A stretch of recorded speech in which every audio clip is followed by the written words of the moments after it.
Chapter 865.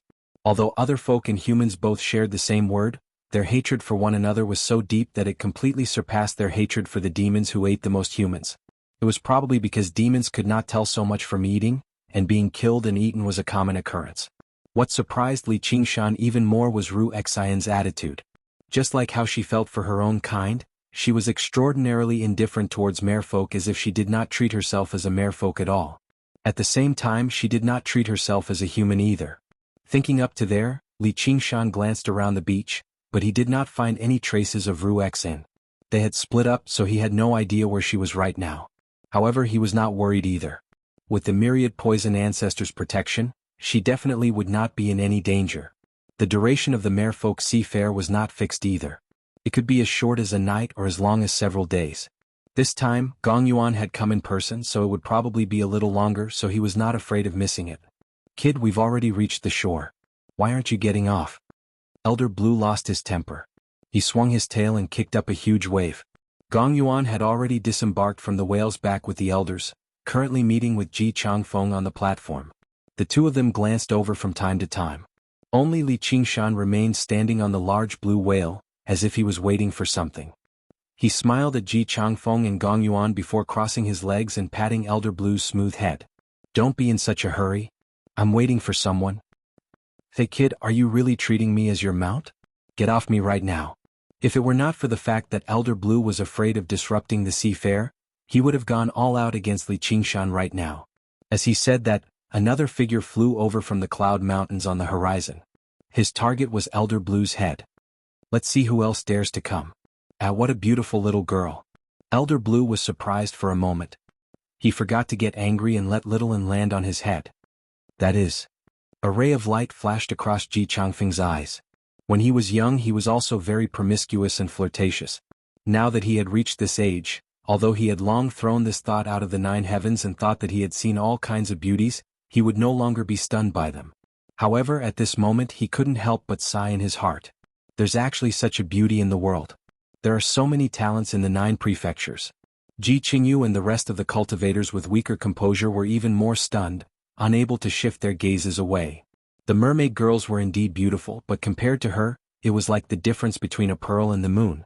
They could not compete with her in terms of splendor. She didn't have any accessories on her, it was as if there were only 2 colors of black and white.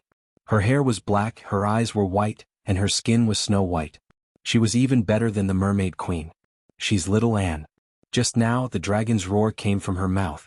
It said that she's even younger than Li Qingshan. She shouldn't even be 30 yet. Such cultivation is truly terrifying. Although most humans are mediocre, with billions of them, a genius would occasionally appear, and even gods would be left in the dust. That's how they were able to unify the 9 prefectures.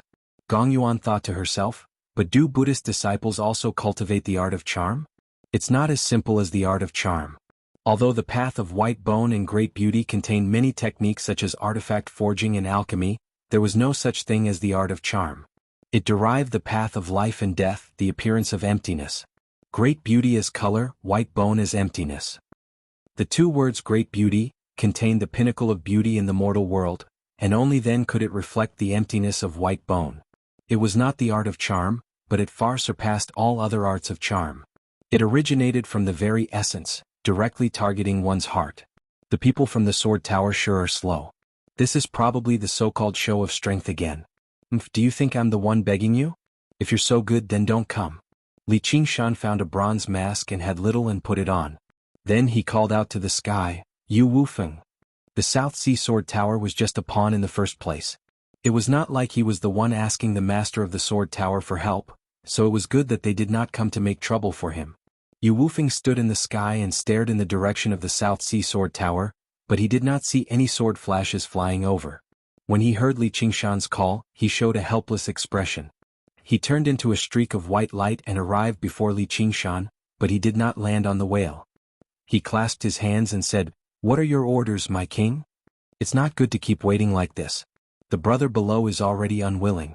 If your master wants to come, he'll naturally come. Let's go ashore first." Li Qingshan said. "Yes," Yu Wufeng said. "You're Yu Wufeng?" Elder Blue exclaimed in surprise. Although they had only met once many years ago, Both that streak of white light and that head of white hair left too deep of an impression. It's been many years. I didn't think Elder Blue would still remember me. Yu Wufeng smiled.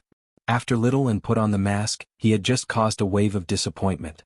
Yu Wufeng's appearance immediately caused an even greater uproar. It really is him, the Fogbow swordsman Yu Wufeng. Didn't he betray the South Sea Sword Pavilion? Why does he still dare to come to the South Sea? Your information is too outdated. This is the South Sea Sword Pavilion's plan. They wanted him to see Savage Mountain. However, they never thought that this Li Qingshan would interfere. Not only did he fail to become king of savages, but he even lost himself in it. Yu Wufeng sighed inside when he heard these discussions. When he looked back, there were quite a few familiar faces among the South Sea cultivators on the beach. Just now he was unwilling to come down because there were too many familiar faces below. However, he was calm now, clasping his hands from afar to show that he had met them.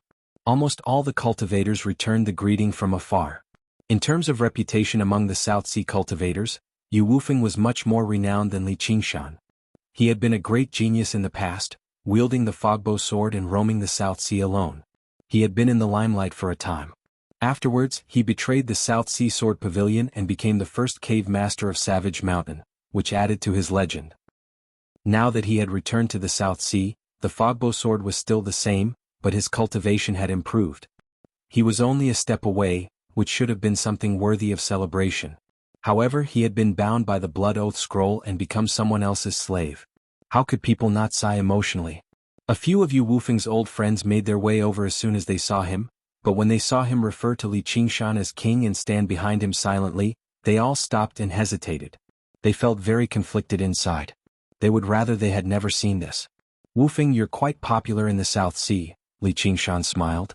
My king, don't look at how I am now. I was once a swordsman too. With this meter-long sword, I saved people from danger, Yu Wufeng said. Yu Wufeng said. After experiencing the various matters, he had already accepted Li Qingshan wholeheartedly. In particular, the myriad poison ancestors' fate delighted him greatly. He no longer considered becoming enemies with Li Qingshan anymore. This was not because he feared Li Qingshan's strength. As a sword cultivator, if he did not possess a staunch and unyielding character that would rather break than bend, it would have been impossible for him to reach his current level of cultivation. He accepted Li Qingshan out of admiration and recognition. Yeah, you don't seem like a demonic cultivator to me. Don't worry, even if your master doesn't come, I'll remove the blood oath in the future. Li Qingshan patted his shoulder. Someone like him had not taken the initiative to become enemies with him, nor was he a demonic cultivator who was guilty of countless crimes. If it were possible, Li Qingshan was willing to let him continue down the path of cultivation. Then thank you, my king. If I'm lucky enough to undergo the third heavenly tribulation, I'll definitely repay you. What Yu Wufeng feared the most was that Li Qingshan would use the blood oath scroll to suppress him for the rest of his life. Suddenly receiving this promise, he could not help but be taken aback. He knew that Li Qingshan was not a person who kept his promises easily, so he could not help but admire his breadth of mind. If it were someone else, even if they had no use for Yu Wufeng, they would never spare him so easily, afraid that he would take revenge after undergoing the third heavenly tribulation. However, Li Qingshan was not afraid. His breadth of mind and boldness originated from absolute confidence. Once he underwent the third heavenly tribulation, even if Yu Wufeng fell out with him, all he would have to do was kill him with a single punch. I hope it's not revenge. Li Qingshan smiled. He believed in his own insight. As a genius sword cultivator, Yu Wufeng was not a petty person like that. If the gentleman of heavenly blubber or some other demonic cultivator were in his position, he would never have done this. Even if it was a promise, it would probably be a bluff. Never. I can swear on my heart of the sword that I'll never become your enemy. Actually, we shouldn't have been enemies in the first place. It's all just a coincidence and fate. However, that's not necessarily a bad thing. I'm in a hurry to return to the South Sea Sword Pavilion, so actually, the chances of me undergoing the tribulation aren't great. Perhaps it's my fortune instead that I've been dealt this blow and tempered a little more. I only hope that we can speak as equals when the time comes. I don't have to call you king anymore, Yu Wufeng said from the bottom of his heart. If he cast aside their conflict, everything that Li Qingshan had done in the Mist Province, subduing the cave master of Savage Mountain, sweeping through the demons of the south, destroying the myriad poison cult, and slaughtering 100,000 bone-eating shamans, were all things that he wanted to do but could not. Even if he underwent the third heavenly tribulation and became a great sword cultivator, he would not be able to subdue the myriad poison ancestor, nor would he be bold enough to fall out with the bone-eating shaman king. If he had a choice, he would be extremely willing to befriend Li Qingshan. Sure. Actually, I don't want to trample on others and abuse my authority, but there are some people who won't treat you as a human if you don't trample on them. Li Qingshan shook his head. Because he had once ridden on Brother Ox's back, he refused to lower his head to anyone. It was also exactly because he had witnessed Brother Ox's strength that he understood how distant the 9 heavens were, which was why it was very difficult for him to develop the mentality of a so-called expert who treated mortals like ants. Looking down from above, he was just a slightly stronger ant. He had just gained some strength, yet he thought he was impressive, acting all high and mighty. Even he himself found it embarrassing. He had only stood before the merfolk queen and said a few words normally, yet he had been labeled as arrogant. He had only called Zhu Yen fellow, yet he had been mocked without restraint. Just who was the arrogant one here? Yu Wufeng felt ashamed. If he had conversed with Zhu Yen as an equal in the past, it would have never ended up like this. He had been confident in his strength and possessed a geographical advantage, so he did not take Li Qingshan seriously at all. He even blamed him for ruining his plans on Savage Mountain. In the end, he only thought of befriending him after being trampled underfoot, which basically answered what he had said. Get down here. Elder Blue flew into a rage. It's not like I'm talking about you. Alright. I'll get down right now. Li Qingshan suddenly discovered that if he said that from Elder Blue's head, he would really be pointing at a bald man and scolding a monk. He had been implicated while he was doing nothing. The rumors really are true. His current cultivation is actually a little more powerful than I anticipated. He really is a genius of the sword. Who can give up on a disciple like that so easily? If my sect had a successor like that, I'd probably have to agree to whatever conditions Li Qingshan brings up. It'll be enough to ensure that the Cloud Sail sect remains in power for a millennium. Yi Duanhai's in for a headache. As Ji Changfeng pondered, he gave Ji Qingyu a meaningful look. Ji Qingyu flew over. I am Ji Qingyu. I've come under the sect master's orders to invite the 3 of you to the platform. He could not help but glance at Little An again, meeting Yu Tong behind the bronze mask before immediately shifting his gaze. Chapter 866. Looks like your master still cares quite a bit about you, Li Qingshan said to Yu Wufeng with a smile. Yu Wufeng subconsciously tightened his grip on the hilt of his sword and gave an almost undetectable grunt. That was his master. The ray of sword light that was grand and resplendent like a star seemed to have noticed Yu Wufeng's existence as well. It suddenly sped up like a shooting star that tore through the sky, leaving behind a long trail of light as it flew over. Everyone on the beach raised their heads and stared at the star's descent. The resplendent light rapidly expanded in their vision, and in the blink of an eye, the star landed and turned into a middle-aged man. He had a grayish beard and wore a large cloak. He wore a tall crown on his head that was adorned with dark golden ornaments. His wide sleeves were folded before his chest, and he held a simple sword in his arms. He and his sword radiated with a stern, murderous aura. He was the master of the sword pavilion, Yi Duanhai. Master. Yu Wufeng took a few steps forward and knelt on one knee, leaning on his sword with his right hand. Rise. Yi Duanhai was so stern that he was almost cold. He did not even have any intentions of helping Yu Wufeng up. However, the sea-splitting sword in his arms clearly thrummed, demonstrating his inner turmoil. I'm useless and have failed you. Please punish me, master. Yu Wufeng lowered his head. The fogbow sword in his hand flickered with white light. Your cultivation is fine. You haven't wasted all these years. Once you return, go to the sword punishment pavilion and receive your punishment. Yes. Yu Wufeng stood up. Only now did Yi Duanhai shift his gaze away from his disciple. This great sword cultivator filled with determination did not even waste a single moment to look at Gong Yuan and Ji Changfeng. He immediately locked onto Li Qing. You're Li Qingshan? Li Qingshan felt like he had been cut by a sword wherever his gaze passed by. He was only 10 steps away from Yi Duanhai. Even to mortal swordsmen, this was a lethal distance, let alone one of the few great sword cultivators in the world. Sword cultivators had the sword as their heart. Even their nascent souls were sword nascent. The path of attack dominated the world. At the same level of cultivation, sword cultivators could basically completely defeat other cultivators. It was as if a peerless sword was placed across Li Qingshan's neck. With just a thought, he would be beheaded. However, Li Qingshan completely believed that Yi Duanhai wanted to do that very much. No one liked being threatened, especially by a weakling. Li Qingshan was extremely glad that he had fought the myriad poison ancestor in the past and not the one before him. He probably would have blown up his sword nascent without the slightest hesitation and taken him down with him. That's right. Li Qingshan stared back fearlessly, a smile involuntarily appearing on his face. If the feeling of staring into the Merfolk Queen's eyes was extremely comfortable for the spirit turtle, then this was the rhythm that the tiger demon liked the most. Powerful enemies, suppressed killing intent, and lethal threats. The moment he saw Li Qingshan, Yi Duanhai knew that the situation was troublesome. With his many years of experience, he could tell with a single glance that Li Qingshan was one of the few brave and resolute people in the world. He would not be easily threatened. As he said that, he made a surprising discovery. This kid isn't afraid of fighting me. He even seems to desire it. This could not be faked at all. However, it was already extremely rare for a second heavenly tribulation cultivator to maintain his fighting spirit when he faced a greatsword cultivator. What was with his fighting spirit becoming more and more exuberant? Was he really not afraid of death, or did he have some sort of confidence? Yi Duanhai's plan was to directly restrain Li Qingshan and search for the Blood Oath Scroll. It was simple and straightforward. Even if he could not restrain Li Qingshan in time, he refused to believe that Li Qingshan would be so disrespectful to his life that he would actually try to take him down with him. However, when he saw how Li Qingshan behaved, he could not help but hesitate. However, it was only for a split second.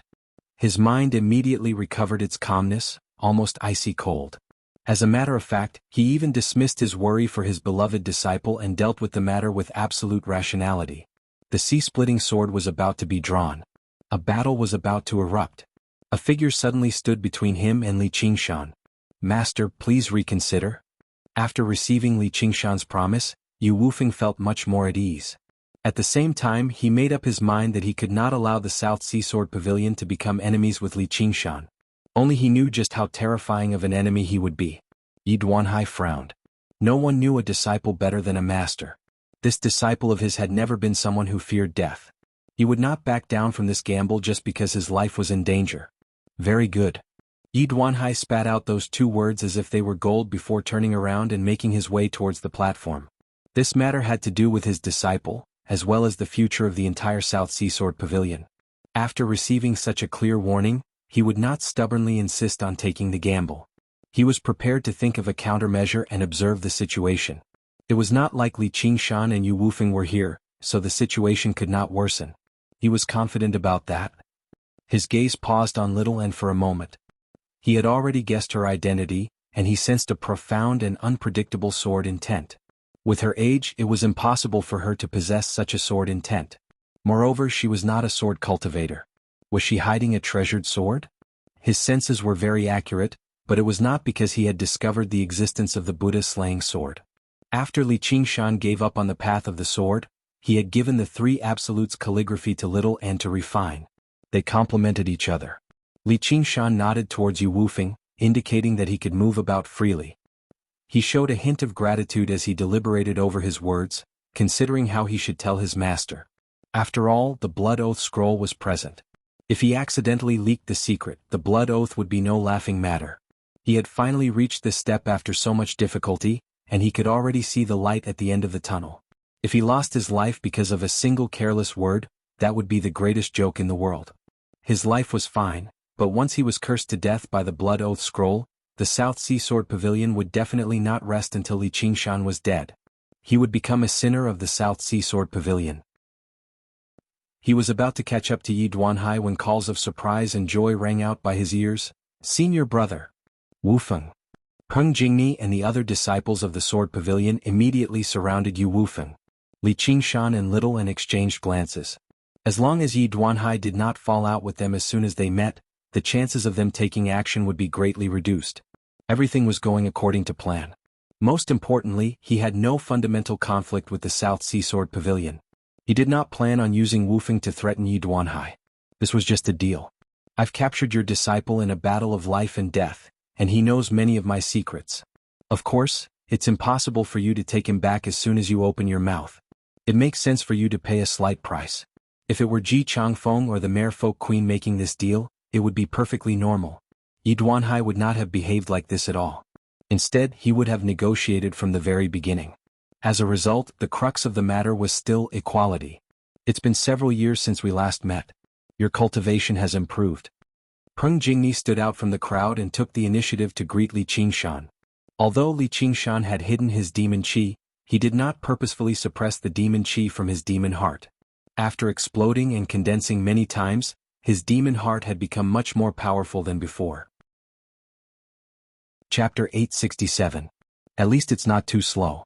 I just never thought the promise of the past would only be fulfilled now. Li Qingshan thought back to when Peng Jingni and Chen Liangmu had visited Savage Mountain together. Before he knew it, several years had already passed. If this is slow, then there's nothing fast in the world. In just a few years, you've swept through the demonic cultivators of the south, defeated the myriad poison cult, and slaughtered countless bone-eating tribes. Right now, who doesn't know the name of the king of savages in the Mist Province? I just hope we can reach a satisfactory conclusion today, Peng Jingni said from the bottom of his heart. Probably no one had imagined Li Qingshan would rise up so quickly. That'll depend on whether your master takes me seriously or not. Li Qingshan smiled. Who can take the mighty king of savages lightly?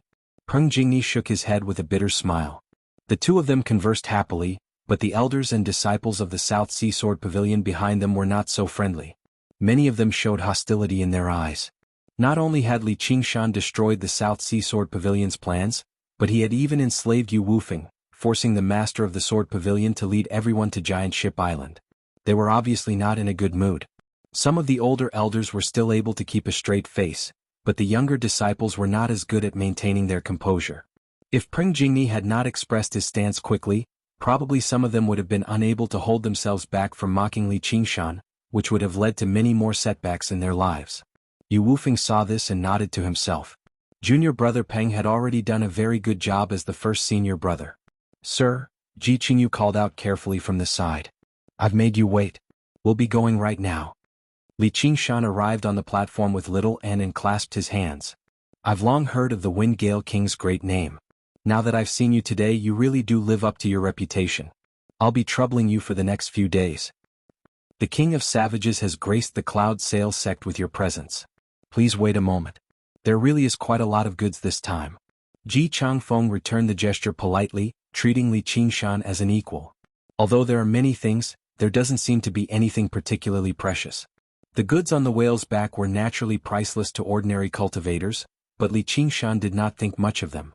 Of course, he knew that the truly valuable goods would not be placed outside, but in the Sumeru Ring and 100 Treasures pouch.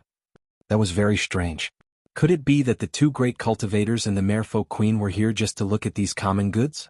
The Myriad Poison Ancestor had the right to do so, but according to the plan, the Myriad Poison Ancestor would never appear at a time like this. This was clearly stated in the letter of visit. And the master of the Sword Pavilion definitely would not be willing to wait. After speaking a little with Gong Yuan and Ji Changfeng, Yi Duanhai arrived on the edge of the platform alone with his sword. He was currently conversing with Yu Wufeng. He was extremely serious, but he did not show any dissatisfaction at all. When the sea fair opens, fellow Taoist will naturally see it. However, fellow Taoist might not know this. Ji Changfeng paused for a moment.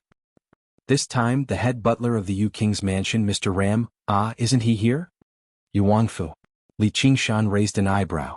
This was not within his expectations. He had no idea whether it would affect the plan or not. Whatever. How could he calculate everything in life? He'd just take it one step at a time. In the northern sky, a mountain of clouds moved against the wind. Suddenly, a huge ship broke through the mountain of clouds, speeding over under the moonlight as it glowed with silver light. What a huge ship! Li Qingshan was taken aback. The huge ship was around 3,000 meters long, and it was rather similar to the soaring dragon ship. Its lines were even sharper and smoother, and it was 10 times larger than the soaring dragon ship. It hovered in the sky like the sword of a god. It's the Silver Dragon King. Don't be fooled by its size. If it flies at full speed, it won't be much slower than Pavilion Master Ye's sword. Ji Changfeng was taken aback before introducing with a smile. However, Li Qingshan could clearly sense that his expression was no longer as carefree as just now, while Gong Yuan's gaze had become slightly colder. Yi Duanhai stopped talking with his disciple and stared at the incoming Silver Dragon King. He did not refute Ji Changfeng's words. The South Sea Sword Pavilion is relatively close to the Mist Province, but they've always maintained their independence. Yi Duanhai isn't an honored guest either. The Cloud Sail sect is isolated in the ocean, so they only need to maintain good relations with the merfolk of the South Sea. It's even less likely that they'll pay any attention to the King of Southern Yu. As for the merfolk, there's no need to even mention them. They've always hated humans, and they seem to have even clashed with the King of Southern Yu's estate in history. The three of them are all powerful figures in the world. Against a mere caretaker, a golden core cultivator who's a ram or a Yu, they all have to get serious. The King of Southern Yu's influence is just too great. Oh, I forgot to include myself. I'm a genius cultivator from the enemy's camp, and I've clearly refused to become an honored guest of the King of Southern Yu's estate. Although the Banyan Tree King is keeping things in check, the King of Southern Yu definitely doesn't like me very much. If that's the case, we're all so-called outsiders. When Li Qingshan thought of that, he suddenly felt a chill inside. The creed of ambitious figures throughout history had always been, if you don't work for me you'll be killed by me, and how can I allow someone else to sleep by my bedside? According to the Banyan Tree King's analysis of the situation in the Mist Province, the King of Southern Yu's estate had already begun gathering the strength of the Mist Province's cultivation community to prepare for the war that was drawing closer and closer. Right now there was a group of rather powerful outsiders in the south, or even potential opposition. The King of Southern Yu would definitely be very tempted to make them all vanish.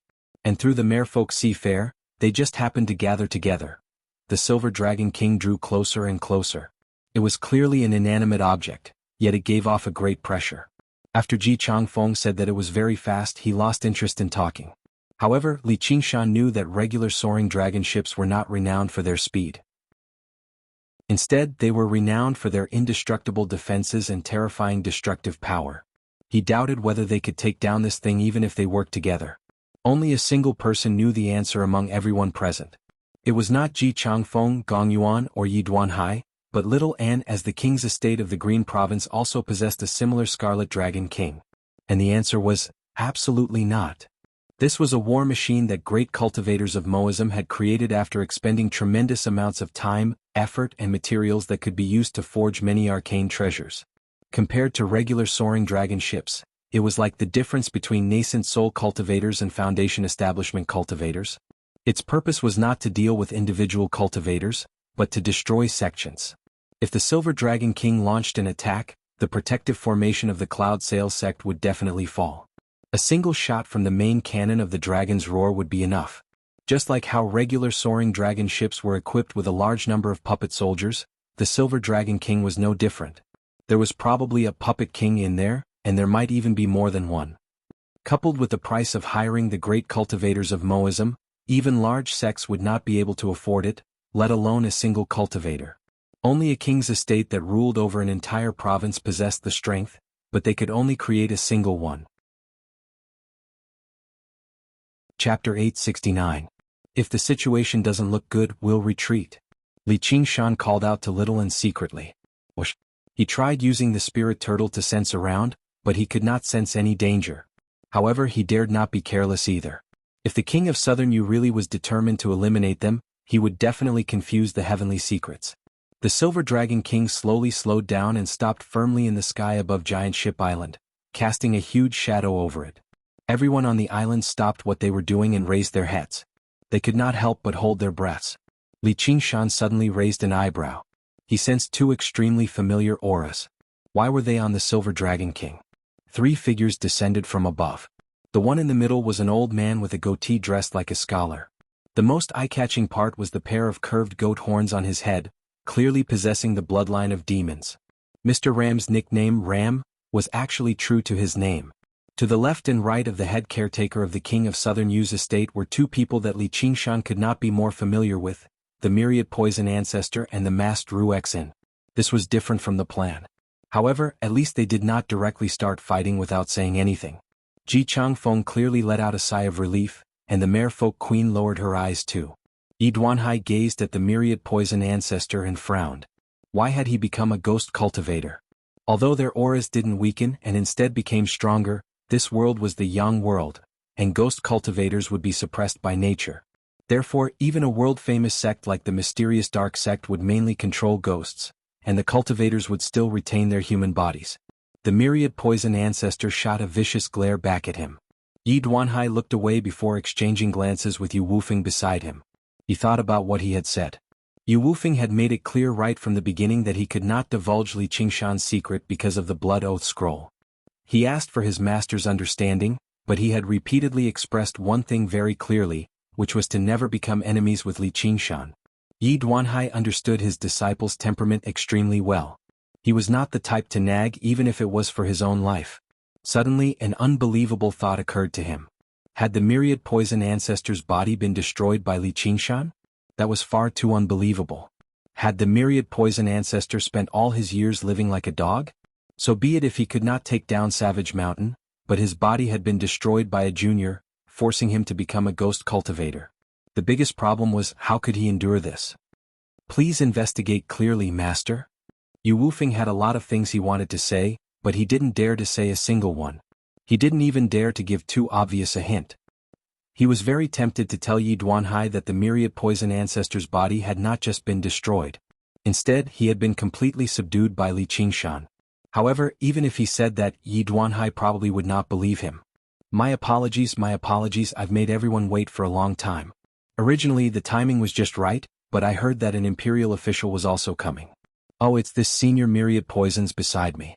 His prestige has shaken the southern border for many years, so I don't need to introduce him.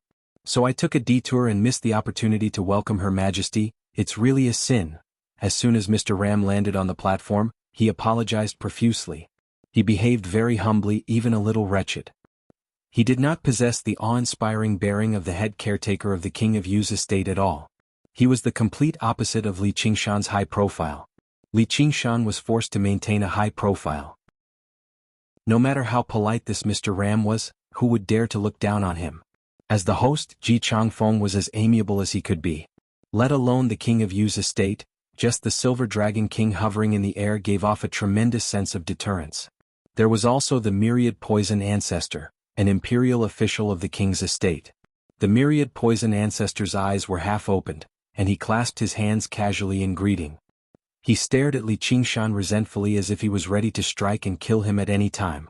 Li Qingshan sneered in disapproval before shifting his gaze and making his way over to Yi Duanhai's side.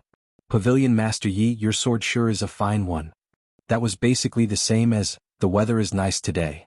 In the eyes of others, he was borrowing Yi Duanhai's influence to make the myriad poison ancestor afraid of acting recklessly. If it were not for his conversation with Yu Wufeng, Yi Duanhai would have believed that too. Now he glanced at Li Qingshan deeply.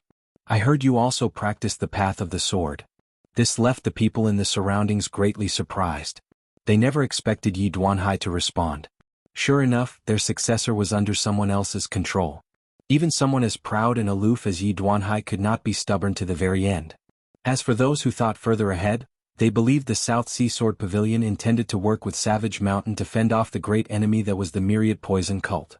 Sure enough, the myriad poison ancestor showed a hint of hesitation, holding back his urge to strike. Yu Wufeng roared inside, Master, don't be fooled by their acting. They're together. Li Qingshan glanced at Ru Xian. She wore the gas mask she wore when refining poison and retreated behind the myriad poison ancestor, bowing like a disciple. She did not even glance at Li Qingshan the entire time. Li Qingshan and Yi Duanhai conversed a little absent-mindedly. Mr. Ram strode over and bowed with his hands clasped. Ever since we parted in the Sword Pavilion, the Pavilion Master remains as graceful as ever. Congratulations. I wasn't a good host last time. You're welcome to visit the Sword Pavilion again, sir. Yi Duanhai also let go of his airs a little. You're too kind. Of course. Mr. Ram chatted a little more. He knew that Yi Duanhai did not like to talk, so he turned to Li Qingshan and said, You must be someone who shakes up the South. You're such a genius at such a young age. You've really put us old coots to shame. His face was filled with undisguised admiration. It was clearly from the bottom of his heart. You're too kind, sir. Li Qingshan returned the gesture politely. He could truly sense Ji Changfeng and Yi Duanhai's feelings. The King of Yu's estate was far too powerful. In the 10 millennia of history before Great Xia was founded, the Mist Province had always been a part of the Kingdom of Yu. It had been passed down until now, so its heritage was just too deep. Even great cultivators and large sects were under its rule. The South Sea Sword Pavilion and the Cloud Sail sect were still on the South Sea after all, while Savage Mountain was truly under the King of Yu's rule. Even if his plan succeeded and he successfully took over Fire Melt Mountain, he would still need time to cultivate. If he fell out with the king of Yu's estate, he would not be able to defend it at all. All he could do was run back to the Green Province. Fortunately, this Mr. Ram was very good with his words. He did not make people feel like he was being oppressed by the king of Yu's estate. However, anyone with a rational mind could not ignore the existence of the king of Yu's estate behind him. Though, what exactly has he come for? Li Qingshan had a vague guess, but he was unable to verify it from Mr. Ram's expression. Esteemed guests have gathered here today. This is an unprecedented event for our Cloud Sail sect. Please come with me to Cloud Sail Mountain to properly celebrate. The master of the Cloud Sail sect, Ji Changfeng, waved his hand, and a gentle breeze rose up from beneath everyone's feet. Apart from the people on the platform, there were also a few cultivators from the South Sea cultivation community. They were all at the second heavenly tribulation or above, which was why they had the right to attend the banquet in the main hall on Cloud Sail Mountain. The regular merfolk and cultivators had their own designated people to guide them, setting up banquets on Cloud Sail Mountain and Cloud Sail Mountain. Only after the banquet did the sea fair formally begin. Li Qingshan allowed the gentle breeze to drag him towards Cloud Sail Mountain. He arrived at the Philian Hall at the top of the mountain, and the seats had already been set up, waiting for everyone to take their seats. As the host, Ji Changfeng modestly declined slightly before sitting down in the seat of honor. Gong Yuan called herself the master of the South Sea, as well as half the host of this sea fair, so she sat on the same level as Ji Changfeng. The master of the Sword Pavilion and the myriad poison ancestor sat on the left and right, facing each other. However, the seats on the right were a little more honorable, so the myriad poison ancestor occupied them. Ji Changfeng was originally rather worried. Originally, he had arranged for Yi Duanhai to sit on the right and Mr. Ram to sit on the left. That would be the most suitable and no one would be able to find fault with it. He never expected the myriad poison ancestor to appear out of nowhere and mess up his plans. However, seeing how Yi Duanhai had no objections, he stopped worrying. Further down it was much simpler. Mr. Ram sat on the right without any modesty at all. No matter how great his background and organization were, his cultivation was still there. It was impossible for him to be more honorable than a great cultivator's seat. Politeness was politeness, but the king of Yu's estate was still much more powerful than Savage Mountain. Their cultivation was higher too. Li Qingshan did not think too much about it. He had never planned on sitting next to the myriad poison ancestor in the first place, so he sat right next to Yi Duanhai as a matter of course. Just like that, he set the tone of the banquet this time. The 6 of them were the most honorable, while the seats below were rather casual. However, there were people who were displeased, such as the Golden Core cultivator who sat in the 7th seat. He stared at Li Qingshan a few times, as if he was blaming Li Qingshan for stealing his seat. He was also a renowned sect leader. His sect was only second to the Cloud Sail sect in the cultivation community of the South Sea. He did not feel like Li Qingshan had the right to be seated higher than him. He was just a second heavenly tribulation cultivator. He had not even reached the peak of the South Sea. What king of savages was just a bluff? However, there were a few great cultivators present today, and Li Qingshan seemed to be chatting happily with them, so he did not stand out. Otherwise, if any of them found him displeasing to the eye, he would be in huge trouble. The banquet began very soon. Delicacies with a distinct flavor of the South Sea were served up like flowing water. None of them were seafood filled with spiritual qi, and there was even singing and dancing to liven things up. It was as graceful as the sounds of nature. Li Qingshan ate heartily. Just as he was eating happily, a gust of wind rushed over from behind. He raised an eyebrow, but he did not dodge, allowing a huge hand to strike his shoulder. "Damned brat, don't forget that we still want to spar." Li Qingshan looked back and saw a large man in blue smiling at him with ill intentions. The man in blue stood over 9 feet tall. He was well built, with a bulging stomach and a bulging chest. His upper body seemed particularly thick. If it were not for his simple, honest face, which was not vicious enough, he basically seemed like a mountain god from a temple. "So it's Elder Blue. How did you transform? You don't even look human." Li Qingshan smiled as soon as he saw him. "What does it have to do with you how I transform? You can't escape now." Elder Blue widened his eyes. Li Qingshan glanced at the merfolk queen nearby. "Is she still going to test me? Whatever, I might as well follow the plan. With the king of Yu's estate supporting me, I have even less reason to fear Gong Yuan falling out with me." Chapter 870. You're right, Mr. Ram. Originally, I wanted to make arrangements, but ordinary people probably won't catch your eye. Now that the king of savages has taken action, It really is for the best. Ji Changfeng immediately expressed his agreement. At the end he could not help but laugh. The corner of Li Qingshan's lips twitched and he replied, "Hee hee." Before he had even finished speaking, a red-faced old man below stood up. "I've been the South Sea Sword Pavilion's cultivation method elder for many years. I've heard that the King of Savages is skilled in the way of the sword, so I'd like to ask for your guidance so that I can witness the supreme techniques of the Green Province." "That's unfortunate. I've recently given up on the way of the sword and changed to the way of the spiked club." Li Qingshan laid out his hands. Even someone from the South Sea Sword Pavilion had jumped out. It was probably under the instructions of the master of the Sword Pavilion beside him. Yi Duanhai sensed Li Qingshan's gaze and turned around. He said indifferently, "Thank you, fellow." Referring to him as fellow was an extremely great acknowledgement, but the underlying meaning was that if he could not handle this round, he would not be worthy of this title. What right did he have to make a deal with him? "That's unfortunate.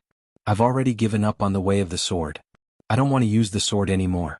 During the 2 years that Ru Xian had been in secluded cultivation, Li Qingshan would take out the 2 clubs to play with whenever he had nothing to do.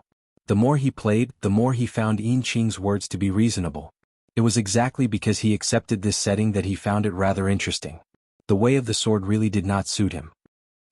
What a coincidence. The cultivation method elder stared at Li Qingshan. He did not believe him at all. His face was flushed, not only because he was tipsy, but also because he was excited from discovering his opponent's weakness. If Li Qingshan really had the strength, he would definitely agree to it right away. Now that he was actually trying to shirk the responsibility, he was clearly afraid. What a coincidence. I've already changed to the way of the spiked club, so I can't give you any guidance in the way of the sword. Li Qingshan casually grabbed an unknown fish and stuffed it into his mouth. He then gulped down a few mouthfuls of alcohol as he mumbled, "Mace Dao? What kind of Dao is that? Kid, don't try to bluff. It doesn't matter if you don't use your sword, but you can't run away from us." Elder Blue's voice was as loud as thunder, shaking the entire table. "Haha, as expected of the King of Savages. Your boldness is not something we can match." Most people, even if they knew that they were no match for their opponent, would still wait until they were defeated before reluctantly agreeing not to use their swords again. But to say that they would never use their swords again without waiting for their opponent to make a move, this is what a wise person would do. It can be said that you are in an invincible position. I admire you. The one who spoke was none other than the 7th seat. Even a fool could hear the sarcasm in his words, and it immediately caused a roar of laughter in the hall. It was as if they were of the same breadth and branches, and even their thoughts were similar. We're all at the same cultivation level. You're so young and you're even a dog of the imperial court. What right do you have to be above us? Daring to proclaim himself a king at this level, what a joke. I was almost fooled by you just now, but now I've finally exposed myself. To be able to sit in this main hall, which one of them was not a well-known figure for a long time? Which one of them did not have some pride? No matter how great Li Qingshan's renown was in the south, all he could hear about in the South Sea was an illusory legend. What you hear may be false, but what you see is true. Arrogance, suspicion, xenophobia, and an unspeakable jealousy. Under the influence of all these emotions, it would be strange if Li Qingshan could obtain their good impressions. When Li Qingshan was strong, he talked freely with the Mermaid Queen, ignored the Sword Pavilion Master, and showed off his abilities. Even the head butler of the Yu King's residence had to praise him. Who dared to take the initiative to provoke him? Now these 3 all had the intention to test him, but he did not decisively accept their challenge. Once he showed a slight weakness, this hostility was immediately revealed. Sitting on the same level as these experts seemed to be incomparably glorious, but in reality, the tallest tree in the forest would be destroyed by the wind. Dozens of pairs of eyes fell on Li Qingshan, all of them waiting to see him make a fool of himself. Mr. Ram sat opposite him, holding half a cup of wine in his mouth and smiling mysteriously. "Hurry up and get up. I've been standing here for a long time." Elder Blue urged again. "If you're tired of standing, then sit down. You won't be the first in line anyways." Li Qingshan said without turning his head. "You." Elder Blue forcefully grabbed Li Qingshan's shoulder and almost made a move. But if he did that, it would not be a test and competition, but a direct confrontation which went against the original intention. "King of Savages already has an order in mind?" Mr. Ram asked. He also felt strange. Since he was not willing to accept the Sword Pavilion Elder's challenge, his opponent could only be this whale demon. Also, what order was there to talk about? Yes. Li Qingshan held a pot of wine and stood up. Elder Blue felt an unstoppable force rise up. His huge, fan-like hand was actually unable to suppress it. However, he had wanted Li Qingshan to stand up and fight in the first place, so he did not forcefully suppress it. He let go and took a step back. Li Qingshan strolled to the front of the 7th seat, and laughed. How about you count in as well? Although I don't cultivate the sword Dao, I can still use the mace Dao to give you some pointers. Sure, that's what I was thinking. Let me try out King of Savages means. The 7th seat was stunned. He did not expect that not only did he offend a few strong enemies, he even took the initiative to challenge him.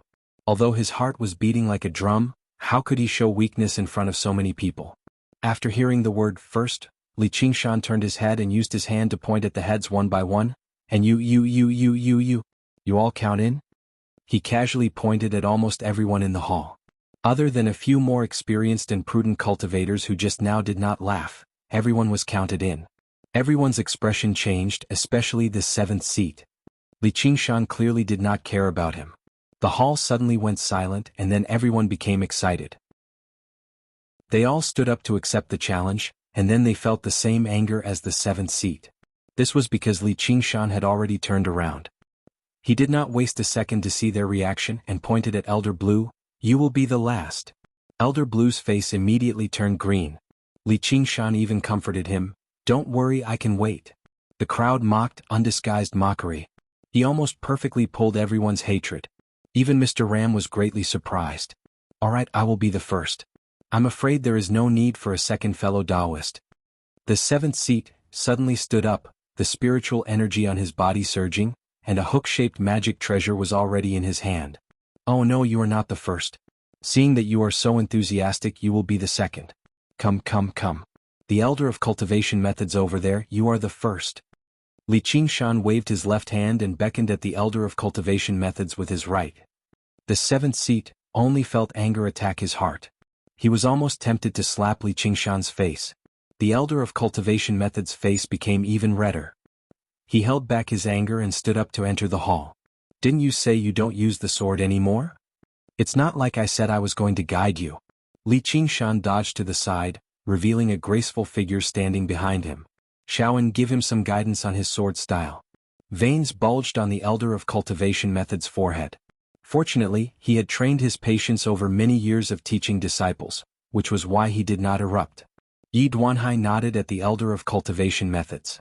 Li Qingshan had made so many opponents, so there was no longer a need for the sword pavilion to probe him. He could use this opportunity to probe the mysterious woman beside him. Don't underestimate her just because she's young. Her path of the sword completely surpasses mine. Li Qingshan pressed against Little Anne's shoulder and smiled at the Elder of Cultivation Methods. It's the same for everyone. Come. The Elder of Cultivation Methods said coldly. Afterwards, Little Anne's indifferent reply almost drove him mad. I don't have a sword. Cough, then what do I do? I'll find one for you. Li Qingshan gave Little Anne a thumbs up inside. Good girl, you've already inherited my legacy. Little Anne did not say that completely to help Li Qingshan anger. She had spent almost a year and used 30,000 bone-eating shamans as materials to refine the Buddha-slaying sword to a brand new level. It could rival the famed swords of the Sword Collection Palace, but it was inconvenient for her to take it out. Behind the bronze mask, she blinked and glanced around the hall. She said, there's no need. Afterwards, she made her way to the corner of the hall. A peach tree was planted in a large flower pot. The peach blossoms were in full bloom, giving off an intoxicating fragrance. She extended her hand and snapped off a section. The twisted peach branch was around 2 feet long with a few pink, tender peach blossoms on it. With a gentle breeze, they almost drifted away. She walked back. It's done. Chapter 871. At the very least, the Elder of Cultivation Methods was quite angered. The corner of his eye twitched and his face reddened. He had been immersed in the Tao for 4 centuries. So be it if a little girl who was less than a tenth of his age wanted to compete with him, but she did not even use a sword. What is this? This is an undisguised insult. The hall fell into an uproar. The cultivators all looked at one another, almost doubting their ears. Ji Changfeng thought to himself, as expected of 2 people who hang out together. Even their arrogance is the same. Yi Duanhai's expression became slightly colder as well. He said to Li Qingshan, are you serious? Although it's a competition, if we really fight, I'm afraid swords and blades will be blind, and you'll end up injuring this little friend.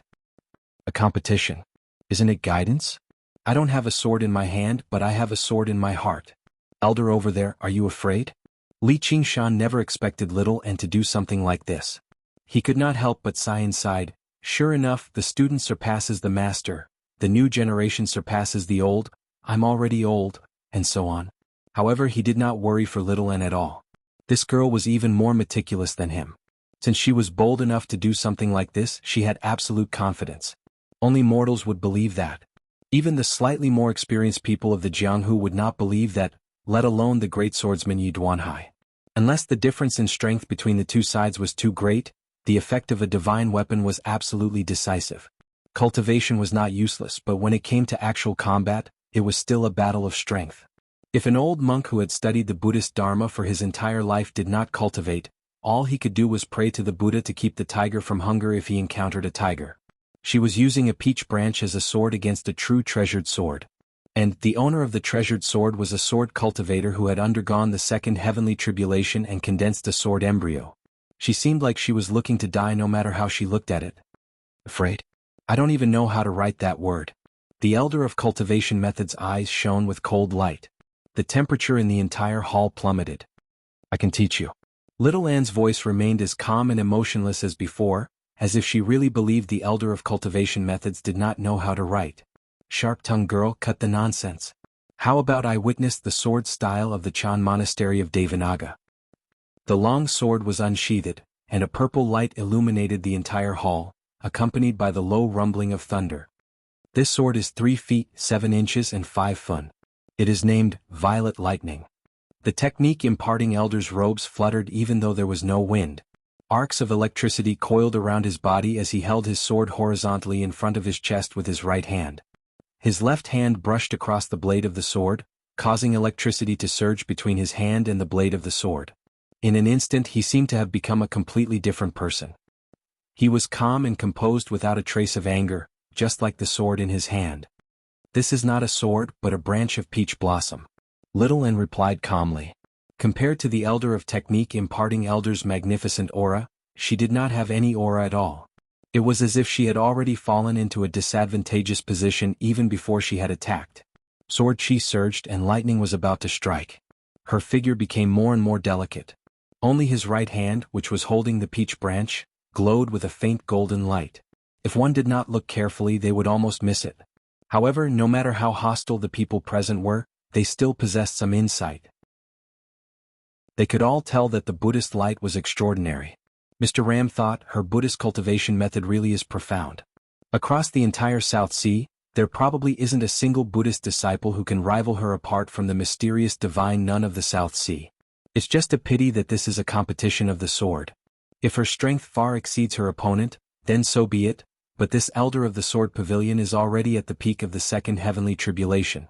Apart from the few people above, no one can claim to possess a higher cultivation than him. I'll ask you one last time. Are you really not going to change your sword?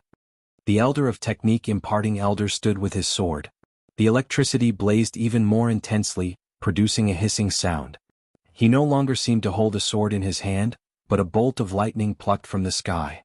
It twisted and trembled as if it could break free from his hand at any time and kill his opponent instantly.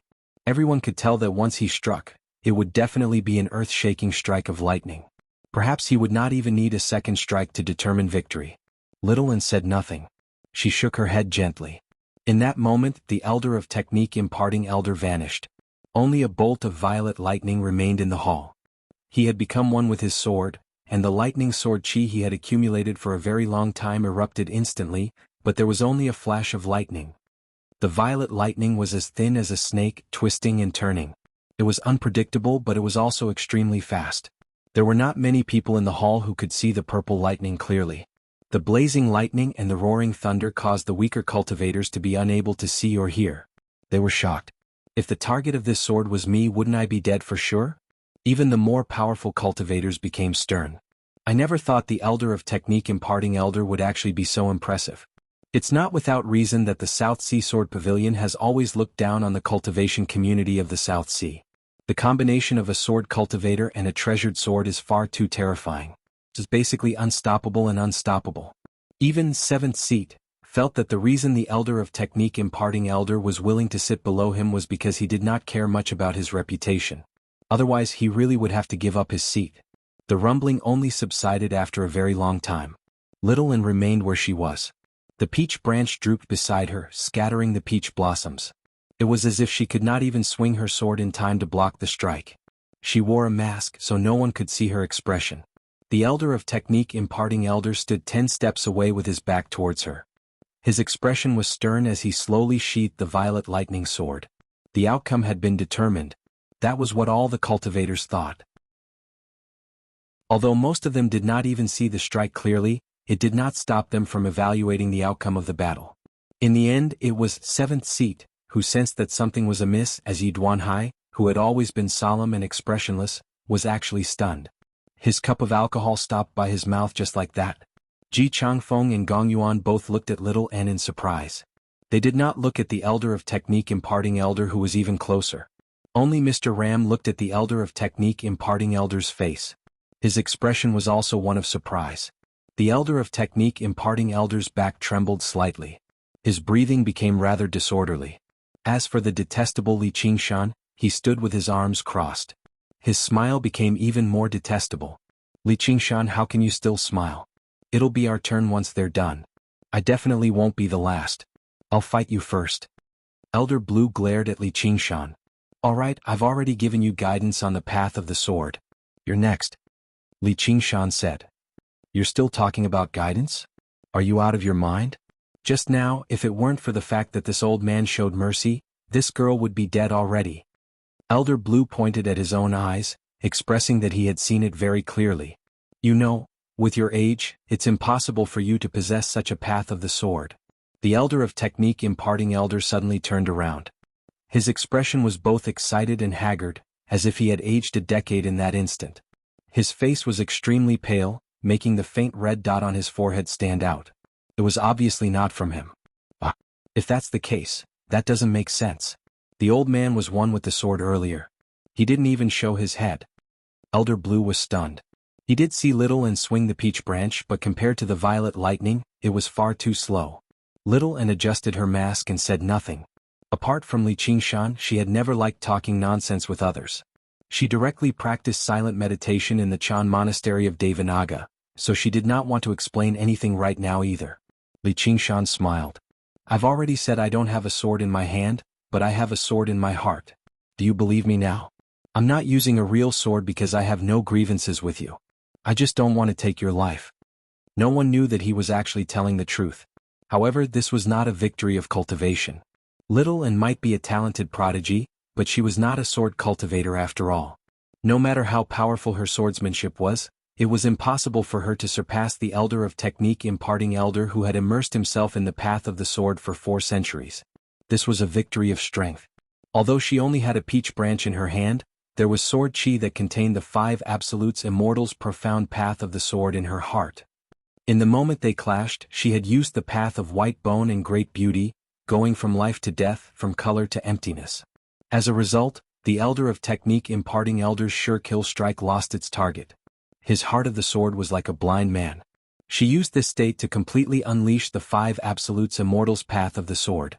It was almost like the 5 absolutes immortal had possessed her. If it were a regular person such as Li Qingshan, they would not be able to unleash it to such a level even if they refined the 3 absolutes calligraphy. The elder of technique imparting elder had immersed himself in the path of the sword for 4 centuries, but compared to a legendary figure like her, he was still worlds apart. It was impossible for the sword chi she had nurtured with the 3 absolutes calligraphy for so long to be weaker than a regular strike from him. To put it bluntly, this was the path of white bone and great beauty crushing the sword pavilion's cultivation method, and the 3 absolutes calligraphy crushing the violet lightning sword. The peach branch was purely to help Li Qingshan infuriate him. She could win even if she was empty-handed. The elder of technique imparting elder's defeat was completely justified. With that, let alone the elder of technique imparting elder, even Ji Changfeng, Gong Yuan, and Yi Duanhai were shocked. The king of savages had been in the limelight for far too long. It was very easy for the woman who followed him silently to be overlooked. Even with her alluring beauty and reputation as a genius, It was unavoidable for others to look down on her once she was willing to serve as a foil to someone else. However, at that moment no one dared to look down on her anymore. Even the people above were not confident that they could definitely receive that strike. In particular, Yi Duanhai understood the significance of that strike the most as a great sword master. Even if he struck out with his full strength, the power of that strike would only be SOSO. Moreover, she had only used a peach branch. What would happen if she used a treasured sword as well? They all knew there were many prodigies in the world, but a prodigy who could even ignore major realms of cultivation was far too exaggerated. In this aspect they had actually underestimated little Anne's strength. Due to the wonders of the path of white bone and great beauty and the uniqueness of the three absolutes calligraphy, none of them could tell that little Anne had used an arcane treasure, and it was an extremely powerful arcane treasure at that. They thought it was little Anne's own strength. Actually, that was all little Anne could unleash. If she faced a great cultivator directly, even if she used the Buddha-slaying sword, she would not be able to kill them in a single stroke. However, while it was a miscalculation, it was not an overestimation. She had not killed the 100,000 bone-eating shamans for nothing. If she had unleashed her true strength, she could have easily defeated an opponent like the Elder of Technique imparting Elder. Chapter 872. Little Anne returned to the corner of the hall and reattached the branch of peach blossoms into the distance. In that moment, green buds sprouted from the branch again, blossoming into peach blossoms. They shone brilliantly even more than before. This move was basically even more surprising to Ji Changfeng and the others than the strike just now. Just how fragile was the branch? Using it as a sword to unleash such a magnificent strike had already completely severed its vitality. When its aura dispersed, it should have been reduced to dust immediately. Yet she was actually able to reattach it, allowing it to sprout and bloom again. Who knew how many times more difficult this was than reviving a withered tree? It was basically resurrecting the dead. Little Anne gazed at the blossoming peach blossoms on the branch for a while before turning around and returning to Li Qingshan's side. The past 2 years had not gone to waste. She had gained a deeper comprehension of the path of white bone and great beauty. She was already close to the third layer. You've worked hard. Li Qingshan poured her a cup of alcohol with a smile and massaged her shoulders. He seemed very attentive. It left the jaws of the cultivators who had just witnessed his arrogance dumbfounded. Was the king of savages just a label, and he actually relied on this mysterious woman little Anne to live off her? Even Yi Duanhai had the same doubts. Was this little Anne a reincarnated celestial? Otherwise, it was impossible for her to possess a path of the sword like that at her age. If that was the case, many things could be explained. With a path of the sword like that and her ability to instantly conceal her aura just now, she only needed a treasured sword to launch a sneak attack when he least expected it, and it would not be strange for the myriad poison ancestor's body to be destroyed. As for Wu Feng, his defeat was just too obvious. However, what Yi Duanhai did not know was that when she fought the myriad poison ancestor back then, little Anne had yet to obtain the three absolutes calligraphy. Her comprehension of the path of white bone and great beauty was not that deep either, or there really was no need for her to hunt him down. Little Anne lifted her bronze mask slightly, revealing her vermilion lips that curved into a smile. She drank the alcohol Li Qingshan had given her. When she was expressionless, she possessed a beauty that could topple the world. When she drank wine with a smile, although only half of her face was revealed, it caused the hearts of many cultivators in the hall to tremble. I couldn't tell that this little sister is not only a beauty but also has such skills. Li Shao, you are really lucky. I think you should give up your title of King of Savages to her. The Merfolk Queen suddenly said. She had only wanted to test Li Qingshan and did not pay much attention to little Anne. She did not expect that her test would produce such a shocking result. Hence, she changed the topic and tried to test the relationship between the two of them. They couldn't possibly be lovers, right? The Chan monastery of Devanaga was a renowned holy land of Buddhism after all. Were they supposed to be so open-minded? However, if he was a man, he would also be tempted by such a woman, and Li Qingshan was obviously not a person who liked to suppress himself. Under all kinds of reasonable inferences, the more he thought about it, the more he couldn't figure out their relationship. That's obviously my good fortune, but it's not nice to be called the king of savages by a girl. Li Qingshan helped Little Anne put on her mask. Little Anne glanced at Gong Yuan. Gong Yuan immediately sensed it. She actually felt a hint of fear. As a woman, she knew that most women held grudges, and their thoughts were unpredictable. After witnessing that strike, she was reluctant to incite hostility from a woman like that for some baffling reason, so she said, I see. At the very least, there was one thing that she could be certain of. Little An valued her relationship with Li Qingshan very much. However, Li Qingshan's behavior made her feel rather contemptuous. Little An had already done so much for him, yet he still cared about the title of King of Savages. However, all men in the world were like that. They valued their reputation even more than their lives, so there was nothing strange about that. Actually, Li Qingshan did not sense her instigation at all. Shaking up the world had always been a man's ambition, and he was no exception. However, let alone the fact that the title of King of Savages was absolutely nothing on his path to the 9 heavens, no matter how important it was, it definitely could not reach the level where it could be mentioned in the same breath as Little An. As for Little An, not only did she have no concept of fame and fortune, but she did not even have the concept of giving anything. Their thoughts differed from those of ordinary people in many aspects, which made their relationship even more difficult for outsiders to understand. Fascinating. That's far too fascinating. The King of Savages sure has many hidden talents under his command. It's amazing. Mr. Ram clapped his hands and praised. His cultivation was not low, but it was not high enough for him to see through the mysteries of Little An's strike. Only after communicating with the myriad poison ancestor beside him did he understand what the strike meant. He was greatly shocked. His Majesty the King of Yu has been drawn away too much by this Li Qingshan. I never thought this woman would actually be the big fish. If someone like her returns to the Green Province and becomes enemies with the Mist Province again, it'll be terrible. However, I refuse to believe there really isn't any discord between the two of them. Since ancient times, it has been the hardest for geniuses to get along with one another. Perhaps I can split them apart. No wonder you've given up on the path of the sword. Yi Duanhai downed the cup of alcohol by his mouth.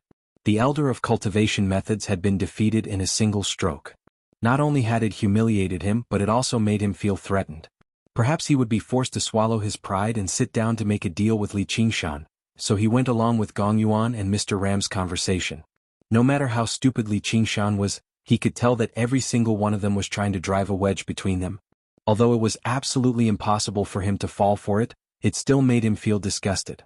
Just now he had been provoked by 7th Seat, and mocked by the cultivators of the South Sea. His reaction seemed intense, but it was actually just out of interest. He did not take it seriously at all. However, he had a sore spot too. That's part of the reason.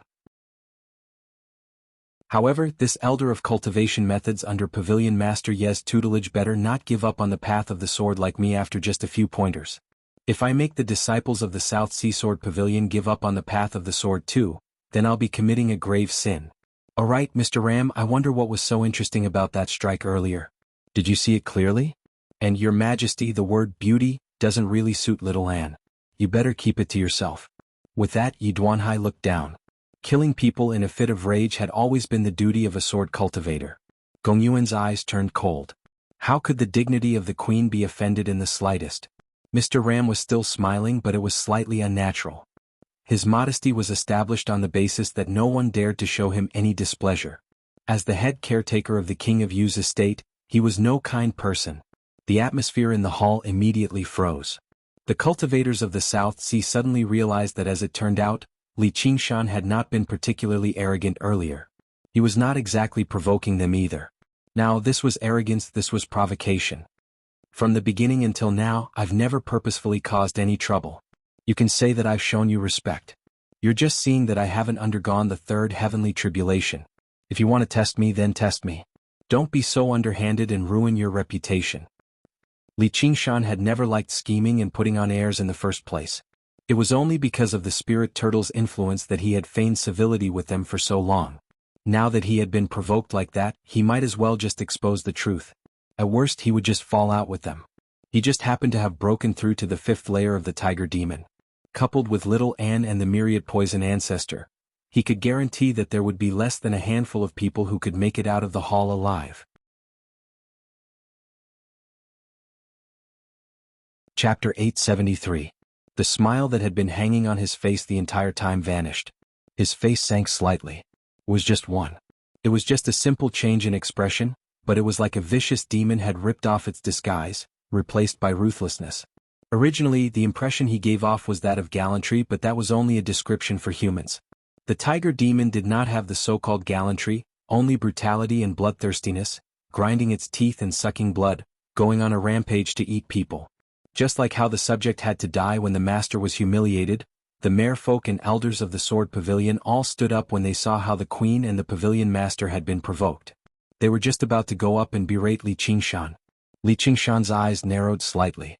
Scarlet light flashed, glancing past their faces. They were tongue-tied and immediately felt fear, as if they were about to be killed on the spot in the next moment. They retreated instinctively and assumed a defensive posture.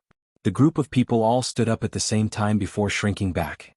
Although they immediately returned to their senses, their presences had already been completely overwhelmed. Their furious words of rebuke became stuck in their throats. They were rendered speechless. Li Qingshan did not use any abilities, but the tiger demon had already merged with his blood and soul. His movements and stillness, his anger and laughter all appeared. What a heavy evil aura. Mr. Ram shivered inside. Although he had life-saving arcane treasures on him, he did not feel safe at all. He subconsciously glanced at the myriad poison ancestor beside him. You really are a boorish man with a death wish. Humiliating those cultivators of the South Sea is nothing, but do you really think the few of us are people you can provoke? Let alone the fact that we've been very vague, even if we're trying to sow discord in the open, you'll have to endure it. If you don't, you'll die. But perhaps this is an opportunity. He already has a grievance with the myriad poison ancestor, and now he's fallen out with the master of the sword pavilion and the merfolk queen. Does he really have 3 heads and 6 arms? Why don't we just give up on the original plan and put him to death? As the head caretaker of the king of Southern Yu's estate, no matter where he went in the Mist province, Mr. Ram would show him some respect. Even great cultivators had to be polite to him. He had already forgotten just how many years it had been since someone had mocked him to his face like this. He could not help but make up his mind to hide his sliver of fear. He had always been a person who planned things out before taking action. He never thought Li Qingshan would be so unwise. He weighed his words and considered the pros and cons inside, struggling to make up his mind. What a brute! Gong Yuan sneered. Since she was a woman, it was impossible for her to not care about her appearance. Li Qingshan had asked her to keep the word beauty for herself. It could be said that he had hit the nail on the head, making her very uncomfortable. What was even more unbearable was that her dignity as a ruler had been offended. From ancient times until now, the dignity of those in power was the most fragile. A single wrong word was disrespect. Directly calling someone by their name was treason. Even their name had to be avoided. When an ordinary man is enraged, blood will be splashed 5 steps away. Li Qingshan turned his head and glanced at the merfolk queen from the corner of his eyes. A lack of forbearance in small matters would spoil great plans. In order to maximize benefits, forbearance was necessary. Compared to the ox demon's stubbornness and the tiger demon's bloodthirst and warlike nature, the spirit turtle's calmness and intelligence were the best ways to seek fortune and avoid disaster. He understood all of this. However, understanding didn't mean that he was willing to do it. If life was full of schemes and only did the right thing, what was the point? Sometimes he just couldn't bear it and didn't want to retreat. So what if he was wrong? Alright, let's see how you're going to bleed. I've shown you some respect and you really think you're the king of savages. Elder Blue, teach him a lesson. Gong Yuan immediately became as deep as an abyss. She had always rejected and detested humans. Originally, she had reluctantly accepted Li Qingshan as her equal out of curiosity, so she had already accumulated some dissatisfaction. Now that she saw how he did not know what was good for him and actually thought he was someone important, she immediately erupted. If he were a regular person, perhaps she would just teach him a lesson. However, a genius like that had to be killed once they became enemies. Elder Blue hesitated. His huge hand reached towards Li Qingshan's shoulder. Li Qingshan suddenly looked back. He did not dodge at all. Do you really want to be the second one? Of course. Elder Blue's heart tightened. He already knew that Li Qingshan's ability was very weak. However, he didn't expect that when it came to an enemy he would give him such a huge pressure. He couldn't help but think of a sentence that Li Qingshan once said, "Some people, if you don't step on their heads, they won't know how to treat you as a human." Elder Blue pressed both of his huge palms on Li Qingshan's shoulders. He smiled. This place is too small. Little rascal, let's go out and fight. He said telepathically. Don't be stubborn. It's not worth it for a sentence like that. Although the two of them bickered a lot, he didn't hate Li Qingshan. Instead, he felt a little admiration. Otherwise, he wouldn't have allowed Li Qingshan to sit on his head until they reached the harbor. He was thousands of years old. Although the mermaid queen was strong, she was still a little girl in his eyes. He didn't think that Li Qingshan deserved to die just because he offended her with one sentence. "You're not bad. You can leave now." Li Qingshan looked deeply at Elder Blue and loosened his right fist slightly. Elder Blue had no idea that he had walked on the edge of life and death. If he had really listened to Gong Yuan's order to teach Li Qingshan a lesson, Li Qingshan no longer planned to hold back. Although he had a good impression of him since they were standing on the opposite side, he could only kill. He was both relieved and a little regretful. The tiger demon's killing intent boiled like fire. It made him feel hot all over. This was the feeling he liked the most. You. Elder Blue was secretly anxious. He wanted to use force to drag Li Qingshan out, but he was shocked. This 7-foot body was like a mountain, not moving an inch. This is impossible. His strength is far above mine.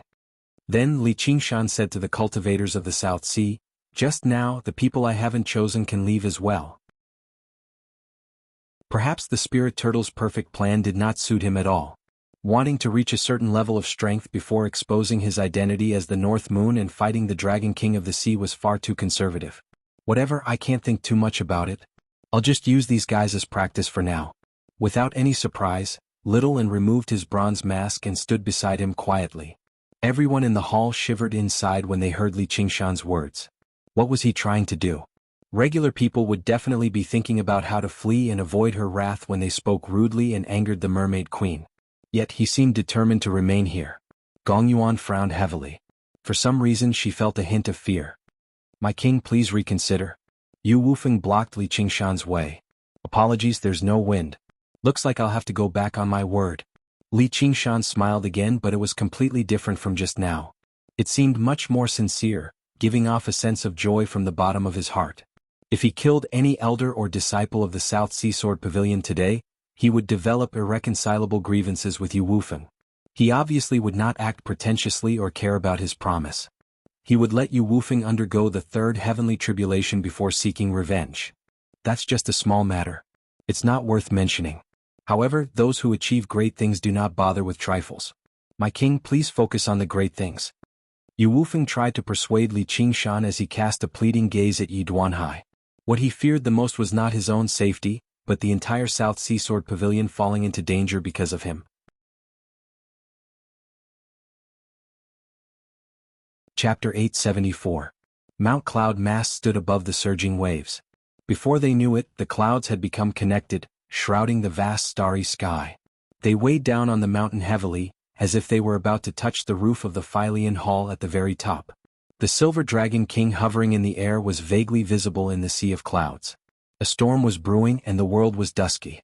The gale swept the soybean-sized droplets of rain into the Phylian Hall. The noble, scattered chandeliers illuminated the large, empty hall like it was daytime, pressing down on everyone's shadows beneath their feet. On the mural behind Gong Yuan and Ji Changfeng, the legendary god of wind, Phylian, gazed down at the surprised and stunned faces.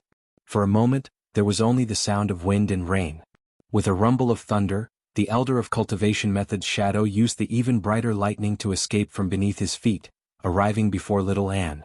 Everyone's gazes gathered on Yi Duanhai. What was the meaning of this? Was it his idea? Surely he wasn't giving in, right? Yi Duanhai continued to hug the ancient sword as he stared at Li Qingshan with a frown. Suddenly, he stood up and slowly made his way towards Li Qingshan. A mortal swordsman could kill with 10 steps. So what if he was a great sword cultivator? Let alone 5 steps, 3 steps and 1 step. The sea-splitting sword thrummed. Sword intent condensed like it was tangible. With each step, even the ocean parted to the side. However, Li Qingshan did not retreat. He stared at Yi Duanhai with his head held high, like a pillar of support. Faced with the great sword cultivator's threat step by step, his battle intent did not weaken at all. Instead, it skyrocketed, rushing out of the hall and into the clouds. Yi Duanhai stopped. The gazes of the two equally tall men clashed. Time seemed to come to a standstill. Their auras condensed without erupting. Everyone held their breaths as if a boulder was weighing down on their chests. The thrumming of the sword immediately stopped. He clenched his right hand into a fist. Yi Duanhai pressed down on the hilt of his sword. Li Qingshan frowned, but he instead loosened his fist. Yi Duanhai then opened his eyes. "You've won this competition. You've won. After you've eaten and drunk your fill, we'll talk in private." Without waiting for Li Qingshan's response, he came to the side of the cultivation imparting elder and patted his shoulder.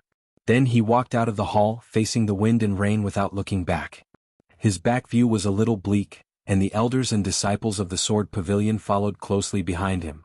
Everyone found it hard to believe that the Sword Pavilion's master, who was famous for his unyielding and decisive temperament, was actually a Sword Pavilion master.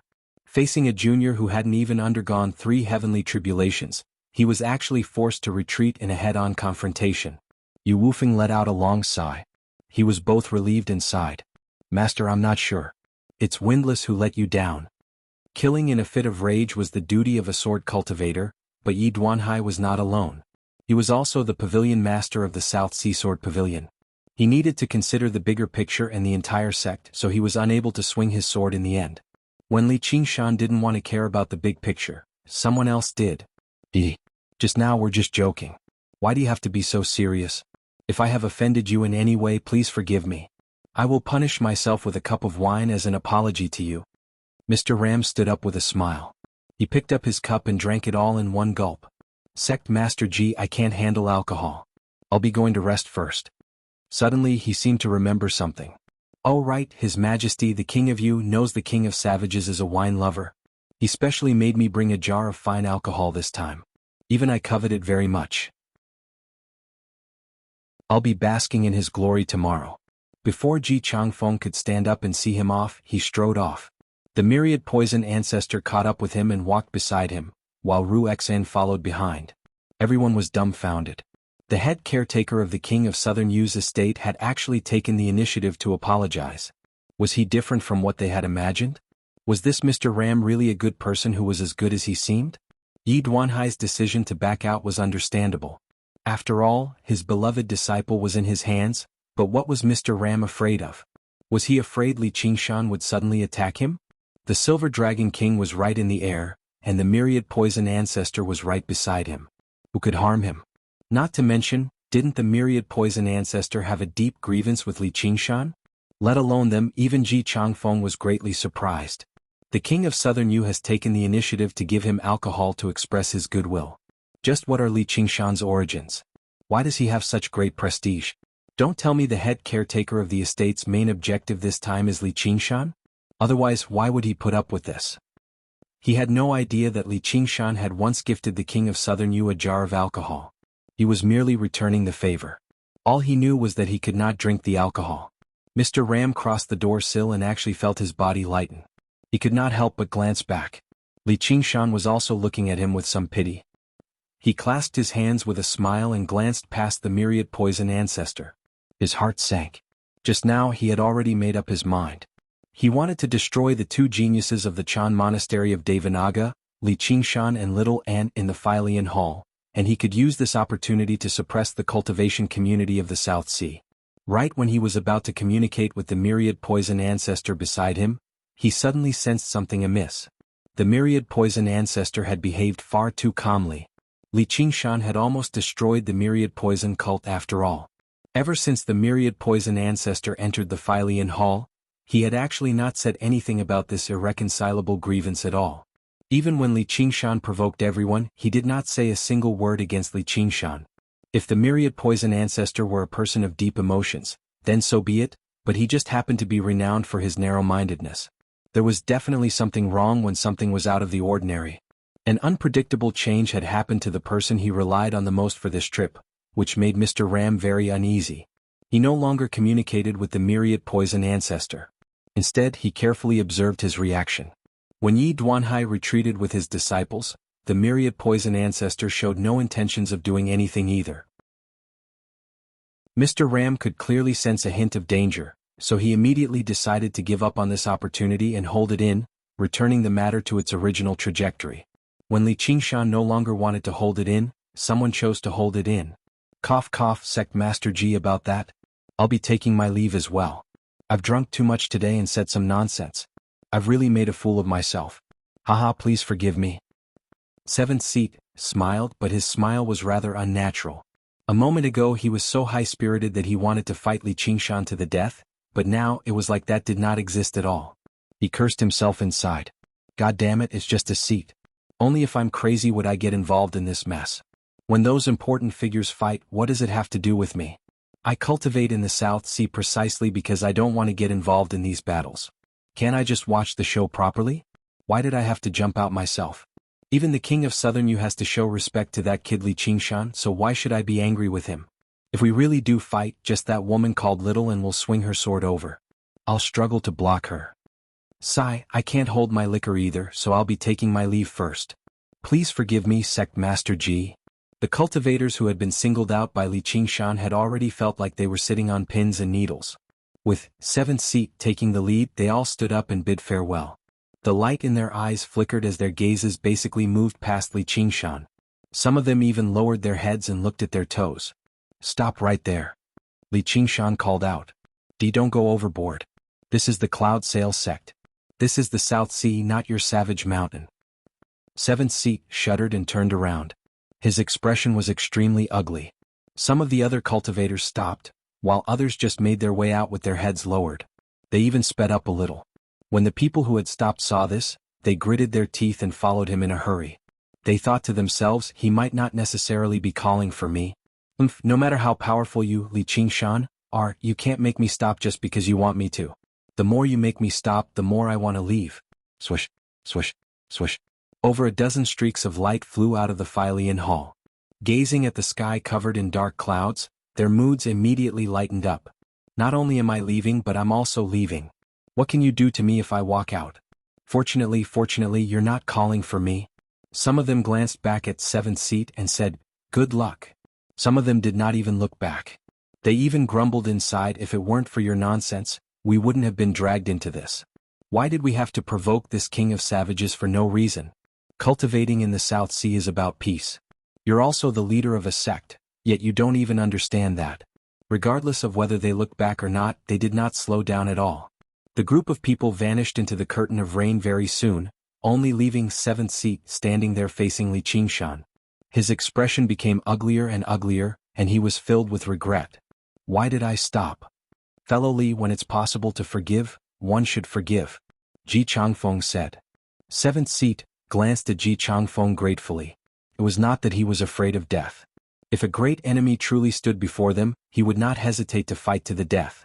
He just did not want to die for some random reason. He had said something too rash. This feeling was like touching a tiger's, but for no reason, only to end up being eaten by the tiger. Such a stupid way of dying would probably make him the laughingstock of the entire South Sea cultivation community. Just looking at his slightly bitter face, Li Qingshan felt like he was going to turn his stomach. What was the point of killing someone like that? He was very surprised that the matter had developed to this point. Originally he was prepared to fight to the death, but he never thought Yi Duanhai and Mr. Ram would actually give in. It was not like he had any deep grievances with the South Sea Sword Pavilion or the King of Yu's estate. They had already admitted defeat and apologized, so there was no reason for him to cling on to it and fight them to the death. However, there was still a big fish. Li Qingshan turned around. Gongyuan, what do you think of my anger?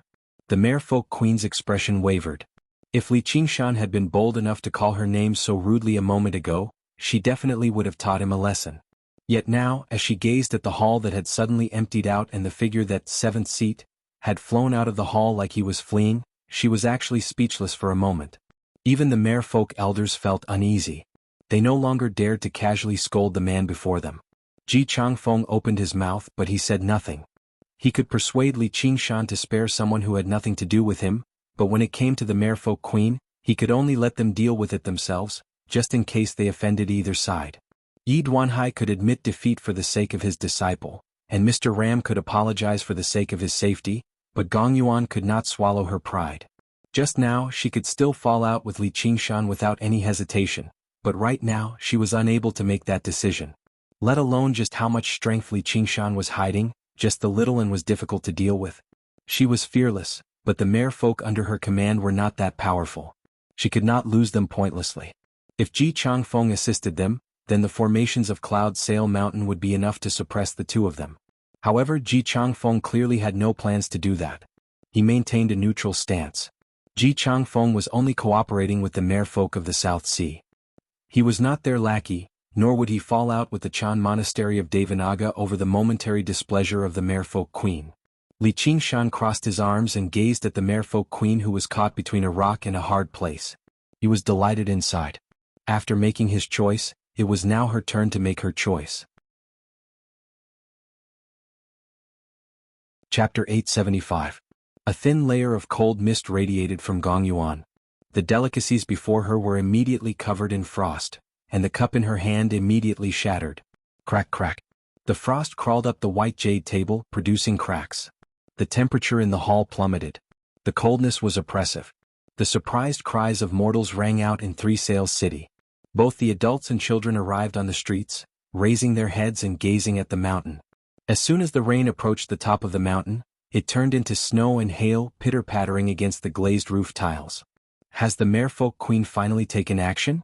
Merfolk sure are domineering. That kid Li Qingshan is probably done for this time. The cultivators who had left the Fylian Hall did not return to cultivate like they had said. Instead, they gazed at the mountain from a safe distance. Master, senior brother, he. Peng Jingni gazed at Yi Duanhai's back as he stood with his hands behind his back. He was worried. If Li Qingshan could not defeat the Merfolk Queen, he would definitely have to order Yu Wufeng to take action.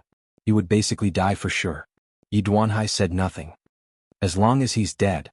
Mr. Ram let out a long sigh inside before shaking his head. It was completely unreasonable, but he just felt like the kid would not die in battle. Strange, far too strange. The cold mist slowly pressed towards Li Qingshan. The sound of freezing grew closer and closer. A layer of ice seemed to cover Gong Yuan's face, beautiful yet cruel. Her eyes turned pitch black, as deep as the ocean abyss. Ji Changfeng was forced to stand up and leave as well, avoiding the coldness that grew heavier and heavier from her. He thought, she's really angered this time. If I refuse to assist her, I'll definitely be blamed in the future. He also grumbled about Li Qingshan inside. Since you've already gained the upper hand, why don't you know when to stop? Why don't you give Gong Yuan a way out? If you really anger her, what good will that do? However, he also understood that at this point, even if Li Qingshan gave her a way out, Gong Yuan might not necessarily accept it. Instead, she would probably take advantage of the situation and attack. Gong Yuan was not Yi Duanhai. There was no need for her to worry about her disciple's safety. It was not Mr. Ram either. She had relied on her own strength. It could be said that her strength was the strongest on Giant Ship Island, and her faction was the strongest in the South Sea. Yi Duanhai and Mr. Ram had their reasons to retreat, but she did not. Although she did have some misgivings, it was not enough for her to put down her dignity as a ruler and submit to a lackey of the imperial court who had undergone the second heavenly tribulation. Thus she chose to attack, forcing them step by step. If they retreated, they would immediately show their weakness, and then she could attack with all her might. If they didn't move, the cold air would slowly freeze them until they lost all ability to resist. If they were to retaliate, that would be for the best. It would allow the Merfolk elders to retreat, and then she would no longer have any misgivings. At this moment, Li Qingshan moved. He didn't retreat but advanced, stepping into the domain of ice and frost. The Merfolk elders were all experienced and wise. They wanted to leave the Fylian Hall.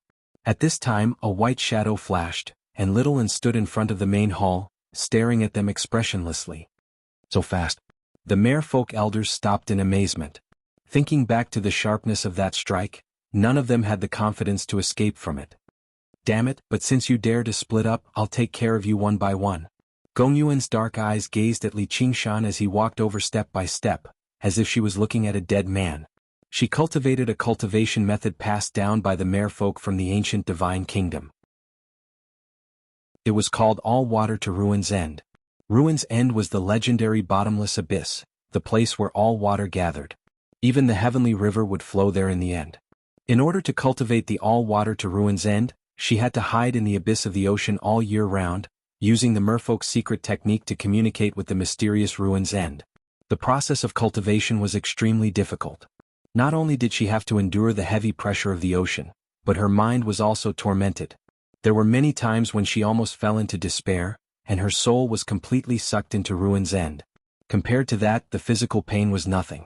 Even during the era when the Merfolk flourished, there were not many people who cultivated this cultivation method, and there were even fewer who succeeded. It was precisely this kind of cultivation experience that made her cold and deep. At the same time, she was prone to hysteria. Even the Merfolk were extremely afraid of her. The cold chi that she was releasing now contained the deathly cold power of Ruin's End. It was pervasive.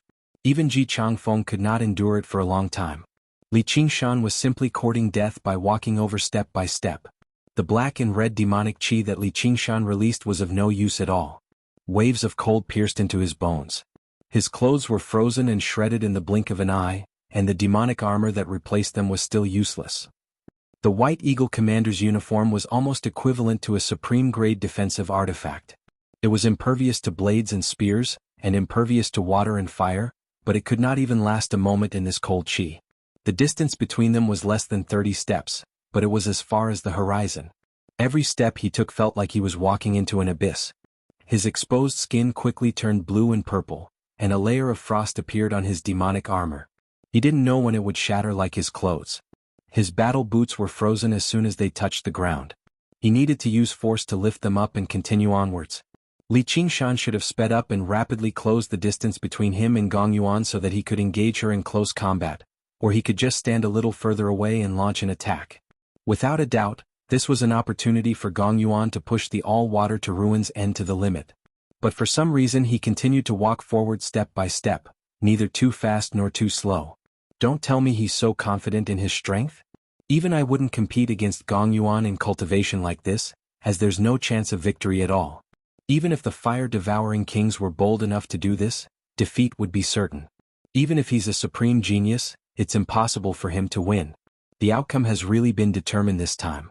Ji Changfeng secretly shook his head.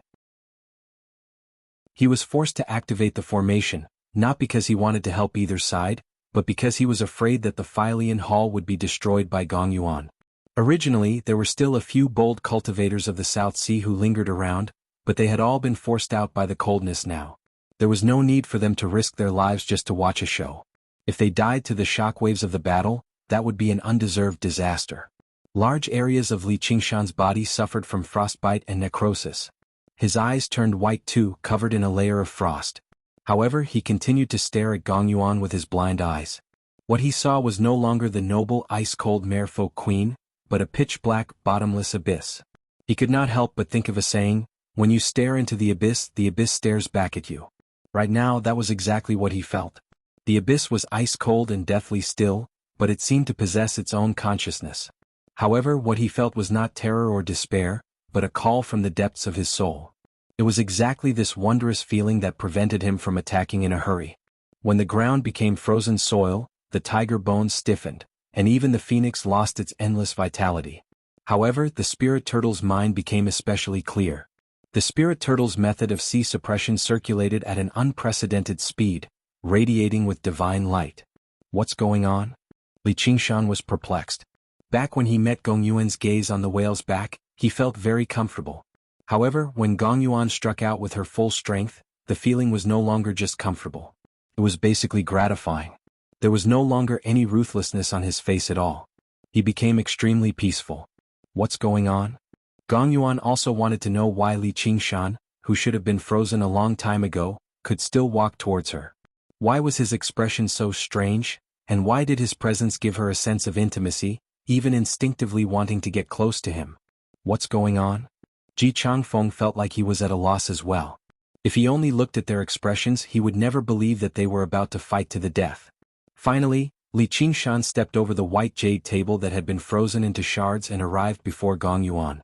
Their presences intertwined, and the feeling of intimacy reached the limit. If I can maintain this state, breaking through to the fifth layer of the spirit turtle will be a piece of cake. Li Qingshan sighed inside, but there was also a hint of joy. The 9 transformations of the demonic and divine was easy in the beginning, but it became more difficult the further one progressed. The wondrous power that Gong Yuan gave off had undoubtedly opened a window for the spirit turtle's cultivation. As for Gong Yuan, she just closed her eyes as if she was sensing something silently. She practiced the all-water to ruins end all year round. Even when she left the ocean and stood among people, she still felt like she was in the abyss of the ocean, facing the unfathomable ruins end. It left her extremely exhausted, which led to a severe inner demon. Being prone to hysteria was one of the external manifestations of inner demons. If she could not suppress her inner demons, not only would it be difficult for her cultivation to increase, but she might even face the danger of suffering from chi deviation. Inner demons were different from demonic nature. They were very difficult to deal with through external methods. They could only be dealt with by themselves. Many cultivators ended up ruined by this, which was also known as chi deviation. This was not as simple as falling into the demonic path and becoming a demonic cultivator. Instead, it was losing control of the mind. It was easier for demonic cultivators to suffer chi deviation than regular cultivators. When regular people lost control of their minds, they would only go mad. Cultivators possessed great power in the first place. Once their minds lost control of this power, the consequences were self-evident. But at this moment she felt her mind become unprecedentedly peaceful. It was so comfortable that she almost wanted to moan. Whether it was Gong Yuan or Li Qingshan, neither of them knew that the mysterious ruin's end was the home of the spirit turtle, the final resting place of the spirit turtle. Because newborn spirit turtles could not survive in ruin's end, adult spirit turtles would reproduce outside ruin's end. Once the little spirit turtle matured, it would swim back to ruin's end like a river flowing back to the ocean. This cycle repeated itself. The environment of ruin's end was far too deathly still. Only spirit turtles liked it. Even water element divine beasts that were no weaker than spirit turtles would not stay there for long even if they could endure the environment there. However, to spirit turtles that pursued peace and longevity, it was the most ideal paradise. Just like how humans referred to the mother river, they also treated ruin's end as their mother. Meanwhile, the mysterious will or laws of ruin's end also treated spirit turtles as their beloved children. This was why the two of them had such a wondrous reaction. But at this moment, Li Qingshan was in an extremely dangerous state. Although his body was tough, it was almost frozen solid. His expression remained calm as he slowly extended his hand. With every movement, the sound of ice cracking and shattering could be heard. Even his tiger bones became fragile in the extreme cold. Chapter 876. Gong Yuan shuddered and opened her eyes. Her ocean blue eyes were filled with incomparable shock. However, after glancing at Li Qingshan, it immediately turned into embarrassment and anger. It turned out that even the demonic heart in Li Qingshan's body had been frozen. Naturally, the demonic armor could not be maintained and his muscular naked body was exposed. Although she was not an innocent girl and could not bear to see a naked man, the problem was that this naked man was standing in front of her, less than a foot away. One of his hands was even on her shoulder. The corner of Li Qingshan's mouth twitched with difficulty. He could not tell if he was apologetic or proud. At the side, Ji Changfeng's eyes widened. He had never seen such a strange scene in his life. The naked man stood in front of the noble and elegant mermaid queen with one hand on her shoulder and a strange smile on his face. "Take off your dirty hand." The cold air that Gong Yuan emitted became even denser. Her voice was also as cold as ice. Not only did Li Qingshan not do that, he raised his other hand and placed it on her other shoulder. He did not have much killing intent now. Instead, he was more concerned about the secrets on her body. Although Gong Yuan appeared angry, he could clearly feel that her hostility had been appeased. Moreover, he believed that she could also feel the change in him. It was a very strange feeling. However, if this continued, he was afraid that he would be frozen to death. He would not place all his hopes on his opponent. At this distance, as long as he used his hands to grab her neck and release the power of vibration, although Gong Yuan's physique was strong, it might not be comparable to the corpse king from before. He could turn the situation around in an instant. Gong Yuan frowned slightly. Her expression changed. Her breasts rose and fell. She took a deep breath and suddenly took a step back. She retracted the cold air. "I'll spare your life today." Then he flicked his sleeves and left. When he brushed past Li Qingshan, he even glanced at him. There was no longer any hostility in his gaze. Instead, it was as if he had seen some kind of rare and precious item. At the same time, this item contained some kind of disgusting attribute, so he couldn't decide what to do with it. When they arrived at the entrance of the hall, Little and stepped aside without saying a word. Gong Yuan glared at her fiercely. Elder Blue felt strange. Although his thoughts were not meticulous, he had still watched Gong Yuan grow up. He could keenly sense that there was a subtle change in Gong Yuan's temperament. There was less melancholy and cruelty. He looked at Li Qingshan in surprise, wondering what had just happened. Only Li Qingshan and Gong Yuan were clear about the changes in their auras. Others could not understand it. The flames of the phoenix warmed his entire body, and the necrosis on Li Qingshan's body rapidly healed. His skin recovered its normal color in the blink of an eye. He looked at his hand and smiled. He never thought he would reap such an unexpected benefit this time. However, calling it an accident was not really an accident. Just like how the fire devourers possessed the divine Wutong tree, it made perfect sense for merfolk who were born with the spirit of water, to possess items that could assist in the cultivation of spirit turtles. After all, they had both been passed down through the ancient divine kingdoms. Even though they had declined now, there were still very few that could rival their heritage. In the blink of an eye, the large Fylian hall emptied out. Only Li Qingshan, Little Anne, and the dumbfounded Ji Changfeng remained. Fellow, just what did you do? Ji Changfeng hesitated for a very long time, but he still could not help but ask. I used my charm, of course. Li Qingshan smiled. Really? Ji Changfeng laughed dryly. He could not tell what startling charm Li Qingshan possessed. You might not believe me, but my charm is useless against men, but against women it's... You better put on some clothes first. Ji Changfeng could no longer listen to him anymore. Li Qingshan found a set of clothes from his sumeru ring and put them on. Little Anne came over to help him tidy up. Seeing this, Ji Changfeng immediately confirmed that this was not a relationship that outsiders could drive a wedge between them.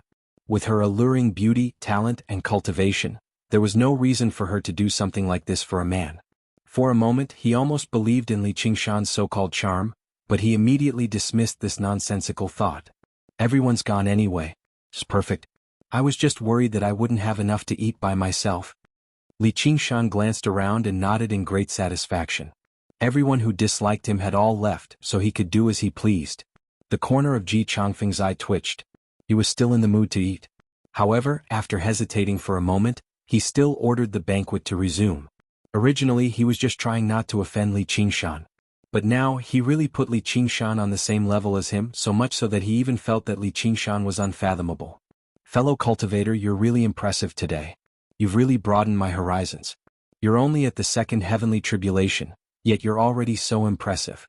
If there's a day when you pass through the third heavenly tribulation, won't you be invincible in the world? How could that be? I'm still far from it. Being invincible in the world is not as simple as being number one in the world. I can defeat everyone from number 2 to number 1 in the world. But thank you for your auspicious words. I will be invincible in the world sooner or later, haha. When Ji Changfeng heard the first sentence he thought, you brat finally know how to be humble. But when he heard the next sentence he suddenly didn't know what to say. The world is so vast. If all the experts of the 9 provinces and 4 seas are counted, I'm afraid I can't even be ranked in the top 100. As for those who reached the so-called invincible in the world realm, there hasn't been a single one since ancient times.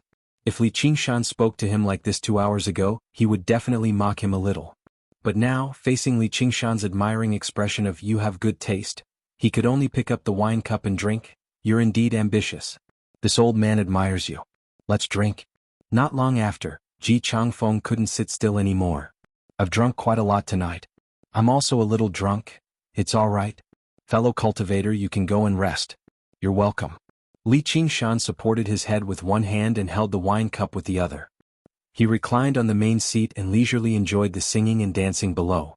As a result, only Li Qingshan and Little Anne remained in the large hall a while later. He simply waved his hand and dismissed the singers and dancers as well. It's really clean now, Li Qingshan communicated. He picked up the wine cup and clinked it gently with Little Anne in his arms, drinking it all in one gulp. Why? Little Anne took his wine cup with one hand and placed his own into Li Qingshan's hand with the other. Li Qingshan drank it all in one gulp again. The aura that Gongyuan gives off is extremely strange. It seems to be very beneficial to the spirit turtle transformation, and the aura of the spirit turtle seems to be beneficial to her as well. You want to dual cultivate with her? Of course. She's a queen after all. Li Qingshan pinched Little Anne's little face. I'm just joking. She's definitely not a good person. If it weren't for the fact that she doesn't have the confidence to capture me, she definitely would have taken action and interrogated me about my secrets. Let alone the fact that the merfolk queen won't dual cultivate with a human. Even if she's willing, I won't agree to it. He was lustful, but he was not so lustful that he would lose his mind and think with his lower body. Gongyuan was different from Lolth. Not only was she extremely powerful, but the organization behind her was extremely powerful as well. If Lolth slept with her, then so be it, but if he got too deeply involved with Gongyuan, there would definitely be no benefits. You overestimate yourself. Little Anne turned her head away in disapproval. Li Qingshan rolled his eyes. He said angrily, you damned girl. Even when you stripped naked in front of me, didn't I still manage to control myself? That's because you're a coward. Little An curled her lips. You dare say I'm a coward? Li Qingshan glared at her. I've already said that. Little An glared back at him. Forget it, forget it. I'm afraid of you. Li Qingshan pulled her into his arms helplessly and thought, originally, I had no idea what I should exchange with the merfolk, but I finally have a target now. I need to find a way to contact Wuxia. At this moment, the banquets between the regular cultivators and the merfolk reached an end on Central and Lesser Cloud-massed mountains.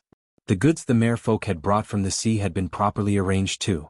The banquets dispersed, and the sea fair officially began. Let's go.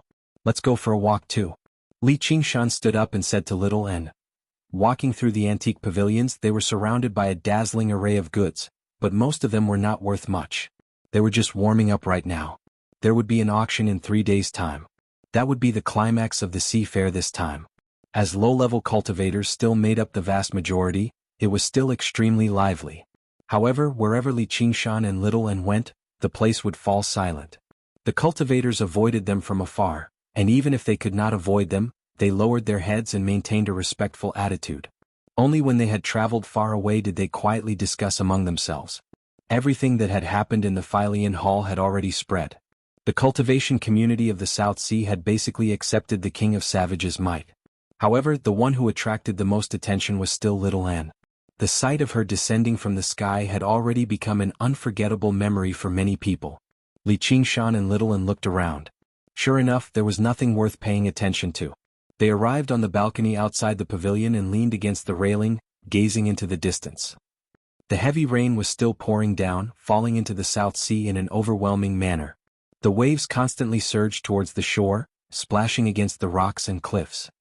The raging waves beat against the shore, stirring up 1,000 piles of snow. The landscape is like a painting, and how many heroes have there been in a time? Li Qingshan said slowly.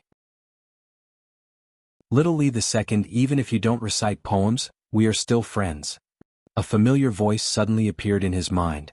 On the balcony of the lower floor, Wuxia was leaning against the railing, gazing at the night rain. What is your relationship with Gongyuan? Li Qingshan originally had a stomach full of questions, but when it came to the most gossipy one, it was at the tip of his tongue. Wuxia was silent for a moment, then said, Next question. What kind of cultivation method does she cultivate? Li Qingshan could hear that she was not in a good mood, so he went straight to the point. All water to Ruin's End, a cultivation method passed down from the Divine Kingdom.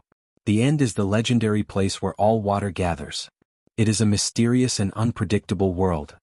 Wuxia introduced the all water to Ruin's End. When Li Qingshan heard the 2 words Ruin's End, he felt an incomparably intimate feeling. He then asked, Do you know this cultivation method? Chapter 877. This surprised Li Qingshan greatly. Originally he had only asked casually.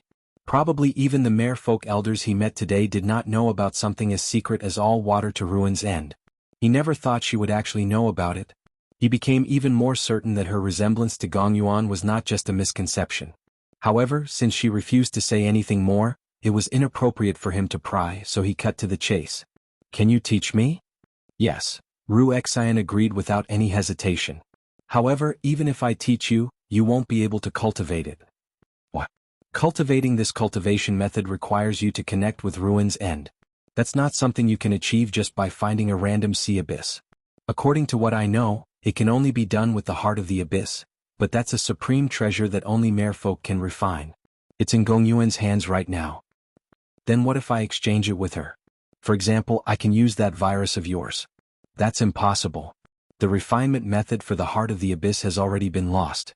The imperial court of the merfolk only has a single one. Once it's lost, Gongyuan's cultivation will stagnate, and I've already thought of what I want to exchange for it. The path of cultivation was crucial to any cultivator, and it was even more so to experts like Gongyuan.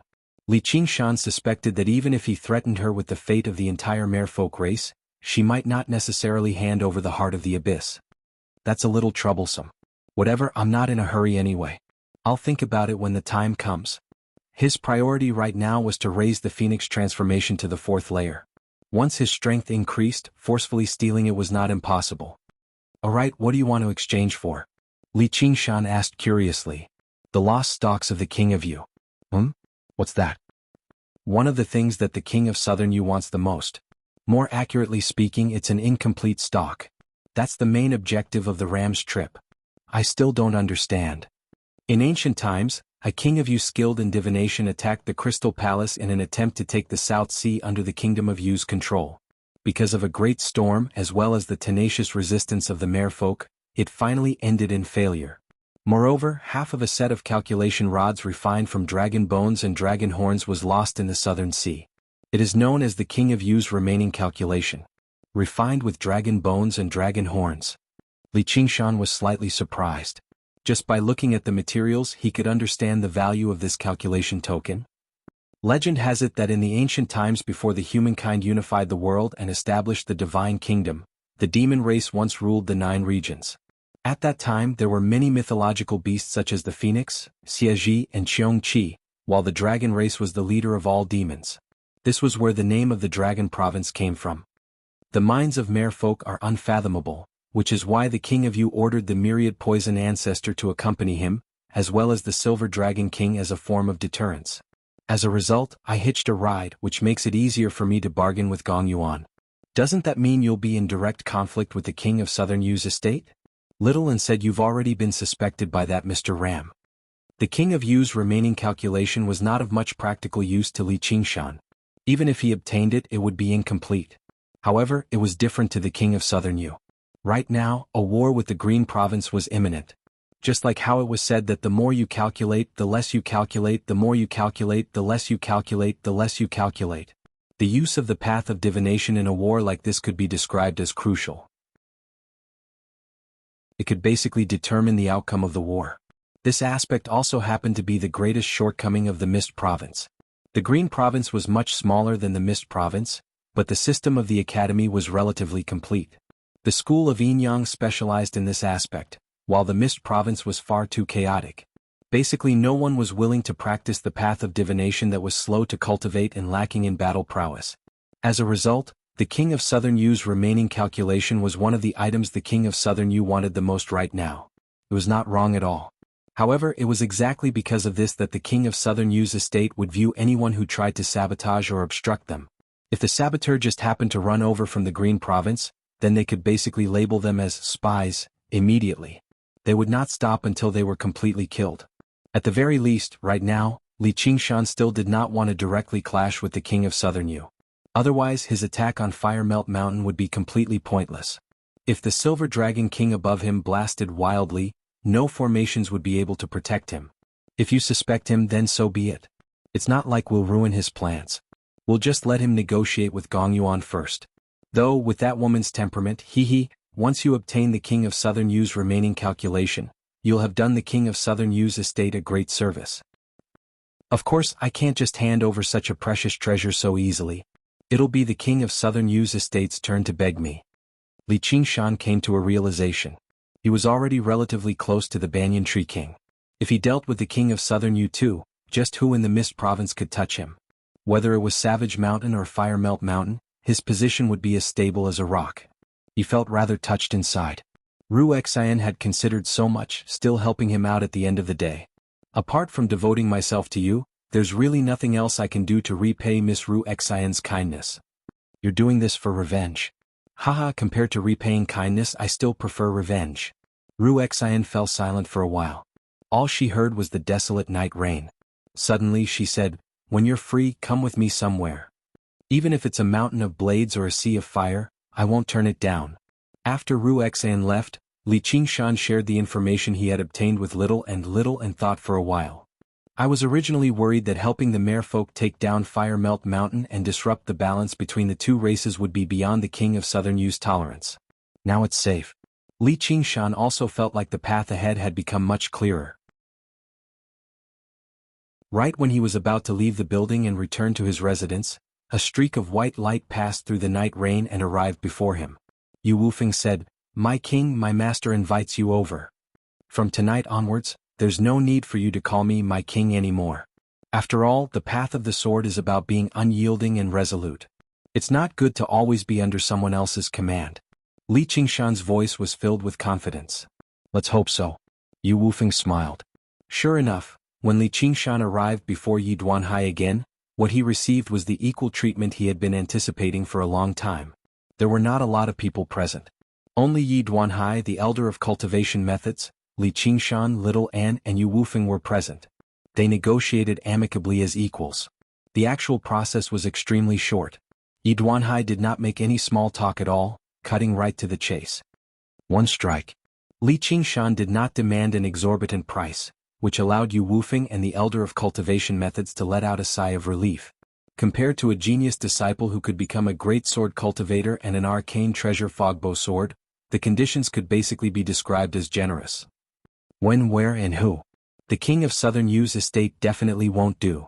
There's also the royal court of the merfolk. Don't worry, it's neither of those places. It won't bring disaster to the South Sea Sword Pavilion either. You'll naturally know when the time comes. How can I trust that you'll keep your promise? Look at your heart. I also have some secrets that require Yu Wufeng to swear not to divulge. Only then can I remove the blood oath. However, there's no oath that can bind a great sword cultivator. All you can do is look at your heart, Li Qingshan said calmly. All right. Yi Duanhai did not waste any more time. See our guest off. Farewell. Li Qingshan still liked this kind of straightforwardness, but in order to obtain this straightforwardness, he really did put in quite a lot of effort. Chapter 878. Time passed quickly. In the blink of an eye, several days had passed. Torrential rain poured down, whistling through the surroundings. It showed no signs of stopping. Gazing at the surroundings, the sky flashed with golden light, gilding the clouds. Sunlight shone on the ocean. If one looked from above, they would discover that the entire island was enveloped by a thick layer of dark clouds, while the other places were sunny with white clouds drifting about. A mountain of clouds approached the sky above Giant Ship Island with the sea breeze. As if it had been swallowed, it merged into the thick clouds, making the rain even heavier. No matter how the sea breeze blew, the dark clouds remained unmoving. This was obviously the work of the merfolk. Merfolk did not like to leave the ocean and come to land. Only rain could make them slightly more comfortable. Regular merfolk obviously did not possess such methods, but there were many powerful merfolk led by Gongyuan in the seafair this time. As natural spirits of water, and they were in the moist South Sea, it was nothing for them to summon clouds and rain. Legend had it that when dragons traveled they did not need to use any techniques.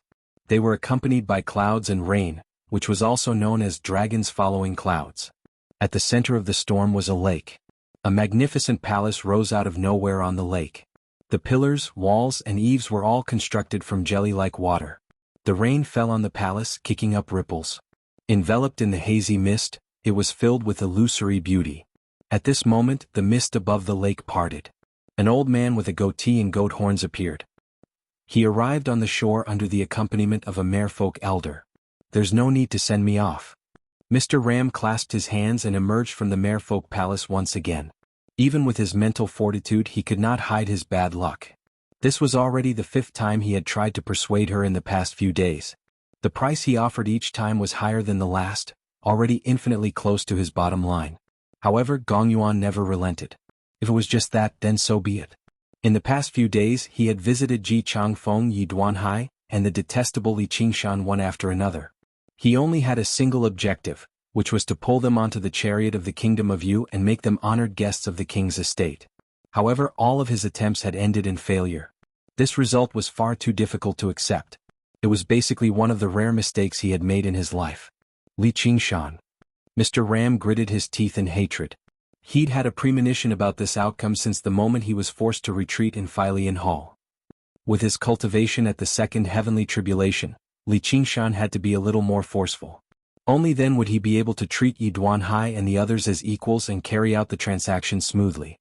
How could Mr. Ram not need to display the might of Yu King Manor? He was also a second heavenly tribulation cultivator. He never thought he would be forcefully suppressed by a cultivator whose cultivation was even lower than his as soon as he arrived at the Cloud Sail sect. This invisibly created a great impact. And the myriad poison ancestors' strange behavior had disrupted many of his plans. Originally, he planned on using the myriad poison ancestors' hostile relationship with the South Sea Sword Pavilion and Savage Mountain to threaten them to a certain extent. The king's estate did not need to take action directly. All they needed to do was support the myriad poison ancestors slightly, and Yi Duanhai and Li Qingshan would have to consider the consequences. It was still in the Failian Hall. How could the dissension between him and the myriad poison ancestor escape the eyes of those shrewd people? A single misstep resulted in a series of mistakes. Apart from the very beginning, he had come alone whenever he negotiated with Gong Yuan, so his momentum had weakened by quite a lot, let alone threatening Yi Duanhai and Li Qingshan. Sure enough, nothing good comes out of this kid's visit to the Mist Province. The potential that he and that little and have demonstrated is far too startling, so I need to get His Majesty the King of Yu to consider it and take preventive measures. If I can keep them in the Mist Province forever, the benefits won't be any less than killing 2 great cultivators of the Green Province. Though perhaps there's no need for that. Mr. Ram gazed at the Silver Dragon King in the clouds, and a sliver of coldness flashed through his eyes. He vanished into the curtain of rain. Soon after Mr. Ram's departure, a masked figure arrived before the Merfolk Palace and bowed. "I request an audience with your Majesty." A while later, the mist parted again. Ru Xen stepped onto the surface of the lake, making her way towards the Merfolk Palace step by step. Enchanting laughter rang out from the raging surface of the lake. Beautiful figures swam about, studying her. A beautiful mermaid poked her head out of the water and asked curiously, "Hey, what's your name?" Ru Xen glanced at her and thought of a distant name, but she said nothing. She arrived in front of the Merfolk Palace and stopped for a while, studying it. She revealed a look of nostalgia, but it was hidden under the heavy mask so no one could see it. "I'll see I've returned." She stepped into the Merfolk Palace, and the whistling rain suddenly grew distant. A world of water unfolded before her. Many beautiful mermaids swam and played around in the water. Their tails of various colors such as dark blue, crimson, dark green and so on, left behind colorful trails. The trade of regular goods had already been completed. Most of them were bartering for resources that did not exist in the sea, as well as some reserves for war such as pills, talismans, food and so on.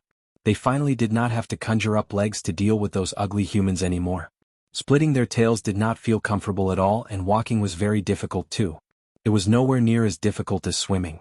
The mermaids who had only just conjured up legs felt like they were walking on the tip of a blade when they walked on land. Once the auction ended the next day, they would be able to return home, so everyone was in a very good mood. What made them the happiest was that the queen, who had always been cold, seemed to have become much gentler. When she was free, she would even guide them in their cultivation. This had never happened before. Ru Xan spotted Gong Yuan on the crystal throne with a single glance. She sucked in a deep breath and adjusted her emotions. The feeling of being a bystander in the crowd was completely different from being in front of her. "You're the myriad poison ancestor's disciple?" Gong Yuan asked from above. "Yes." "How dare you? You're a coward. You're requesting an audience with the queen. Why don't you remove your mask and state your name?" The captain of the guards, Gong Kuan, scolded. "Due to refining poison, my appearance has been ruined. I don't want to show it to others, so please forgive me, your majesty. As for my name, it's just a code name. It can be real or fake, so it's not important at all," Ru Xian said hoarsely. Gong Yuan waved her hand and dismissed Gong Kuan. Demonic cultivators who refined poison would often turn themselves into something that was neither human nor ghost. Looking at her figure, she was still a woman, so it made sense for her to be reluctant to show her face. Most importantly, she definitely had the myriad poison ancestors' orders for this trip. There was no need for her to provoke that narrow-minded old man over something as small as this. "Since it's a Merfolk Sea Fair, I want to make a deal with your majesty," said Ru Xen. "Oh? Tell me, what do you have, and what do you want to exchange with me?" "I want to use the lives of all the fire devourers who have yet to undergo the heavenly tribulation in Fire Melt Mountain to exchange for something with your majesty." The hall suddenly fell silent. The mere people were all taken aback.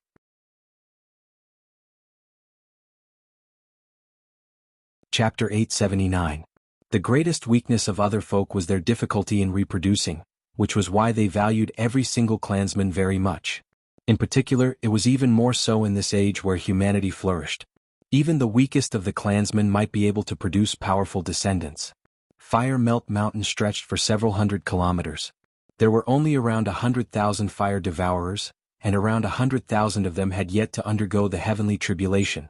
However, killing 100,000 fire devourers was much more difficult than killing 1 million or even 10 million mortals unless they completely destroyed Fire Melt Mountain. However, that was basically impossible. Across the entire Mist Province, only the Banyan Tree King and the King of Southern Yu's estate possessed the strength to do so. However, if they started a war like that, they would have to pay a corresponding price. Demon kings and great cultivators would definitely die. Don't tell me it's another scheme from that old dog from the King of Southern Yu's estate, trying to trick the lost stocks of the King of Yu into returning. But isn't that a little too stupid of a lie? Gong Yuan stared at Ru Xan coldly and thought to herself. I want to use the lives of all the fire devourers who have yet to undergo the heavenly tribulation in Fire Melt Mountain to exchange for something with your majesty, Ru Xan repeated calmly. Even her tone had not changed at all. All right. I'd like to hear what you have to say, Gong Yuan said with the mindset of, I'd rather believe it than not. The security of Fire Melt Mountain is tight, so normally speaking, you have to kill the fire-devouring kings and breach Fire Melt Mountain before you can massacre fire devourers on a large scale. However, even great cultivators can't achieve something like that. If you have something to say, just say it. Stop beating around the bush, Gong Yuan said impatiently. All right. I've studied medicine for many years and I've come up with an idea. Do you know about plagues, your majesty? Ru Xan asked. Fire devourers feed on fire. They're immune to all diseases, so how can they be infected by plagues? Is this your idea? Gong Yuan asked. Regular plagues obviously won't work. Please take a look at this, your majesty. Ru Xan fished out a grayish-white stone from her sumaru ring. The water surged and swept the stone over to Gong Yuan. She glanced at it and said, This is just a regular stone. What are you trying to pull? Don't tell me your majesty doesn't find the shape of this stone rather familiar? Huh? Originally, Gong Yuan had only used her soul sense to investigate whether there was anything strange in the rock or not. Only with Ru Xian's reminder did she take a closer look and become slightly surprised. This seems like the heart of a fire devourer. The heart of a fire devourer was equivalent to the demon core of a demon. However, demon cores had to be condensed after birth, while the heart was innately present. It was the source of power for fire devourers. However, it should be emitting a crimson glow and containing a dense amount of fire spiritual energy. That's right. This is the result of being infected with a plague. The hearts of fire devourers will turn into lifeless rock. I've already tested it on many fire devourers. This plague is very contagious and it has a certain degree of latency. Once it breaks out, death is certain. Stone heart, Ru Xian said. Do you think I'll believe you just because you took out a heart carved out of a random rock and boasted about it? Gong Yuan closed her hand gently, and the stone heart turned to dust. She waved her hand. See off the guest. Ru Xian bowed and actually said nothing more, turning around and leaving. Gong Yuan's eyes narrowed slightly. Speaking of which, her back seemed rather familiar, but she could not recall where she had seen it before. Ru Xan was about to make her way out of the hall when Gong Yuan's voice rang out from behind. Stop. What other orders do you have, your majesty? Ru Xan seemed to be expecting this a long time ago, so she turned around gently. Who are you exactly? The sense of familiarity from the way she turned around intensified. Gong Yuan had a vague feeling that there was a mysterious connection between her and this mysterious visitor, as if they were connected by an invisible thread. At her realm of cultivation, intuition was no longer just intuition. It was almost like divination and prophecy. Your Majesty shouldn't be concerned about my identity but our deal, Ru Xan reminded her. You said you study the path of medicine, but I don't recall the myriad poison cult having any path of medicine. Even across the entire Mist province, there aren't a lot of disciples of the school of medicine. If what you said is true, then you've gone to so much effort to refine a plague that targets fire devourers just to make a deal with me. Gong Yuan doubted. Why not? Ru Xian answered with a question. Gong Yuan curled her right index finger, and the flowing water before Ru Xian suddenly condensed into a blade of ice. It was thin and transparent, almost invisible. It was even sharper than a blade. With Ru Xian's cultivation that had only recently undergone the second heavenly tribulation, she was unable to respond at all. She only felt a sliver of coldness sweep across her face, and the mask silently split into two. Seeing her face clearly, Gong Yuan, who had always been cold and dignified, revealed a stunned expression of disbelief. She cried out involuntarily, "Little sister!" However, she immediately returned to her senses. No, that's impossible. Who are you exactly? Although her appearance was roughly similar, there were still some differences. However, the sense of familiarity from that moment was far too intense, overlapping with the image in her memories, which was why it created a false impression. Her little sister's expression had never been so cold. Even when she left the South Sea, she was as gentle as before. Your little sister is already dead, so of course she can't stand before you again. Ru Xian's face seemed like it was carved from white jade. Apart from the movement of her lips, she did not reveal any expression at all. Her voice was so calm that it seemed like she was stating a fact that had nothing to do with her. "So it's you, you wretched child," Gong Yuan said sternly. Right now, what she felt was no longer just familiarity, but a deep connection of blood. The distant past surged through her, and her heart was filled with mixed feelings. Did she regret it? Did she feel guilty? For a moment, she was unable to describe what she felt. "It's me, you wretched child. I didn't think your majesty would still remember me. I'm still alive. You must be very disappointed, your majesty. What do you think? After seeing my face, have you become a little more interested in our deal?" Ru Xian asked. "The final outcome isn't what I want to see either. Originally, I thought they could leave the Mist Province. Forget it. Thousands of clansmen died at the hands of the fire devourers. Even if she's my younger sister, she's just one of them. Since I'm a queen, I can't be selfish. Whether you're telling the truth or not, stay behind. I'll avenge you." Gong Yuan suppressed her various emotions and recovered her composure as a merfolk queen. If what she said was true, then she had to be in her hands. She would be the trump card for defeating the fire devourers. Perhaps she could even end the war completely. "Unfortunately, I don't need you to avenge me. If I need to rely on someone's strength, that person won't be you. I'm not asking you. This is an order." "Then that's even more of a pity. I'm not a merfolk, so I don't have to follow the merfolk queen's orders. If your majesty isn't willing to carry out the deal, then I'll be leaving." With that, Ru Xian turned around and left. "That's not up to you." Gong Yuan's eyes turned cold and she clenched her right hand. The water around Ru Xian immediately froze into a prison of ice. She finally sneered. There was a flash of green light, and with a boom the prison of ice shattered. The entire palace shook. Chapter 880. After becoming a poison-assimilating ghost king, the myriad poison ancestor had gone from being a living being to a ghost, so he could hide very well. When Ru Xian came to see Gong Yuan, she had already guessed this worst-case scenario, so why would she not make any preparations? Myriad poison ancestor. How dare you interfere with the matters of our royal court?" Gong Yuan saw the myriad poison ancestor, but not only was she fearless, but she even swung her tail and immediately approached the myriad poison ancestor. Her eyes became as deep as an abyss. She refused to believe that everyone possessed a wondrous ability like Li Qingshan. Sure enough, the myriad poison ancestor was slightly taken aback. He sensed the iciness and deathly stillness of Ruin's End. Because ghosts did not possess bodies, they were even more susceptible to mental attacks like this. Gong Yuan turned into a streak of blue light, making her way around the myriad poison ancestor and straight for Ru Xian. At this moment, an inhuman roar exploded in her ears. The myriad poison ancestor returned to his senses. His expression twisted and changed, and his body swelled up, going from a dignified, gloomy old man to a vicious ghost with a green face. A ghost claw the size of a millstone swung towards Gong Yuan. Gong Yuan struck back without even looking back. The flowing water froze into ice, but it was unable to stop the ghost claw at all. Countless pieces of ice spattered, but they directly passed through the ghost claw. Gong Yuan shivered inside. After becoming a ghost king, not only has this old monster's cultivation not weakened, but his close combat abilities have actually become so powerful. It's just a small trick. How can it stop me? Boom. The entire giant ship island shook gently. The merfolk palace shattered loudly, and the lake water surged, surging towards the horizon. The poison-assimilating Ghost King's colossal body staggered back a few steps. A layer of frost covered him, and even the poisonous flames in his eyes dimmed. Although he could incorporeal his body and avoid the direct attack of the ice, the coldness it contained could directly freeze the soul. As for Gong Yuan, she took advantage of the situation and grabbed Ru Xian. She turned around and said coldly, "Myriad poison ancestor, I respect you as a great cultivator, so I'll show you some respect. Don't be so ungrateful. I have to keep this person. No one has ever stolen anything from me. If you don't want these small fries to die, you can leave them here. Gigi Jiji."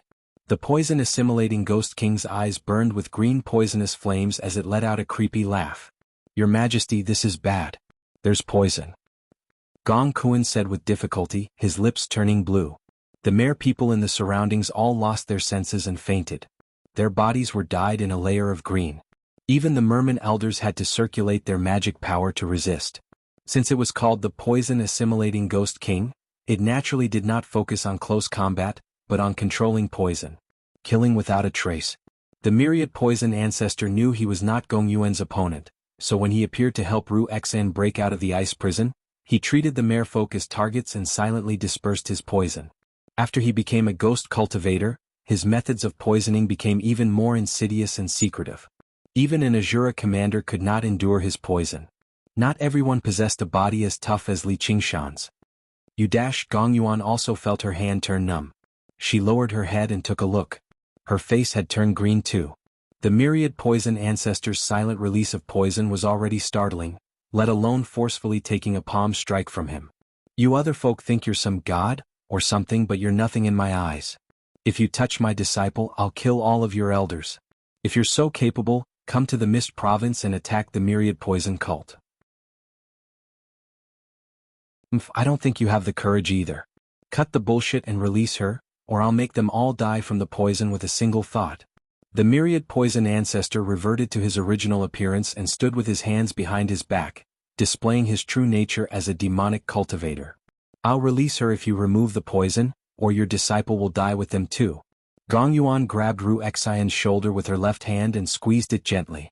The sound of ice shattering immediately rang out. Ice condensed on her right hand, and with a gentle shudder, the ice shattered. The color of her hand had already returned to normal. The other mare people clearly did not possess what she was capable of. If it were not for the myriad poison ancestor's intentional control, the weaker mare people would have been reduced to a puddle of water a long time ago. You're still threatening me? She's just a disciple. If she dies, then so be it. I've already poisoned her. Even if you don't kill her, I'll kill her. Don't even think about getting me to give away what she's developed for free. I'll count to 3. If you don't release her, I'll leave right now. Can you really make me stay? This was the strength of demonic cultivators. They did not care about benevolence, righteousness, propriety, wisdom, emotions, or morals. Let alone capturing a disciple like him, even his own son would be useless. If Yi Duanhai were a demonic cultivator, Li Qingshan would never have come to discuss a deal with him. It was not without reason that even gods and ghosts feared the wicked. You can leave, but can the head caretaker of the King of Yu's estate leave? Gong Yuan frowned. She understood that someone like the myriad poison ancestor was definitely capable of something like that. She could defeat him, but killing him was basically impossible. Once they fell out, he could poison all the mare people present to death before running back to the myriad poison cult. No matter how powerful the mare people were in the South Sea, they would not be able to do anything to him. As long as I can leave. If you're willing to fall out with the King of Southern Yu's estate, what does that have to do with me? The myriad poison ancestor cut right to the chase before beginning to count.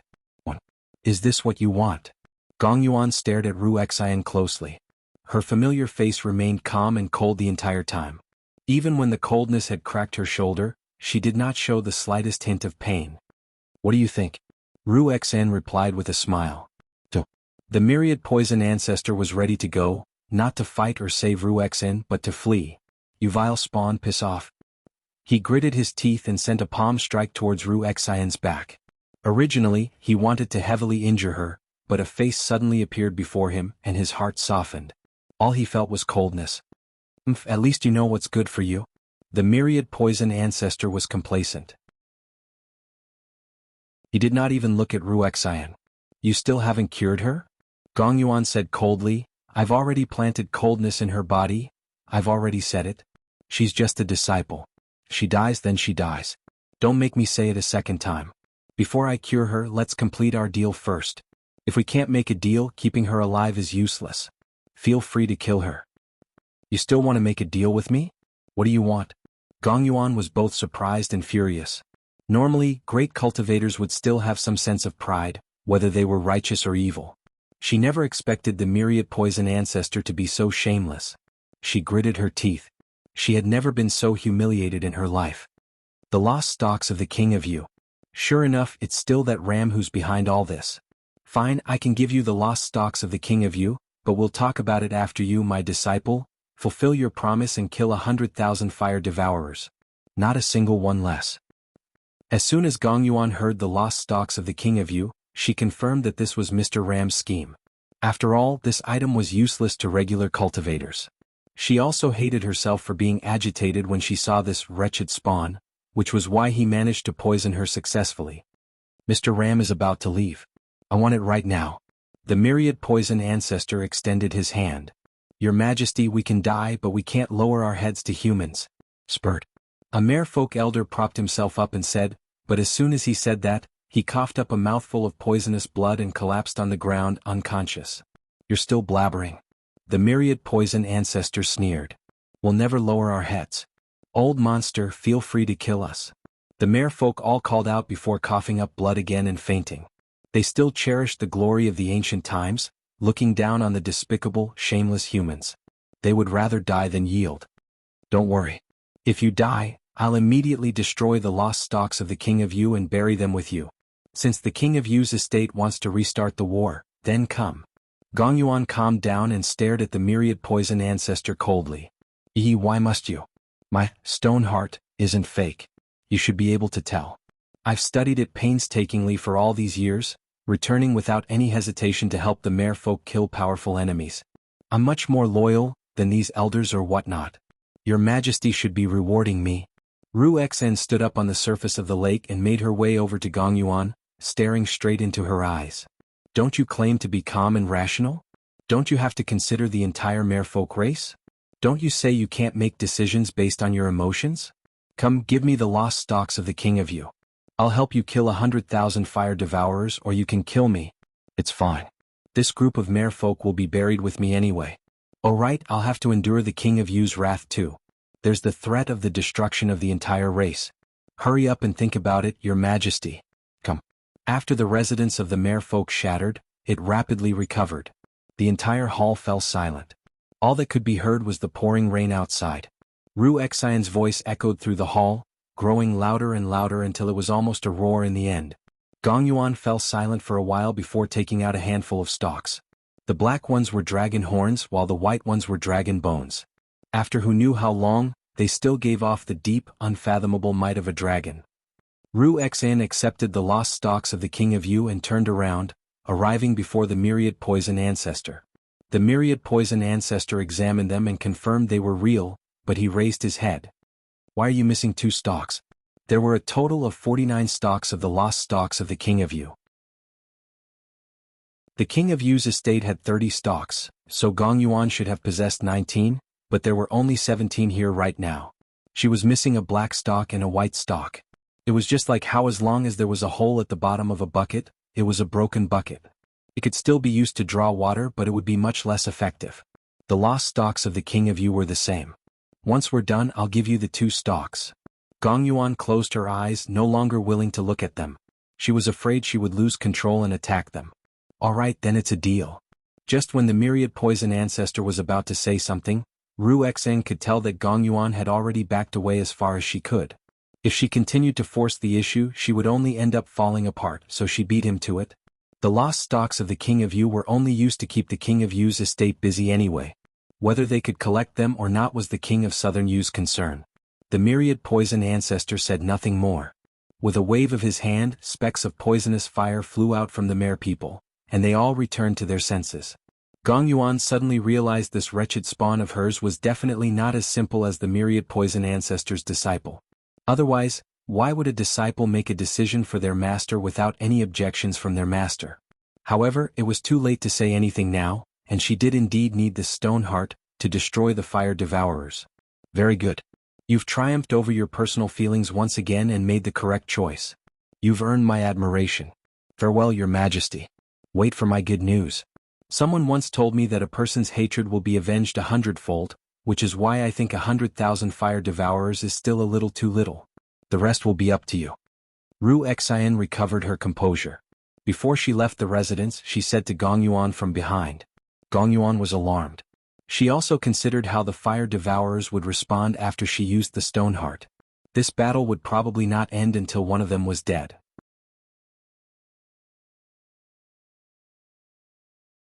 Chapter 881. The commotion caused by the human palace had alerted everyone on the island. However, by the time they arrived, the human palace had already returned to its original state. It was impossible to tell from the outside. Ru Xan arrived by the lakeside alone, allowing the rain to fall on her face. She was still rather agitated, but the heaviness in her chest had eased up by a lot. Afterwards, she put on her mask again and returned to her residence. "What are you doing here?" Mr. Ram suddenly appeared and stopped Ruexan. He asked in doubt. "I've come to discuss some private matters with the Queen," Ruexan said with a hoarse voice. "I'm leaving. Do you want to come with me?" Mr. Ram did not pry too much, asking meaningfully, "Right now? But the auction is tomorrow." Ruexan was slightly surprised. "I'm already done with what I have to do. I have to report back. I can't help it." Mr. Ram let out a long sigh. "All right, I'll go ask my master about it right now." That night, even though he had been turned down time and time again, Mr. Ram still bid farewell to Ji Changfeng Yi Duanhai and Li Qingshan very politely. Only then did he board the Silver Dragon King with the myriad poison ancestor and Ruexan. Mr. Ram stood at the front of the ship and clasped his hands with a smile before turning around and returning to the cabin. His expression became rather sunken, and he forced a smile at the myriad poison ancestor and Ruexan. "Are you interested in visiting the interior of the Silver Dragon King? I left in too much of a hurry when I came, so I didn't have the time to be a good host. Now that I'm back, I won't be in such a hurry." "That's exactly what I was thinking," said the myriad poison ancestor. "Please?" In the long silver passageway, Mr. Ram led the way at the front, introducing the various designs of the Silver Dragon King. This was the first time the myriad poison ancestor and Ruexan had ventured so deeply into the interior of the Silver Dragon King. They were both shocked. Once again, they felt that the colossal organization that was the King of Yu's estate was not something that individual cultivators or sects could contend with. Turning around a corner, Mr. Ram suddenly fell silent. He even tidied his clothes and passed through a long, covered bridge, arriving before a set of silver, metallic doors. In front is the core region of the Silver Dragon King. Ruexan thought to herself, could it be that this Mr. Ram flew into a rage out of humiliation and wants to control the Silver Dragon King to attack Giant Ship Island? But that shouldn't be the case. No matter how unhappy he is, he has to consider the consequences. Flattening Giant Ship Island is easy, but killing Ji Changfeng and Gong Yuan is very difficult. One of them can control the wind and is extremely fast, and the other is the overlord of the Southern Sea. It will not be difficult for her to escape. Making two great enemies for no reason doesn't seem like something the Yu King's residents would do. The metal door opened, revealing a luxuriously decorated room. A silver humanoid puppet walked over and said in a cold mechanical voice, "Mr. Ram, you're back. His Majesty the King of Yu is waiting inside." The King of Southern Yu. Ruexan and the myriad poison ancestor were both surprised. As a result, the puppet king before them was no longer as surprising anymore. They developed many doubts. The King of Southern Yu has actually been hiding in the Silver Dragon King the entire time. Yes, apart from him, who else has the right to control the Silver Dragon King? But does the mighty King of Southern Yu really have to hide like this? You said His Majesty the King of Yu was here. Why didn't you tell me in the beginning? The myriad poison ancestor frowned. His Majesty the King of Yu will personally explain this to the two of you. Please wait here for a moment. Mr. Ram made his way towards the wooden door at the end of the room with green carvings alone. Before long, the wooden door opened again, and three people emerged side by side, two men and a woman. They were all well built, with messy hair like fire and scarlet eyes like charcoal. They were actually three fire devourers. There were two men and a woman in total. The one in the center was the oldest. His hair and beard connected together, making him as disheveled as a male lion. The aura he gave off was the strongest too. To the left was a female fire devourer filled with wildness. Even her skin was fire red. To the right was the current fire-devouring King Zhu Yan. His aura was the weakest. In that moment, all the myriad poison ancestor felt was a wave of heat. When he sensed it carefully again, the surrounding temperature had not changed at all. As it turned out, it only originated from the heat in his mind. The three fire devourers were like three volcanoes. Terrifying power was hidden within their bodies. Once they erupted, they could destroy everything before them. Why were they here? The three of them ignored the myriad poison ancestor. They strode over like a rampaging ball of flames. The myriad poison ancestor could not help but dodge to the side. His poison was not particularly effective against fire devourers, and ghosts were innately suppressed by open fire. As a matter of fact, he even had a feeling that if he clashed directly with the three of them, he would be dead for sure. However, he could not be bothered to consider this, as when he dodged, Ruexan actually did not dodge at all. She simply stood there without moving at all. As soon as Ru Xn saw Zhu Yan, she stiffened up. She also felt heat. Her blood seemed to be on fire and the scorching, piercing pain was unbearable. She became restless uncontrollably. This was the taste of hatred. She had once thought that after so many years, her hatred had already weakened. After drinking so much water of oblivion, the past should have blurred a little. Only now did she discover that not only had her hatred not lessened, but it had even grown with the passage of time. She had never left that fiery night. Make your choice. Do you want to be a merfolk or a fire devourer? You're not allowed to turn your head. You're not allowed to blink. If I see you shed a single tear, you'll suffer the same fate. Faced with the three people charging over, not only did Ru Xn not dodge or retreat, but she could not help but take a step forward instead. Right when she was about to collide with the three of them, a force swept her to one side. The myriad poison ancestor pressed down on her shoulder and barked, "Have you lost your mind from fright?" The old, lion-like fire devourer and the female fire devourer both showed contempt. Zhu Yan glanced at Ru Xn in a strange manner. He could clearly sense intense hostility. However, he had something important to do right now, and the two of them were guests of the King of Southern Yu, so he said nothing. It was just a puny human who had just undergone the second heavenly tribulation anyway. He could kill her with a single finger. Ru Xn blanked out for a moment before slowly calming down. "Please come in." Mr. Ram greeted them at the entrance. The myriad poison ancestor and Ru Xn finally stepped into the mysterious room. A handsome young man stared at them with a faint smile. He was the King of Southern Yu, Chen Lingji. "Greetings, Your Majesty." The myriad poison ancestor bowed. The moment he saw the King of Southern Yu, he came to a realization. He thought, legend has it that the secret technique of the Kingdom of Yu, the duality soul transformation technique, can condense two soul nascences. It's actually true. As it turned out, it was not the King of Southern Yu's original body here, but a soul nascence clone. Its aura was connected to the entire Silver Dragon King, actually using the Silver Dragon King as its body.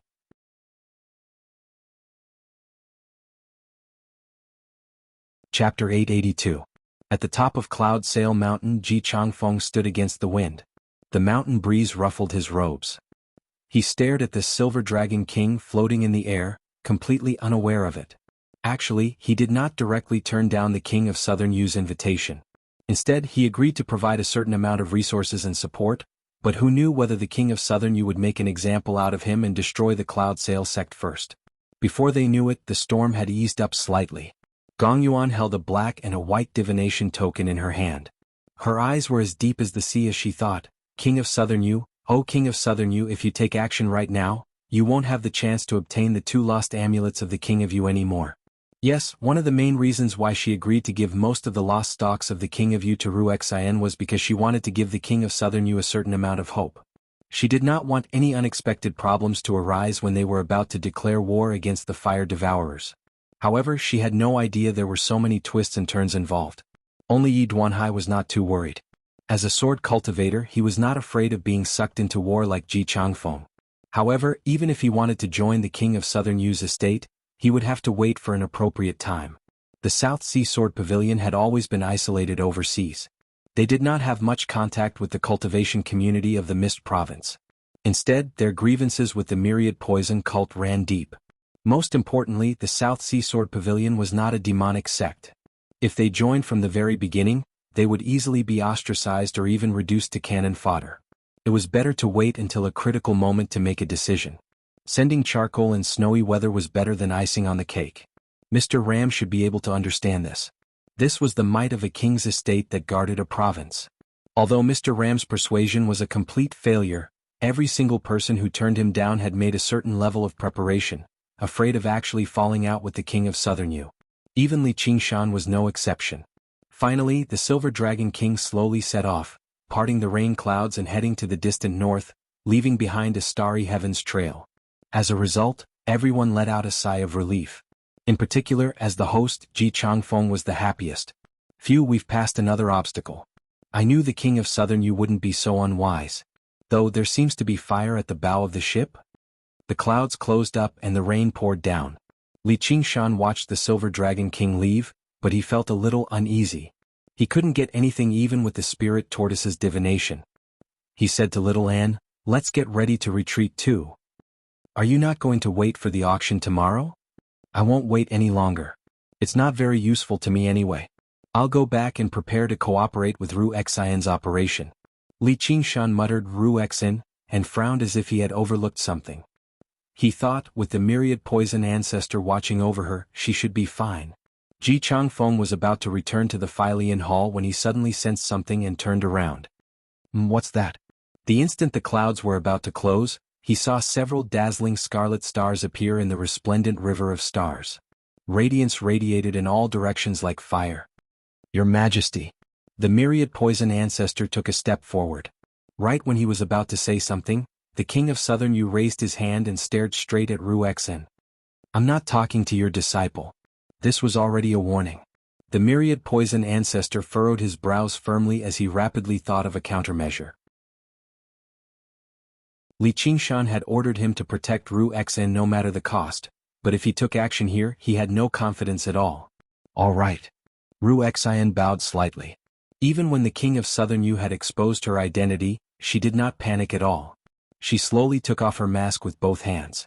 Zhu Yin, who was about to cross the covered bridge, suddenly looked back, but all he saw were two doors that had closed one after another. Ru Xian? I've never heard of that name before. The old, lion-like fire devourer asked through his soul sense, What's wrong? Zhu Yin said, Nothing. Then prepare to do it. With these 3 divine fire tablets, we can definitely burn that bitch Gongyuan to a crisp. King Fin, the divine fire tablets really are the divine artifacts of the kingdom passed down from ancient times. We've searched for them for so many years, yet we still couldn't find them. I didn't think they'd been hiding them in the king of Southern Yu's estate the entire time. But are we really going to help the king of Southern Yu fight? Zhu Yin asked. In order to obtain the heirlooms of the fire devourers, they had paid a considerable price, becoming honored guests of the king of Southern Yu's estate and setting foot on the Mist Province's war chariot. However, there were no god folk who were willing to submit to humans, especially the violent fire devourers. Zhu Fan said, That's right. We fire devourers aren't as hypocritical as humans. Since we've agreed to it, we won't go back on our word. However, don't even think about sending us to our deaths. We, the 3 gods, are attacking together. If we want to fight, we'll fight. If we want to leave, we'll leave. Who in the world can stop us? We can use this opportunity to burn more humans to death. Once they've run out of internal strife, the world is in chaos right now. It's a heaven-sent opportunity for us to rise up again. As they spoke, the 3 of them stepped onto the deck of the Silver Dragon King. Their gazes pierced through the sea of clouds, gazing at giant ship island below. The 3 of them glanced at one another and raised the divine fire tablets at the same time. With a clang, they struck each other.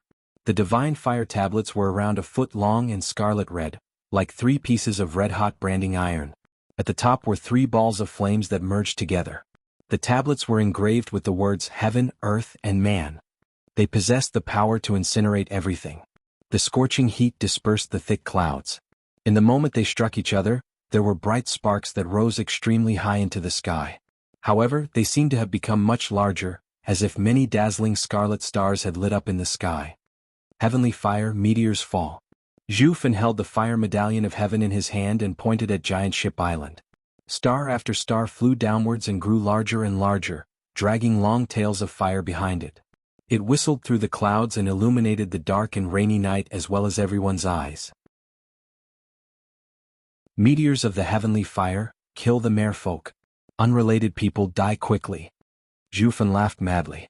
He actually wanted to wipe out the entire cultivation community of the South Sea in a single stroke. My Cloud Sail sect has no grievances with your Fire Melt Mountain, so why are you attacking our headquarters? Aren't you afraid I'll come for revenge? Ji Changfeng called out in a hurry. At the same time, he powered the protective formation of the island. A faint, green barrier of light enveloped the entire island, blocking the meteors of the heavenly fire. However, before he had even finished speaking, there were 3 great rumbles. The meteors had blasted through the protective formation of the island. The surface area of Giant Ship Island was just too large. The outermost formation was only used to block the wind and rain of the sea and protect the mortals on the island. Its defenses were very limited. Boom, boom, boom, boom. The endless explosions were deafening. The entire island was covered in flowers, immediately reduced to a sea of fire. A meteor landed in 3 Sails City. The human and livestock residences in the center were directly vaporized, not even leaving behind ashes. Scorching waves of heat whistled past, reducing the city to burning ruins. There was not a single survivor. The residences of Li Qingshan and the other esteemed guests happened to be on the large cloud sail. They watched as a meteor smashed over. The terrifying aura made all the powerful cultivators close their eyes subconsciously. It was like the end of the world had arrived. Li Qingshan frowned and widened his eyes, watching as the meteor smashed into the protective formation. Flames flooded the surroundings, filling his vision and basically enveloping most of the mountain. They stuck to the mountain and burned for a long time. They would not stop until everything was reduced to ashes. The waves of heat swept over through the formation, and the cultivators all retreated. When they opened their eyes and discovered they were actually still alive, they did not feel any joy at all. There was only fear. They, who had always been particular about cultivating in seclusion, had finally become embroiled in a war, and it was a war they had absolutely no control over. Li Qingshan was extremely surprised as well. Fire devourers really are a fighting race renowned for their destructive power. This power is simply terrifying. These flames aren't regular flames either. Even with my phoenix bloodline, I'm not bold enough to take it head-on.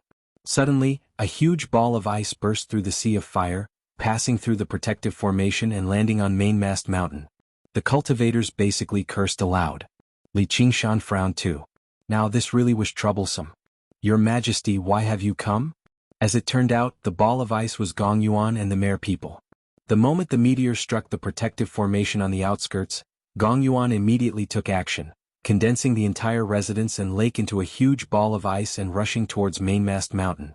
Only after dodging a few meteors did she finally arrive. Boom, boom, boom. The moment the ball of ice landed, 3 meteors struck Mainmast Mountain consecutively. The protective formation shook violently, demonstrating the fire devourer's determination to kill them all. It made people doubt just how long the formation could last. Gong Yuan glanced at Li Qingshan and was in no mood to pay any attention to him. She raised her head and gazed at the horizon. 3 tremendous, scorching auras rushed into the clouds. They were the 3 kings of the fire devourers, Zhu Fen, Zhu Zai, and Zhu Yan. What was even more shocking was that the flames on them were connected, forming the simplest formation of the 3 in the sky. However, their auras enveloped the entire island, gazing down like gods. In the sky even further away, the Silver Dragon King was about to cross the sea. Gong Yuan ground her teeth. The king of southern Yu. Fire devourers were known for their ability in battle, but they were not skilled in hiding their auras, let alone obscuring the heavenly secrets. Only by hiding in the Silver Dragon King that prevented all detection could they venture deep into the South Sea silently. Originally, even if they ventured deep into the South Sea and launched a surprise attack, Gong Yuan would never have taken them seriously. The ocean was her home ground. Even if she was not their opponent, she could still escape easily. However, just the protective formation of Mainmast Mountain was very difficult for them to breach. Their wild bombardment would only push Ji Changfeng over to her side. As long as they could last a little longer and request reinforcements from the Crystal Palace, they would be able to surround or even kill them instead. However, the divine fire insignia in their hands had destroyed her last sliver of hope. They had come to take her life. Giant Ship Island burned, dispersing the clouds and rain and illuminating the sea and sky. Even from 50 kilometers away, the surging flames could be seen. Only the 3 peaks on the island stood in the sea of fire, enduring the bombardment of the meteors through the protective formation. Ji Changfeng, you're tangled up with the merfolk. Just how many seafarers have you held? Do you still want to hide away until now? Just watch. You and your cloud sail sect will all be reduced to ashes. Only now did Zhu Fen respond to Ji Changfeng's questions and threats. His voice was filled with contempt. The merfolk of the South Sea constantly used the seafarers to communicate with humans in exchange for resources that the sea did not possess. The temperaments of fire devourers were not suited for interacting with humans, so as a result, the Cloud Sail sect had become a great problem for the fire devourers a long time ago. However, they were not confident in killing Ji Changfeng in the past, so they gained a powerful enemy, which was why they had held it in until now. Now this hatred had completely erupted, blazing like fire.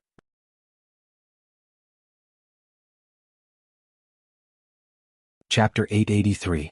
Ji Changfeng's face was dyed bright red by the firelight. The cool mountain breeze turned into surging waves of heat, causing his clothes to ruffle violently. The surroundings were filled with the sound of burning flames. Looking down from the top of the mountain, there was only boundless flames. 1,000 years of hard work on Cloud Sail Mountain had been reduced to ashes in a single day.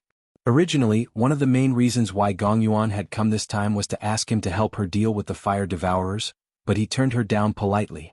Only now did he realize he had already become too deeply involved in the war, unable to extricate himself. He roared out furiously, "From today onwards, my Cloud Sail sect and Fire Melt Mountain will never stop until one of us is dead." The Philian flag appeared in his hand, growing to 30 meters in length in the wind. On the green flag, the Philian divine beast bared its fangs and brandished its claws ready to take off. 10,000 kilometers of wind, extinguish.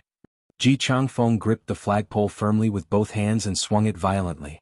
The Philian let out a roar, which also sounded like the roar of the fierce wind.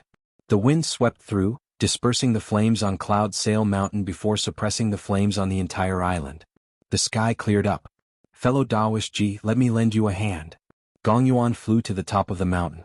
Faint blue coldness whistled out, merging with the wind from the Philian flag and turning into surging streams of cold air. A few meteors fell from the sky, but they were frozen before they could even hit the ground. "I'd like to see how you destroy my Cloud Sail sect. If the Cloud Sail sect isn't destroyed today, I'll definitely make you pay tenfold in the future." Ji Changfeng's hair and beard ruffled in the wind. He seemed rather violent as he swung the flag furiously. The wind blew over from the sea in all directions. The surroundings were filled with the whistling of wind, while his voice merged with the wind, like the furious roar of a god of wind. However, Gong Yuan's coldness was not as imposing, but it was even more effective against the flames. Silently, the entire mountain froze up. Could no longer feel any heat at all. Instead, it became like winter. She spread her arms and sang a moving mermaid song softly, like a prayer, like a chant, like a curse. At the same time, she raised the crystal scepter high into the air, shining with resplendent blue light along with the crystal accessories on her. The sea roared in response. Wave after wave surged over, constantly being evaporated by the flames, but it did not stop. The steam became thicker and thicker, piling up layer by layer outside Giant Ship Island. It was dyed red by the flames, presenting an extremely magnificent sight. On the top of Cloud Sail Mountain, green and blue light shone together, clashing with the 3 fire-devouring kings.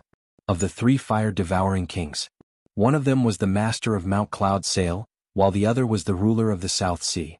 The mountains and seas would provide them with endless support, and they had formations to block the fire devourers' attacks, so they could unleash their full strength without any qualms. The attacks from the 3 kings are quite fierce, but they are cloud kings. Kings is cloud changers. But cloud. However, getting through the protective formations of a large sect like the Cloud Sail sect in a single stroke won't be that easy unless the Silver Dragon King attacks. Li Qingshan also guessed that the Silver Dragon King was the reason why the fire-devouring kings could suddenly appear here. He looked at the horizon again. The Silver Dragon King had already vanished into the horizon. As it seemed, the King of Yu's estate did not plan on directly taking action. Is Mr. Ram really that confident in taking down the Cloud Sail sect? Nothing will happen to Ruexan, right? However, thinking about how no one would be bold enough to touch Ruexan as long as the King of Southern Yu did not directly fall out with the myriad poison ancestor, a honored guest, he stopped worrying and continued to watch the show. In the fiery red sky, Zhu Yan said, "This Wind Gale King really does have some tricks up his sleeves. They have a geographical advantage, so it'll be disadvantageous to us if time goes on. It's just a trifling trick. Let me do it." The only female fire devourer, Zhu Zai, said in disdain. "All right. Destroy their formation." The bombardment of the meteors suddenly stopped, and the flames on Zhu Fan suddenly dimmed rapidly, passing to Zhu Zai. Zhu Zai raised the fire tablet of earth high into the air and pointed at the mountain from afar. "Let the earth blaze. Scorch the earth for thousands of kilometers." With a rumble, Giant Ship Island shook violently, as if a huge violent beast was suppressed below, awakening from its slumber and trying to break free from its restraints to unleash destructive power. "I see." Li Qingshan suddenly understood. As it turned out, the meteors that fell from the sky were just preparations for the attack right now. Above the ocean and at the top of the mountains, Gong Yuan and Ji Changfeng did indeed possess a geographical advantage. If the fire devourers wanted to win, they had to destroy their geographical advantage first. The craters created by the meteors suddenly rose up high again, turning into over 100 hills. Cracks appeared at the top, shining with dazzling red light. "You." Ji Changfeng's expression changed. Boom, boom, boom, boom. Within the endless rumbles, the hills turned into volcanoes. Lava gushed out, immediately bursting through Gongyuan and Ji Changfeng's suppression. Black smoke rushed into the air as rivers of fire flowed about recklessly, reducing Giant Ship Island to scorched earth. It made Li Qingshan recall the situation of Fire Melt Mountain. Giant Ship Island was basically equivalent to a miniature Fire Melt Mountain. Even the boundless ocean had to be supported by the earth, while beneath the earth was the surging sea of lava, which allowed the fire devourers to possess a geographical advantage no matter where they went. However, Giant Ship Island was not. It was a mountain island. If they wanted to draw out the surging flames of the earth, they had to bombard it with the flames of the heavens first. The meteors from before were only the prelude. Now was the main show. The grade of the formation only played a half part in the defensive power of the protective formation. The other half came from the geographical advantage. The more blessed the land of cultivation, the stronger the defense. However, the surging flames of the earth wreaked havoc on the blessed land that was Giant Ship Island, eroding the underground spiritual veins wildly. Originally, Mizzenmast Mountain still held on stubbornly, but with the invasion of the flames of the earth, the protective formation rapidly dimmed. Very soon the flames directly burned through it. The halls, terraces, flowers, and trees were immediately reduced to ash. A group of cultivators flew up in an attempt to flee for their lives, but before they could even fly very far, they were set alight as balls of fire, falling out of the sky. The weapons on them were forcefully melted away, becoming a part of the sea of fire. Only a young man rode a feather that resembled a small boat, soaring through the sea of fire and waves of heat, flying towards Mainmast Mountain. However, the feather also began to burn very soon. Ji Qingyu called out, "Save me, father!" Ji Changfeng swung the Filian flag, and a whirlwind rushed through the sea of fire, sweeping towards Ji Qingyu. Die! Zhu Zai swung the fire tablet of earth. Boom! A volcano erupted, unleashing a pillar of fire and forcefully cutting off the whirlwind. Ji Qingyu's handsome face was filled with fear. In the blink of an eye, he was reduced to a skeleton before turning to ash. Qingyu! Ji Changfeng was utterly furious. In order to nurture his beloved son, he had made Mizzenmast Mountain host the situation and receive the weaker cultivators of the South Sea, establishing a foundation for his future development. He never thought he would encounter such a disaster. If mortals died, he could find a way to gather them again, but Mizzenmast Mountain was filled with disciples that had been carefully selected. Every single death pained Ji Changfeng, and the loss of his beloved son who was connected to him by blood, was an irreparable loss. He roared furiously, "I'll never stop until you fire devourers are dead. Foolish human, save your own life first before we talk about anything else. It's been a long time since I've burned to my heart's content. I just love turning your blessed land into a land of disaster. I Zhu Zai will be the disaster of you humans." Zhu Zai laughed madly with hysterical hatred towards humans. Fire-red cracks extended upwards from the foot of Mizzenmast Mountain, all the way to the top. With a great rumble, magma gushed out, and Mizzenmast Mountain became an erupting volcano. At the same time, the protective formation of Mizzenmast Mountain reached the brink of collapse. With a great rumble, the entire Giant Ship Island shook violently, and the formation of Mizzenmast Mountain shattered as well, bursting into flames. There were a few more cries for help, and a few more balls of sparks were reduced to ash. Boom! Another volcano was born, and the flames on Giant Ship Island grew more and more vicious. Ji Changfeng was furious, but the surging waves of heat forced him away instead.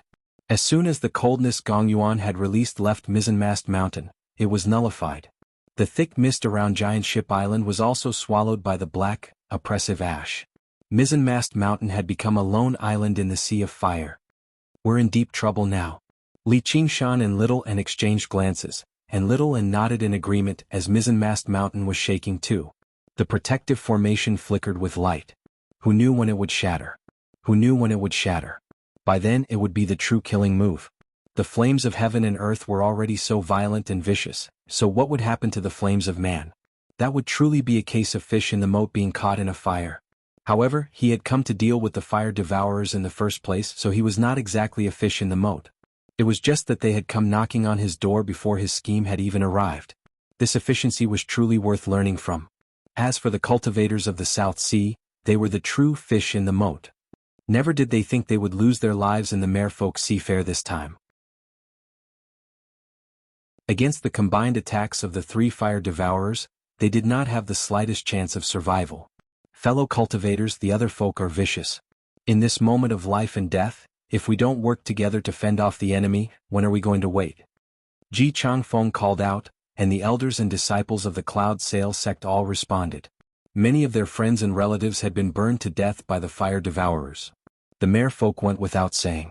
They had already worked together to put out the fire. Although they could not pose any threat to the three fire-devouring kings, every bit of strength they expended would increase their chances at victory. Sect Master Ji, this is an internal conflict among the other folk. What has it got to do with us? Please forgive me for my shallow cultivation, but I can't help you with anything. I'll be taking my leave first, said a cultivator. Li Qingshan glanced over. It was Seventh Seat, who had once made things difficult for him. Seventh Seat did not wait for Ji Changfeng to say anything. He took out a great shifting talisman and immediately activated it. Don't, fellow? Ji Changfeng said. Seventh Seat had already vanished, but he did not move several hundred kilometers away. Instead, he ran headfirst into the crater of the volcano on Mizzenmast Mountain. How did this happen? Seventh Seat paled in fright. He used his powerful cultivation to charge around in the sea of fire, wanting to fly back to Mizzenmast Mountain.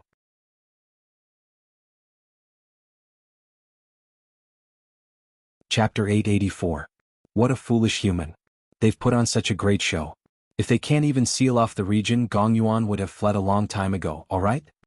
Li Qingshan shook his head and sighed. Great shifting talismans were precious, but he did not lack them. However, Yin Qing in the Azura field had already told him that the surrounding space had been disturbed by a great power. Even if she used a spatial movement technique, she might not necessarily be able to escape. If a layman tried to rush out with a talisman, he would be courting death. Gong Yuan glanced back and shot a glance at Li Qingshan. I don't know if you're really that bold or if there's something wrong with your head. Do you really think the fire devourers will spare you out of the kindness of their hearts?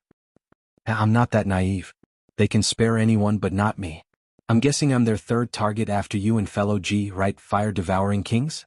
Li Qingshan asked loudly. Yes, but you're wrong about something. Oh? What's wrong? You're their second target. Zhu Yin said, you managed to escape last time, but you're dead for sure this time. That took everyone by surprise. They all looked at Li Qingshan. The fire devourers had actually treated him as an enemy only second to the merfolk queen, even ranking above a great cultivator like Ji Changfeng. Just what had he done to the fire devourers? In the beginning, Zhu Yin did not take Li Qingshan too seriously. He had merely chased away a foolish mortal with delusions of his own accord. However, after Li Qingshan destroyed the entire myriad poison cult and killed 100,000 bone-eating shamans, Zhu Yin no longer dared to think like that anymore. He had not undergone the third heavenly tribulation, yet he was already so vicious. If he really did undergo the third heavenly tribulation, then what would happen to him? With his age, that was basically a given. Compared to Ji Changfeng, who was nearing the end of his lifespan, he was a truly terrifying threat. He had to be nipped in the bud. Gong Yuan suddenly found Li Qingshan to be much more pleasing to the eye. Compared to Ji Changfeng, that overcautious old man who only wanted to maintain a neutral position, this was called having a firm stance and soaring ambitions. Of course, it would be even better if he managed to kill a fire-devouring king. Li Qingshan laughed heartily. Zhu Yin, I didn't expect you to have such good eyesight. However, it's still unknown who will live and who will die. Fire-devouring queen, what did I say? I have grievances with the fire-devourers. You should be glad you didn't fall out with me in the Philian Hall right now. Humph, then why aren't you joining hands with us to fight against the enemy? Gong Yuan's voice softened. The enemy of my enemy is my friend. At this juncture of life and death, that little conflict of the past was nothing. Sure. Li Qingshan flew to the peak of the mountain and transmitted his voice. However, I have a small condition. I heard that you have a heart of the abyss. If you give it to me, I will help you escape. How about it? How did you know? Gong Yuan's expression changed slightly. Very few people cultivated all water to ruin's end. Even among the merfolk, there aren't a lot of people who know about the heart of the abyss, so how does a kid from the Green Province know so much? An idea flashed through her head. You know that wretched spawn? Don't worry about how I know. All I'm asking is whether you're going to give it to me or not, said Li Qingshan. Don't even think about it. Gong Yuan was infuriated by Li Qingshan's actions of taking advantage of the situation. She tossed aside the sliver of good impression she had just developed. That's up to you, but I'd advise you to consider the bigger picture. Li Qingshan returned to his original position and stood with his hands behind his back, continuing to watch the show. The current situation was indeed dangerous, but after considering it calmly, he discovered that the danger was not fatal. Instead, it was an opportunity. If the three fire-devouring kings had come for him, then he would truly be in life-threatening danger. The danger was no less than when he faced the Dragon King of the Sea. However, their primary target was still Gong Yuan at the end of the day, and he did not believe he was second. Once Ji Changfeng escaped, they would truly become sworn enemies. The significance of killing Gong Yuan on Fire Melt Mountain would diminish drastically. With the two of them at the front, he was confident that escaping would not be a problem. The Phoenix's Nerva was enough to withstand a fatal attack, and his Tremors of the Ox Demon was enough to blast through the seal of the domain. As long as he left Giant Ship Island and directly used a Great Shifting Talisman to flee, it would be impossible for the Fire Devourers to split up and chase after him. Perhaps he could even do something while Fire Melt Mountain was empty. Gong Yuan's expression stiffened. If it were not for the fact that a powerful enemy was right beside her, she basically could not help but kill Li Qingshan. She became doubtful again. Don't tell me he really has a way to escape? That's impossible. The three divine fire seals have already turned Giant Ship Island into a domain of fire. Even I can't think of a good way to escape. Their communication through soul sense only happened in a split second. They did not waste a single second. Mainmast Mountain trembled gently. Scorching lava surged at the foot of the mountain as the flames blazed fiercely. The protective formation gave off waves of light to defend, but after losing its foundation, it rapidly dimmed. You're about to die, yet you're still so stubborn. Alright, I'll make you die together and send you to the afterlife together. Zhu Zai snorted coldly. The fire tablet of earth produced a ring of flames. The flames on Giant Ship Island all surged towards Mainmast Mountain. In a single moment, it actually enveloped the entire mountain, turning it into a mountain of flames. Ji Changfeng no longer cared about waving the Philian flag. He focused on controlling the protective formation. Even his hair and beard were dyed red by the firelight. He roared out, "Fellow Yi, what are you hesitating for?" Yi Duanhai remained motionless the entire time. In terms of direct battle prowess, it was very likely for him to be the strongest on the island as a greatsword cultivator. Pavilion Master Yi, we fire devourers have clear boundaries. You should leave with your disciple. However, you should reconsider His Majesty's invitation, or the flames of the Cloud Sail sect might even reach the South Sea Sword Pavilion in the future. Zhu Yin said right afterwards. This was both an order from the King of Southern Yu, as well as a concern for Yi Duanhai's strength. Their primary objective this time was still to kill Gong Yuan.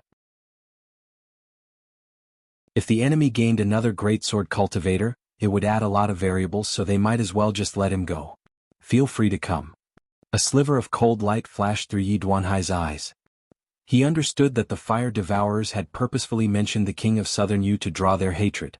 He had never planned on getting involved in this mess in the first place, or he would have taken action a long time ago. Right when he was about to leave with his disciple, he glanced at Li Qingshan again. He had agreed to help Li Qingshan once, and right now it seemed like Li Qingshan needed help the most. If Li Qingshan spoke up, he would truly be troubled. He had some confidence in escaping after a great battle against the fire devourers, but his disciples would probably all die here. He secretly made up his mind to never bring so many people with him again in the future. As a swordsman, he had to do things alone, without any ties or ties. Pavilion Master Yi, there's no need to look at me. You can go. 3 measly fire devourers aren't enough to take my life. You can take Yu Wufeng with you too. Go back and cultivate properly. Once you've made up your mind to undergo the tribulation, I'll remove the blood oath. Li Qingshan waved his hand in an unconcerned manner. He could not waste this opportunity he had obtained after so much difficulty here. Fellow Li, aren't you cutting off your own path of survival? Ji Changfeng panicked, and Gong Yuan also hated Li Qingshan so much that she ground her teeth. Like that, the situation became a little more dangerous. They had basically lost their final chance of survival. There's no need to look at me. They have no grievances with the fire devourers, so they never planned on fighting in the first place. Do you really think you can beg someone else for your own path of survival? There's only a battle. Li Qingshan said. What a king of savages. Yi Duanhai will remember this. Yi Duanhai clasped his hands towards Li Qingshan, showing a hint of respect. With his disciples, he fell into a sword formation and rushed out of Mainmast Mountain. Sure enough, the fire devourers opened up a path. The sea of fire parted, allowing Yi Duanhai to dive into the ocean. He vanished in the blink of an eye. Wait, we have no grievances with the fire devourers either. Don't fire devourers draw a clear line between love and hate? Please spare our lives. Yeah. I've always hated merfolk. I have no intention of becoming enemies with Fire Melt Mountain. The cultivators of the South Sea called out loudly, solemnly swearing to sever their ties with the Cloud Sail sect and the merfolk of the South Sea. Zhufan said, "Ha, do you know what fire devourers hate the most? Weaklings. Because you're too weak, you're all going to die today." The cultivators of the South Sea cursed aloud, but it only made Zhufan laugh madly. He said to Zhu Yan, "King Yan, it's about time. It's time for you to take action. I've been running out of patience a long time ago." Zhu Yan raised the fire tablet of man high into the air. Zhu Fun and Zhu Zai's powers gathered on him alone, and the fire tablet of man blazed with flames. Fire of man, descent of the fire god. All of you can die. The flames that burned through Mainmast Mountain suddenly swept up and gathered together. With a loud dragon's roar, a fire dragon whistled out of the sea of fire. It was complete with scales and its claws and teeth were distinct. It swung its tail viciously against the formation and the light flickered. That's it. Li Qingshan raised an eyebrow. Compared to the flames of heaven and the flames of earth, the fire of man was a little too weak. The fire dragon possessed the strength of a regular demon king, but that was all there was to it. And it even said something like, "All of you can die." Gong Yuan suddenly communicated with Li Qingshan in a hurry, "If you can help me break free from here, I'll lend you the heart of the abyss for a year. I'll lend you the heart of the abyss for a year. 10 years. 3 years. 5 years. All right." As if she was extremely worried, Gong Yuan agreed to Li Qingshan's request very soon. In that short moment of communication, another dragon's roar rang out. The two dragons swam about and Gong Yuan's expression became sterner and sterner. Suddenly, the backs of the two dragons bent down, and a pair of huge feet condensed from flames stood on the dragons. Gazing up along the feet, a colossal figure flickered in and out of the sea of fire, gradually taking shape. It was a giant god of fire that stood on two dragons. Its well-defined body was like a mountain, and it radiated with a primitive, savage aura. Its face was distorted and indistinct in the flames, but every single cultivator felt an unprecedented pressure. They were all shocked. Li Qingshan frowned. He basically felt like he was facing the Dragon King of the Sea, and compared to the Dragon King of the Sea's unpredictability, this giant god of fire that radiated with a violent aura was without a doubt more offensive. Once it struck, it would definitely be earth-shattering. None of the people present would be able to face it head-on. The three fire-devouring kings in the air were all excited. Holding the divine fire tablets with both hands, they bowed towards the giant god of fire from afar. "Burn everything, great god Zhurong."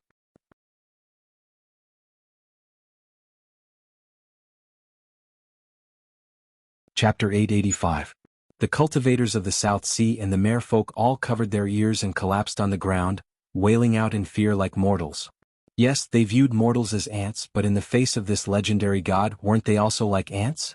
Not to mention getting up to fight, they couldn't even muster the will to resist. This was a huge disparity in their nature. The roar was only a roar to vent. It was nowhere near an attack.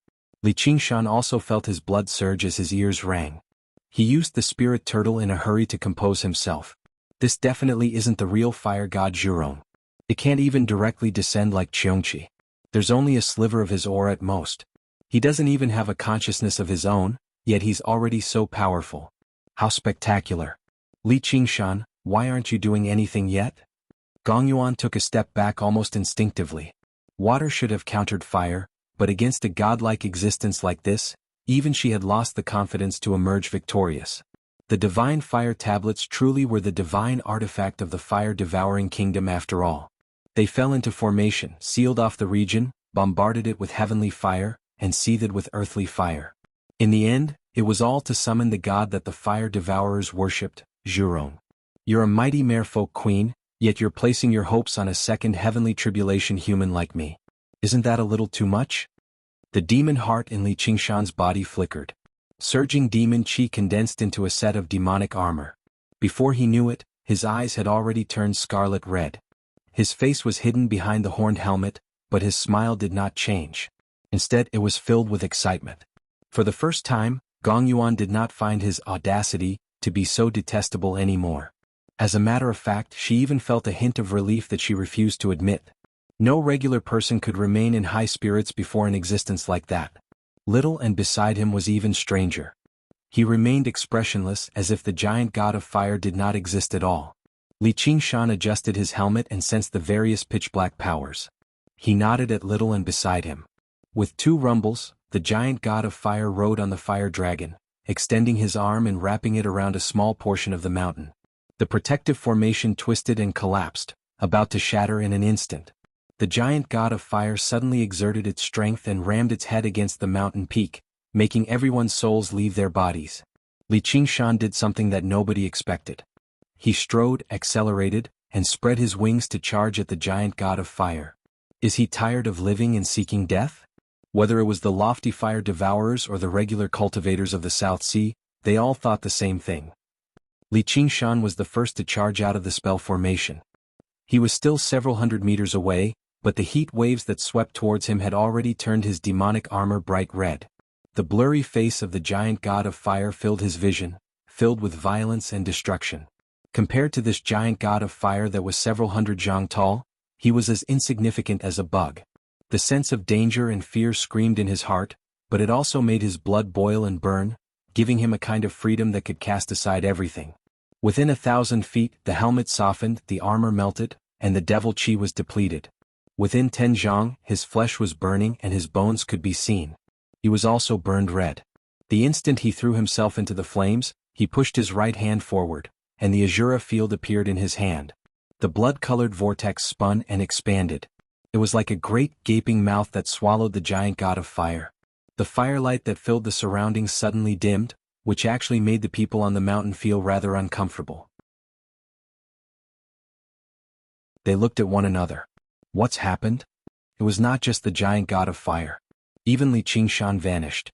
A red-haired, red-eyed man appeared in the air, holding the Azura field in his hand. With a flash, he returned to the top of Cloud Sail Mountain, handing the scorching, trembling Azura field to Little and said indifferently, "The fire person has already been temporarily sealed. If you don't fight him now, when are you going to fight him?" Alright, the king of savages really does live up to his reputation. Today I'll fight the fire devourers to the death. Ji Changfeng suddenly tore off his loose clothes, revealing his old but sturdy body.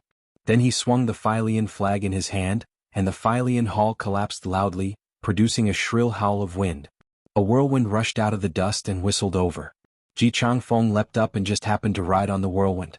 Only then did he discover that the whirlwind was the Fylian divine beast from the murals.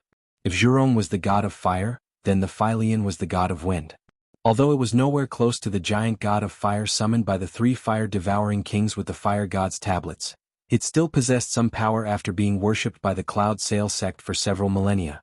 It was on par with early 3rd Heavenly Tribulation demon kings, and its speed was startlingly fast. Ji Changfeng and the Failian's figures both blurred. Only a long gust of wind rose into the air, attacking the 3 fire-devouring kings. Gong Yuan swung her crystal scepter and produced a streak of cold, azure light, directly targeting the weakest of the 3, Zhu Yan. What's going on? Zhu Yan, get the fire god to destroy the arcane treasure. Zhu Fan bellowed out, swinging the fire tablet of heaven to block Ji Changfeng's swift and fierce attacks. They had summoned the giant god of fire together. Originally they were at their strongest, but now they were at their weakest. No, great god Zhurong's aura is far too powerful. Even I can't control it properly. Zhu Yan frowned. As he dodged the incoming cold light, he gripped the fire tablet of man firmly, ordering the giant god of fire to attack without any regard for the consequences. The giant god of fire was far too powerful. It was impossible for him to control it with ease. All he could do was give some simple orders. Actually, there was only one way to attack. At most, he could only choose a target to attack. As for how to attack, it would all depend on the giant god of fire's instincts. The giant god of fire was extremely powerful, but it lacked any intelligence. It only inherited a sliver of fire god Zhurong's will to advance bravely and destroy everything, which was why it charged headfirst into the Azura field. Otherwise, no 3rd Heavenly Tribulation expert would have been trapped by the Azura field so easily. You 2 men are not even as good as me, a woman. What's there to be afraid of? It's just an arcane treasure with a space of its own. The fire god will destroy it before long, and by then it'll be their deaths.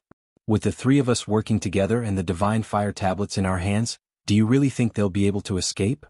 With that, Zhu Fun and Zhu Yan returned to their senses. The divine fire tablets definitely did not just consist of these three axes. It possessed a combination formation. They stabilized their footing, only defending and not attacking, waiting for the giant god of fire to break free.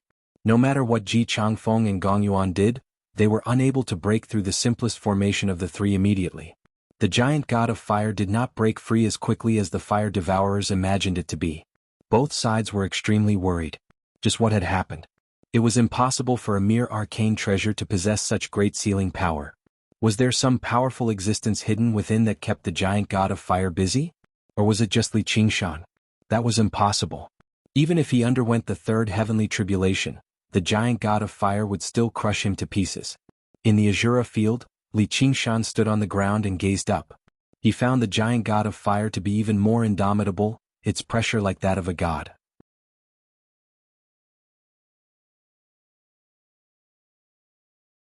Chapter 886. The scorching heat emitted by the giant god of fire quickly evaporated the water vapor in the Azura field. The vast clouds and mist filled the air, illuminated by the firelight, turned bright red. The forest was set ablaze and black smoke blended into the clouds. The giant god of fire roared at the ant in front of it. Without the obstruction of the formation, Li Qingshan could truly feel the power of this roar. It was like a typhoon passing through. The soil and rocks around him were blown 100 miles away, melting into magma in midair. The giant god of fire turned its head, ready to break through this domain. Although it didn't have much intelligence, it had the most basic combat awareness. With the strength and realm of that ant, it should have been reduced to ashes after taking this roar head-on.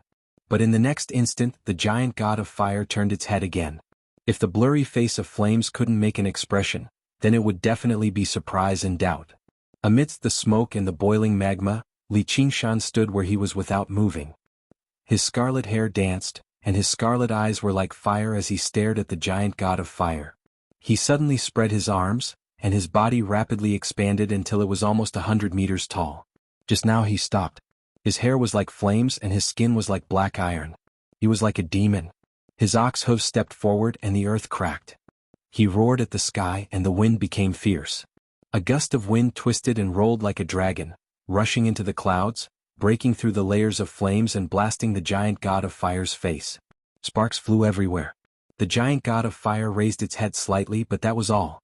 Even when Li Qingshan unleashed the tiger demon's breath at full strength, he was actually unable to cause any actual damage to him.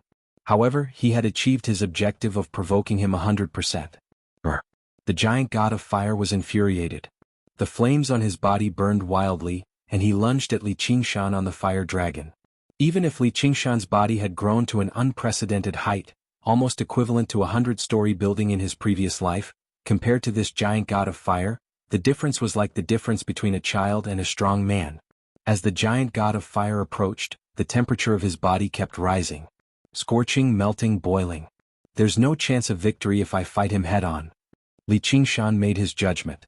The magnificent phoenix wings suddenly spread open, and at the same time he activated the wings of wind.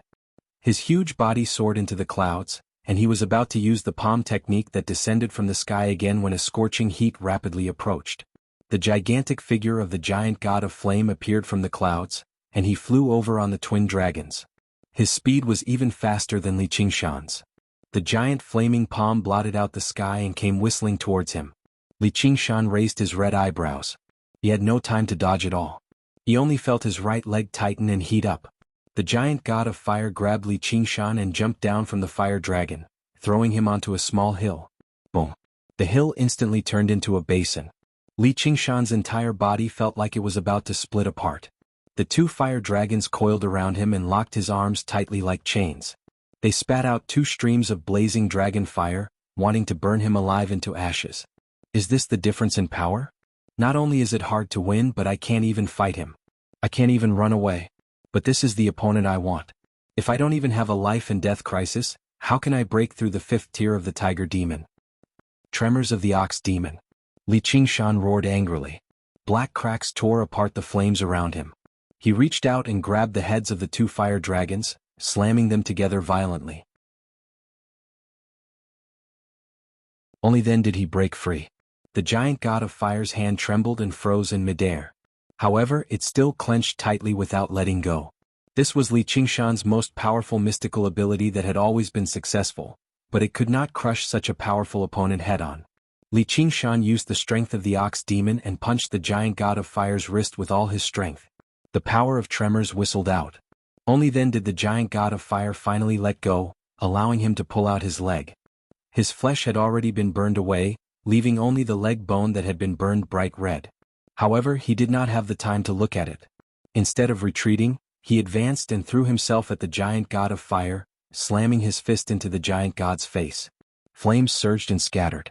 The giant god of fire's blurry face was also forcibly scattered. However, Li Qingshan did not feel the slightest bit complacent, because it was not because his punch was fast or fierce, but because the giant god of fire had no intention of dodging or escaping. It had directly met his attack with an attack. Before he could enjoy the pleasure of slapping its face, a scorching and violent power slammed into his chest, and the sound of bones shattering rang out. Li Qingshan was blasted dozens of kilometers away and slammed heavily into a great snow mountain. Only then did he come to a stop. The sturdy ice and boulders collapsed, almost burying him.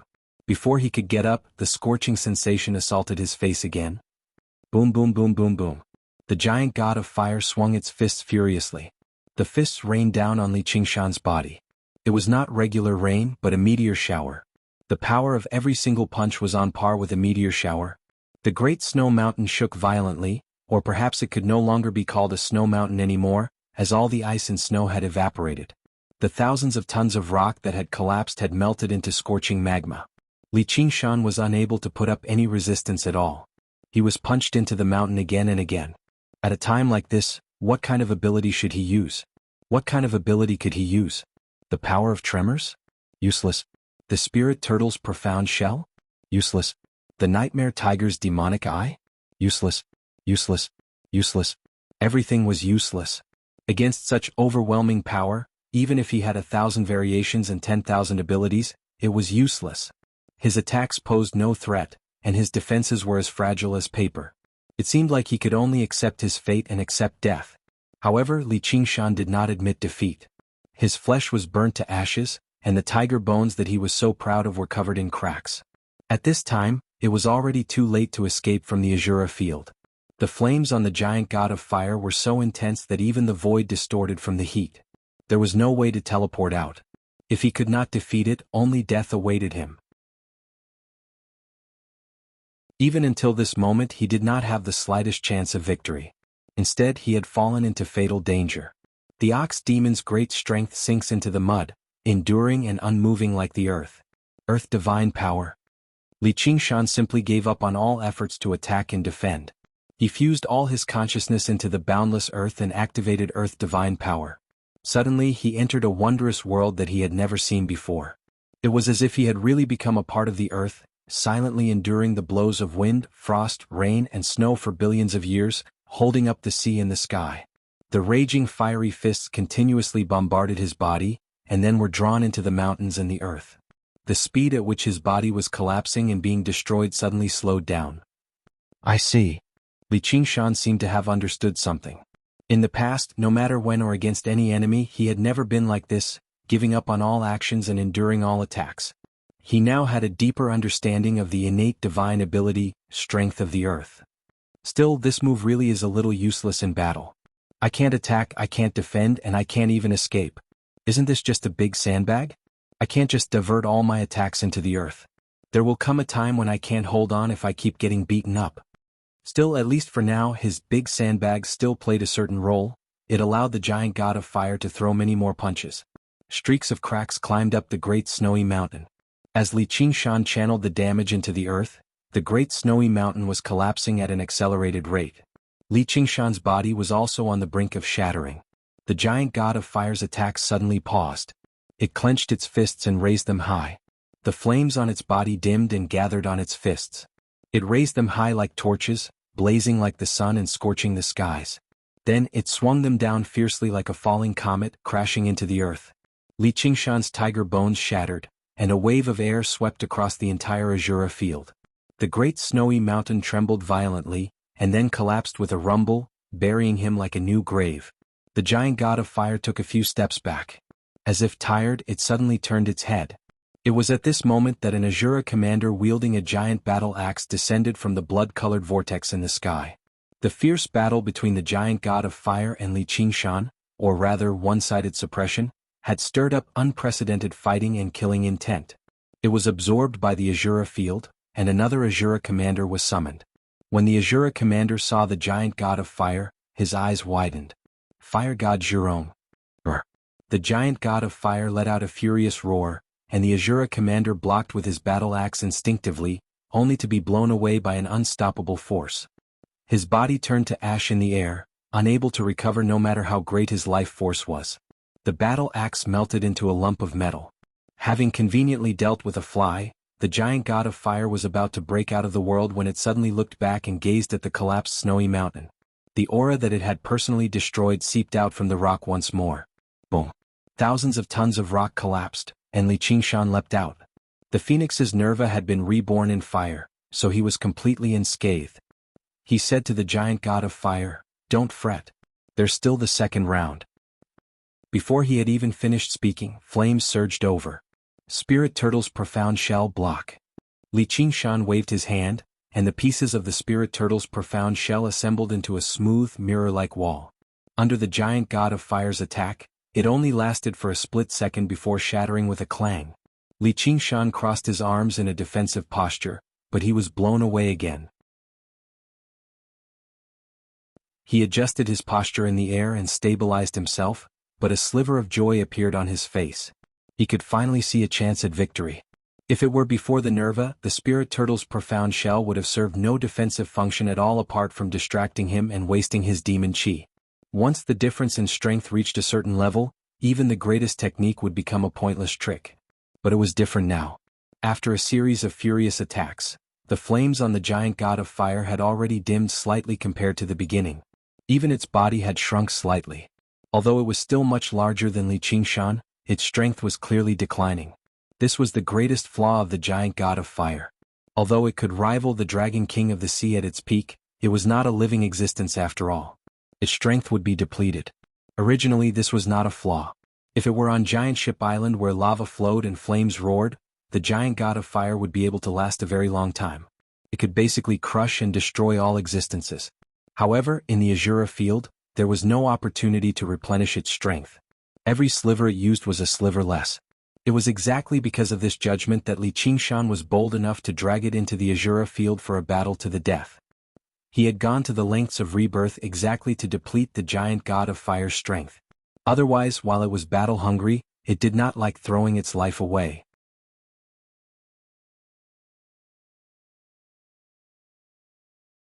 Chapter 887. However, no matter how low his chances of victory were, it was completely different from having no chances at all. The most important thing was that his various abilities were beginning to come into play. Just now, the Spirit Turtle's profound shell had only blocked for a split second, but it had reflected a portion of the damage. The power of the giant god of fire's attack on him had been weakened by 30% at the very least, which was why he could endure it. If I'm killed again, I'll really be dead. However, this is what you call a true battle to the death. If I know I can be reborn and always think about escaping, how can I break through to the fifth layer of the tiger demon? Li Qingshan let out a violent tiger roar, but his eyes became as calm as the deep sea. Suddenly he vaguely saw the trajectory of fate. In a single moment, the giant god of fire arrived before him. Flames raged and waves of heat surged. "I see it." Li Qingshan's eyes flashed, and he saw a shadow appear on the giant god of fire. Its left hand punched over while its right hand formed a claw ready to strike. The most dangerous part was that the two dragons beneath its feet flew over, wanting to wrap around his legs. His heart sank.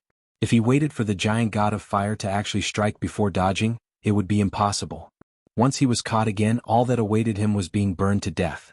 In the next moment, the shadow became real. Sure enough, the giant god of fire struck out like that. Within its endless violence, it demonstrated its powerful instincts for battle. Gravity of the earth. A powerful gravitational force suddenly appeared between Li Qingshan and the giant god of fire, rapidly closing the distance and forcing him into the giant god of fire's arms. The giant god of fire's killing move immediately missed, and it swiped at its chest. Tiger demon digs out the heart. Flames surged from the giant god of fire's chest and abdomen, spewing out meteors that slammed into Li Qingshan one after another. Flames shot out, and within the rumble, Li Qingshan was sent flying again. The burn on his chest was bone deep, but he smiled. "So you're not without weaknesses." Li Qingshan suddenly unfurled his phoenix wings and rushed into the clouds. The place where he originally stood became a sea of fire and magma. The giant god of fire stood in it, roaring at the sky and soaring into the air on a fire dragon. Pitch-black cracks and scorching flames constantly intertwined in the sky. Two huge figures danced around in the sky, chasing each other and killing each other. Sometimes they approached each other and sometimes they separated. The Azura field, which spanned several hundred miles, was really too small. For them it was like a large cage, not allowing anyone to escape at all. Li Qingshan knew that he did not have the strength to fight the giant god of fire head-on. With the spirit tortoise divination, he always predicted the enemy's moves and resolved the crisis at the critical moment. Sometimes he would counterattack. The water god seal in his body continuously transferred the spiritual power accumulated in the great cloud dream swamp to him in order to maintain a sufficient amount of demonic aura. However, the consumption of his thoughts could not be made up. Although the divination technique of predicting the enemy's moves was powerful, it could not be maintained for too long. Especially in such a fierce battle, the sea of consciousness faintly surged and millions of ripples appeared. If not for the fact that the giant god of fire was not a true cultivator and only possessed a trace of the fire god's aura. Otherwise, any great cultivator would possess the ability to interfere with divination. The current spirit turtle was unable to divine at all. Only if it reached the fifth layer and underwent the third heavenly tribulation would it be able to suppress and remove the interference. The giant god of fire suddenly stopped and landed on the ground again. The two fire dragons coiled around its body as if it had lost interest in pursuing Li Qingshan. Li Qingshan finally caught his breath. His calm and tranquil eyes returned to normal, but there was a hint of deep exhaustion. He had used this move to the point where he could not use it again. However, before he could even catch his breath, an unprecedented sense of danger from the start of the battle to now filled his heart. The giant god of fire spread its feet and stood on the ground. Surging fire gathered in its right hand, turning into a straight, scarlet spear. It gripped the spear of fire firmly and its body tensed up. It raised its right arm, assuming a throwing posture. It was like the image of a god raising a spear and hunting a colossal beast in the primordial age. This image was frozen in the cave murals, becoming an inextinguishable image. It was not a move from any cultivation method, but something that surpassed all cultivation methods and techniques. In that instant, the giant god of fire that was originally just a condensation of tremendous power seemed to possess a sliver of extremely glorious and primitive divinity. Its blurry face suddenly opened its eyes and stared at Li Qingshan. It was not fire, but all of its desire to survive, gathered in this spear. Li Qingshan felt that he was a colossal beast that was about to be hunted. He instantly suppressed his turbulent sea of consciousness, and his eyes became tranquil once more. He saw the trajectory of the spear of fire, but he could not dodge it. It was as if fate had descended upon him. Fear and despair made it impossible for his sea of consciousness to maintain its calm. Was he going to die here? But so what? A smile appeared on Li Qingshan's face. Matters of life and death were nothing out of the ordinary. He did not want to die with such a ridiculous expression on his face. Since I can't avoid it, then come. The giant god of fire threw with all its might. The spear was like a shooting star that shot through the sky, piercing through Li Qingshan in an instant. The exploding sparks practically dyed the entire sky of the Azura field. No one could survive an attack like this, not even Gong Yuan or Ji Changfeng. This was an attack that could kill an ordinary demon king. The giant god of fire lowered its hand, and the flames on its body dimmed significantly. Judging by its combat instincts, Li Qingshan was dead for sure, but because of the strangeness just now, he still stood there without moving. He watched as the flames in the sky dissipated, and the flames on his body suddenly surged. This was because Li Qingshan, who had clearly been blasted to smithereens, actually appeared in front of the giant god of fire once more. His body was covered in visible burns, but they were not fatal. He said, "The second round is over. Now it's the last round." Inside his body, the divine talisman of great creation flowed with multicolored light. Almost all of its light had faded, and it had used all of its power to condense a fake body to take the blow of the spear in his place. At first, he did not have much hope, because the giant god of fire's consciousness had locked onto him firmly. Perhaps because it had been contaminated by the Clam King of Mirage Sea's blood, the existence it had created was as real as a dream, surpassing the normal power of the divine talisman of great creation. That was why it could fool the giant god of fire's consciousness. The giant god of fire stood still and its body rapidly shrank. In the blink of an eye, it was less than 600 meters tall, and even the two fire dragons had merged into its body. Meanwhile, the flames on its body burned fiercely once more. It raised its right arm high into the air again and it made a throwing gesture. The flames gathered into a spear that was pointed diagonally at Li Qing. Li Qingshan ran madly towards the giant god of fire. If he waited for this spear to be thrown, he would die. The wind howled past his ears, and his heart beat so hard that it felt like it was about to shatter. The distance that should have been covered in an instant seemed so far now. He watched helplessly as the giant god of fire raised its arm to its limit and suddenly swung it forward, the tip of the spear pointing straight at his forehead. There was no fear, no hesitation. This was the fight of a cornered beast, and there was only madness. An unconscious roar came from its mouth, and it turned into a tiger's roar. Killing intent surged and battle intent boiled. The blood-colored vortex spun endlessly, but no more Azura commanders descended.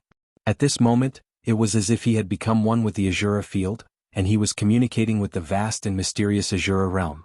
From the depths of the vortex, a wondrous and tremendous will shot down and gathered on his body. It seemed to be filled with praise and joy. Li Qingshan's body suddenly lightened, and new power surged out of his body. His speed suddenly doubled and he pounced forward. The giant god of fire threw with all its might, but the spear did not fly out of its hand. It was grasped tightly by a ferocious tiger claw, and it shattered into pieces. There was a loud noise and the flames swept out for hundreds of kilometers. The flames dissipated, and the giant god of fire's body shrank by several hundred meters again. In front of it stood a ferocious skeleton that was more than 100 meters tall. Its flesh and blood had been completely devoured by the flames, but it still stood tall. It flickered with a metallic luster and there was not a single crack on it. After countless battles and being killed by the giant god of fire twice, he finally broke through to the fifth layer of the tiger demon. His empty eye sockets stared at the giant god of fire in front of him, and there was no longer a hint of weakness. Brr, brr. The giant god of fire and Li Qingshan let out furious roars at the same time. Flames and gales clashed intensely, and they were evenly matched. Immediately after, the two bodies that were almost as large as each other collided violently. Iron fists shook, and fiery meteors rained down on the other party's body in a frenzy. However, neither of them took a step back, and they fought attack with attack. Boom, boom, boom, boom. It was as if thunder had exploded in the Azura field. The blood-colored vortex spun rapidly, and another Azura commander fell from the sky. He was swept into the aftermath of the battle, and his body was smashed to pieces. No one cared about it. Li Qingshan's tiger bones were scorched red, as if they were steel that had just been tempered in a furnace. Not only did they show no signs of softening, but they even became more and more solid under the tempering of the flames. However, Li Qingshan was still at a disadvantage. Even though he had broken through to the fifth layer of the tiger demon, in terms of pure strength, he was still inferior to the heavily weakened giant god of fire. But my chances of winning now are 100%. Li Qingshan said confidently. And so, the situation began to reverse. Li Qingshan's fist landed on the giant god of fire's face. Unable to withstand it, the giant god of fire took a step back. This was the first time it had retreated since the start of the battle. Then it was the second time, the third time, Li Qingshan's iron hooves advanced, ignoring the giant god of fire's counterattack. Attack, attack, attack. The giant god of fire staggered backward, bursts of flames erupting from its body. Its originally blurry face became even more blurry, and the flames on its body weakened at a visible rate. Li Qingshan had the strength of earth and the water god seal. His strength was endless and his demonic chi was endless. He gradually adapted to the new strength of the fifth layer of the tiger demon in battle, and the more he fought, the stronger he became. However, the giant god of fire could not be replenished at all. As the battle went on, the giant god of fire's body shrank until it was even a head shorter than Li Qingshan. As if it could also sense the impending defeat, it let out an indignant roar. However, it reversed the situation of its continuous retreat.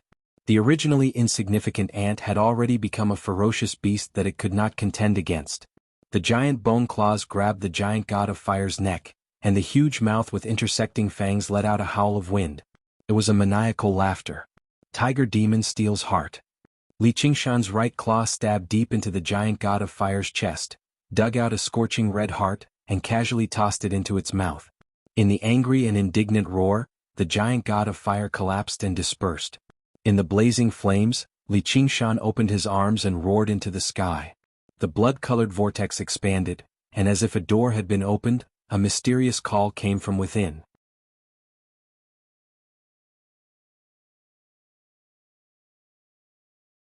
Chapter 888. In the sky above Giant Ship Island, a blurry figure flew around. Ji Changfeng rode on the Philian, stirring up fierce winds and swinging the flag. He constantly attacked and harassed the three fire-devouring kings with his advantage in speed.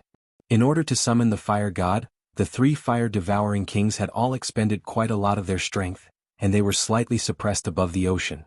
They also had to maintain their formation and seal off the region, so they were unable to do anything to him for the time being.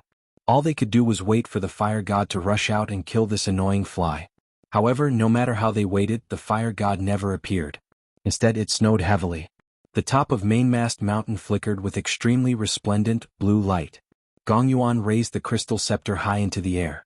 The light originated from a rhombus-shaped ice crystal at the tip of the scepter. It was a colossal piece of 10,000-year-old frigid arcane, like a frigid star. The light shot into the air, turning into snowflakes. A snowflake landed in a river of magma and directly turned the boiling magma into frozen soil. Although it was melted by the flames of the earth very soon, the snowflakes constantly drifted down, gradually suppressing the fire on Giant Ship Island. It no longer burned fiercely. Not only was the flames of the earth that gushed out from the earth's crust the source of power for this formation, but it also gave the fire-devouring kings a geographical advantage. Gongyuan could tell this. As long as she extinguished the fire devourers would not be able to last for too long. She thought to herself, Li Qingshan, oh Li Qingshan, you have to last a little longer. What? Why hasn't the fire god appeared yet? Zhu Fen questioned Zhu Yan. His scarlet hair and beard all turned into flames, like a furious lion. I don't know. Something must have happened. Zhu Yan said frantically. This was the first time he had summoned the fire god. He could only obtain some experience from the ancient records he had left behind. He still could not use it as he wished. But now the fire god seemed to have been angered, completely severing the fragile connection. He could not even sense the fire god's situation right now. No, we can't wait any longer. We have to steal the arcane treasure, release the fire god immediately. Zhu Zai's fiery red eyes stared at little N on the cloud-masked mountain and cursed, damned humans. Alright, 3 flames and 1 kill. In the blink of an eye, the 3 of them abandoned Ji Changfeng and turned into 3 streaks of fiery light. Then they combined the heaven, earth and human flames into one, forming a huge fire in midair. Like an incomparably dazzling comet, it fell towards little N with a long fiery tail. Wild dance of the wind god, flying sand and rolling stones, darkening heaven and earth. Ji Changfeng knew that the Dharma treasure in little N's hands would be the key to this battle. If he let the giant god of fire come out, no one would be a match for it. At this moment he no longer held back and attacked with his full strength. Waving the flag with all his might, an incomparably huge black tornado whizzed forward. For a moment, the world was filled with the roar of the wind, and even the sound of the raging fire was suppressed. The Fei Lian beneath his feet let out a furious roar and charged forward, arriving in the midst of the tornadoes. The black tornado twisted and surged into the Fei Lian's body, making it several times faster. Even its form changed, turning into a bird's body with a human face. It seemed to possess a sliver of divine nature. It unfurled its 300-meter-wide black wings and lunged towards the fire-devouring king. The black storm immediately swallowed the fire-devouring king. Shatter. With a furious roar, the flames erupted and pierced the Fei Lian wind god's chest. The fierce wind dispersed. The flames had weakened by quite a lot, but their presence was unstoppable, becoming more and more scorching. As the race that loved battle the most among other folk, no one dared to underestimate their battle will. Gongyuan stopped them. Ji Changfeng no longer bothered with politeness, directly calling her by her name. There was a hint of anxiety on Gongyuan's cold face. She swung the crystal scepter, and thousands of snowflakes whistled over, gathering into a misty pile of snow that blocked the path of the fire devourers. However, everyone understood that this was nowhere near enough to stop the fire devourers' sure kill move. "Get over here." Gong Yuan turned around and called out to little Anne, but she discovered that the place where little Anne originally stood was empty. An ethereal, indifferent voice suddenly rang out from behind. "Don't be afraid. The fire god is about to lose." "I'm not afraid." Gong Yuan was alarmed. She had been concentrating on dealing with the fire devourers, but she should not have failed to sense someone approaching her. If this kid carries out an assassination, he'll be terrifying. But hold on, the fire god is about to lose? Gong Yuan doubted her ears. She already found it unbelievable that Li Qingshan could keep the fire god busy. As for defeating the fire god, she personally believed that even she did not possess the strength to do so. No matter how powerful Li Qingshan was, he was just a great cultivator at most, so how could he possess such strength? She glanced at the Azura field in little Anne's hand and thought, just what is hidden in there? Boom. The snowy clouds dispersed, and the flames were already right before their eyes. The wave of heat arrived first. With the divine fire tablets in hand, the combined attack of the three kings was no weaker than the flame spear the giant god of fire had hurled. It directly struck little Anne. Even I'll have to use everything I've got to break free from an attack like that, so how can I spare the energy to protect others? Forget it. Gong Yuan gritted her teeth and spat out an inky blue pearl. It gave off a deep, distant, cold, and deathly presence, as if the entire abyss had condensed into the tiny pearl. It was the heart of the abyss, that connected to the world of Ruin's End. All water to Ruin's End, eternal silence of the abyssal sea. Gong Yuan chanted softly like a song. An indescribably strange power suddenly expanded with the heart of the abyss as its center. The wave of heat immediately vanished. The sounds of wind and fire vanished too. Even the hint of worry in Gong Yuan's heart immediately settled down, almost to the point of deathly stillness. Everything in the surroundings seemed to be sealed in thick, inky blue glass, frozen and motionless. Ruin's End. Here, the constantly surging, changing and flowing waters that never had a moment of peace finally obtained eternal peace. They no longer had to surge and flow, nor did they have to turn into clouds, mist and ice. Here, the spirit turtle no longer had to work so hard to suppress the vast ocean, nor did it have to work so hard to divine fortune. It could sleep in peace without worrying about any disturbances. This was not a world of the dead like the Hell Realm or the Hungry Ghost Realm, but it was even more deathly silent. At the very least, there were still pots of boiling oil and the cries of ghosts in hell, while in the Hungry Ghost Realm, there were corpses and ghosts devouring and killing one another at the very least. Here, however, it was absolutely peaceful. 10,000 years felt like a single day. This was not a feeling that regular living beings could endure. Even Gong Yuan could not. With her final thought, she said to little Anne, "Guard your mind. Don't let yourself be devoured and assimilated. I hope you're telling the truth, or we'll all die." Afterwards, her eyes lost all emotions. All she did was power the heart of the abyss coldly and mechanically, constantly drawing in the aura of Ruin's End. The flames that flew over suddenly made a detour around the Cloud Sail Mountain. The violent, belligerent fire-devouring kings seemed to feel fear, afraid of entering the force field created by the heart of the abyss.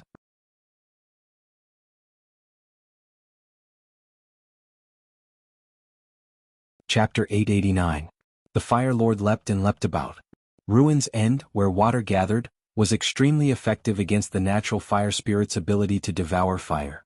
If the three of them worked together, they were actually completely capable of charging into the field of force created by the heart of the abyss and killing the immobilized Gong Yuan. However, once they were contaminated by the aura of Ruin's End, they would develop an extremely great inner demon, which could even dim and extinguish the flames in their hearts. As a result, even with how vicious fire devourers were, they dared not barge in forcefully. "Ha ha, we've already won." Zhu Fan laughed madly. Zhu Yan and Zhu Zai exchanged glances and also laughed aloud. Their strongest, Gong Yuan, was in dire straits. After losing the Fylian divine beast, it was impossible for Ji Changfeng to stop the three of them together. Even without the giant god of fire's assistance, victory was already within their grasp. All that remained was to see how Gong Yuan died. Undue delay is fraught with complications. Let's kill this old bastard first. Ji Changfeng, are you prepared to die? The three fire devourers simply ignored Gong Yuan. They aimed the divine fire tablets at Ji Changfeng. "If you want my life, then you'll have to exchange it with your own," Ji Changfeng stood in the air with the Filian flag in hand, panting gently. After a bitter battle, he was utterly exhausted, but the fierce winds around him became even more violent. He was fearless. The sect had been destroyed, the disciples had been slaughtered, and even he was in a situation of certain death. This was a tragic situation that was enough to drive regular people mad, yet it made him feel a strange sense of lightness. As if an invisible burden had been lifted from him, his cultivation that had remained stagnant for so long showed signs of breaking through. He was born with the Sun's spiritual constitution. From the moment he was born, he had received everyone's expectations, doted on by everyone. He climbed up to the throne of sect master step by step, becoming a great cultivator that reigned supreme over an entire region. He was highly regarded by the entire cultivation community of the South Sea. It seemed like his life had been smooth sailing, but he also had to shoulder heavy responsibilities, the expectations of his seniors and the reliance of his juniors. The survival of the entire sect was tied to him, so he was forced to maintain the balance carefully. Even the frivolity of his youth had been completely worn away. My name is Changfeng. When have I ever traveled thousands of kilometers, free and unrestrained? When the fire devourers destroyed the Cloud Sail sect that he had fought so hard for, they had also forcefully severed his ties. They used hatred to recover his fighting spirit, allowing him to see the possibility of advancing further with his cultivation. If you don't kill me today, I'll definitely extinguish the fire in the future. Then we'll fulfill your wish. Zhu Fun and the other two spoke at the same time, their voices overlapping as if they were one.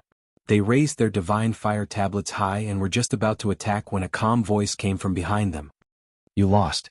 The voice was a little muffled as if it came from the deep sea, but it was still pleasant to listen to. Zhu Fun and the other two turned around at the same time. Little An walked out from behind Gong Yuan. Though his steps were a little clumsy, his expression was as calm as ever. You, this woman, are actually not affected by the aura of the ruins of End. But what nonsense are you talking about? Seeing that you're somewhat good-looking, hand over that magic treasure, kneel and beg for mercy.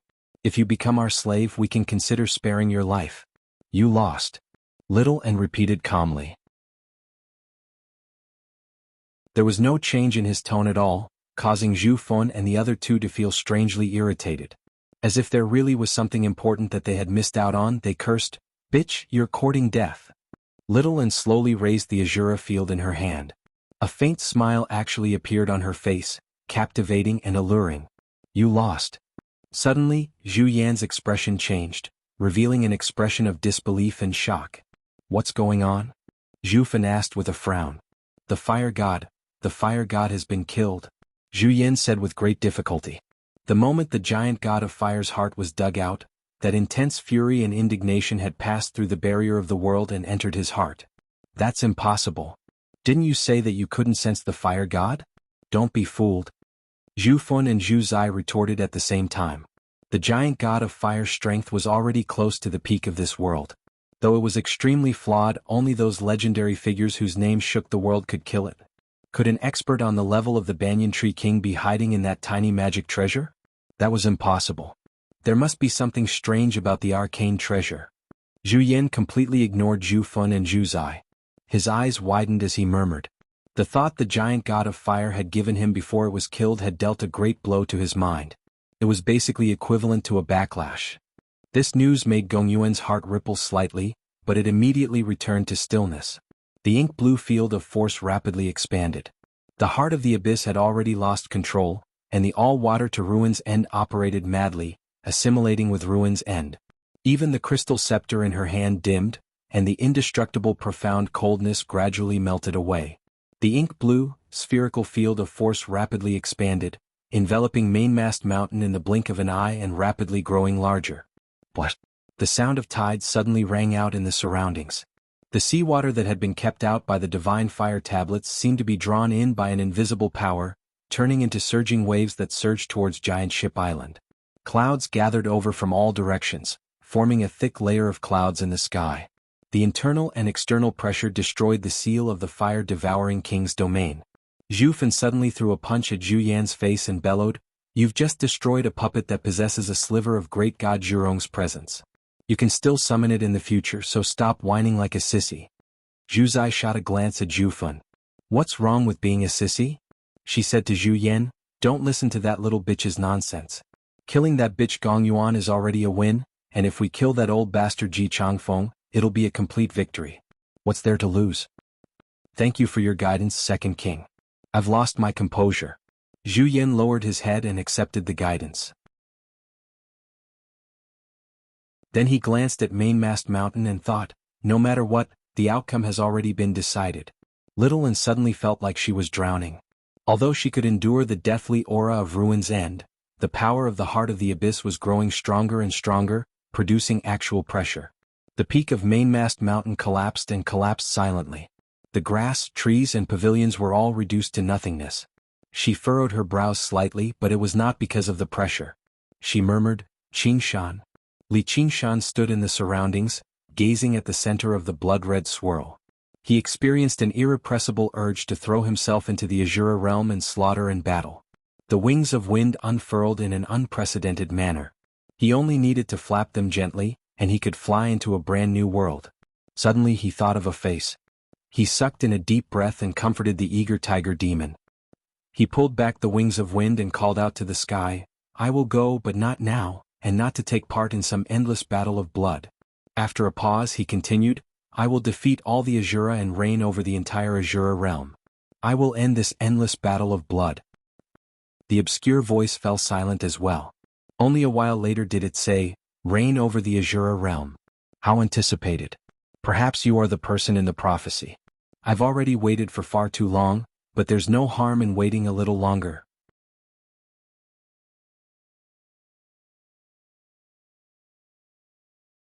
Chapter 890. Li Qingshan extended his hand and grabbed the object, taking a look. It was a rock over 30 meters in size, enveloped in a faint, blood-red color. It was engraved with the images of hundreds and thousands of weapons, as well as many profound talismans. What's this? Surely it's not something I tossed out to smash people with, right? It looks more like an altar. Whatever, I'll ask Yin Qing when I have the time. She should recognize something from the Azura realm.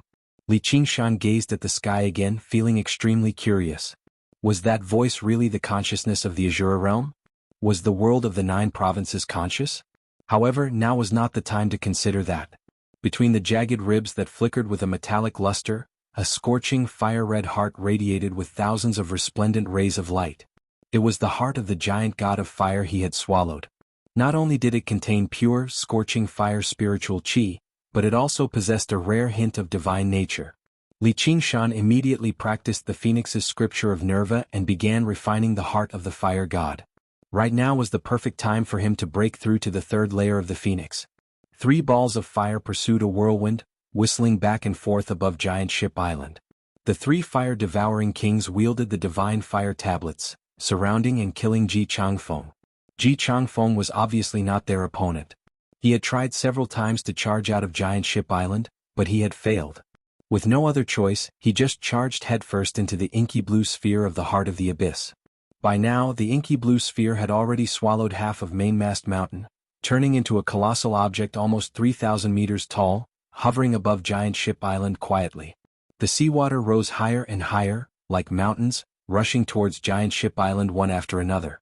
They were reduced to steam by the flames, piling up layer by layer until they reached the horizon, connecting with the low-hanging clouds. As a result, it formed a spectacular sight. The entire Giant Ship Island was enveloped in thick clouds, dyed red by the flames. What fell from the clouds were no longer raindrops, but streams and rivers, gushing towards the heart of the abyss. They were evaporated by the flames mid-air, turning back into clouds. Just like that, the clouds constantly pressed down. The divine fire domain can't last for much longer. Jian said. Don't worry, we definitely won't be the ones to give way first. That bitch Gong Yuan will soon suffer from qi deviation and assimilate with Ruin's End. The heart of the abyss will completely lose control and shatter. Once this power erupts, they'll all die. Though we have to prepare to leave too. Don't get sucked in. As the oldest fire-devouring king with several thousand years of life, Zhu Fan was extremely knowledgeable. With a single glance, he could tell that Gong Yuan had already reached her limits. At this moment, a voice suddenly rang out from the abyss and echoed through the surroundings. "Oh, flames! You dare to leave after offending me?" Zhu Fan and the other 2 were shocked. It was only then that they realized that a figure wearing armor and a horned helmet had appeared at the center of the dark blue sphere at some point in time. His crimson eyes shot out a sharp gaze that seemed to have substance, piercing through the thick layer of dark blue. It was breathtaking. After refining the heart of the fire god and breaking through to the third layer of the phoenix, Li Qingshan immediately stepped out of the Azura field. He sensed the heavy aura of Ruin's End and felt refreshed. Then he saw Little An sitting with her legs crossed with her eyes firmly shut, resisting the great pressure of Ruin's End. He pulled her into his arms in a hurry and asked gently, "Are you fine?" The pressure vanished. Little An opened her eyes and let out an enchanting smile. "I'm fine." Li Qingshan smiled. He happened to hear Zhu Fan's words, so he could not help but turn around and bellow out, "Li Qingshan?" Zhu Yan said in disbelief, but he was also rather uncertain. "That's me, your grandfather," Li Qingshan said with his head held high.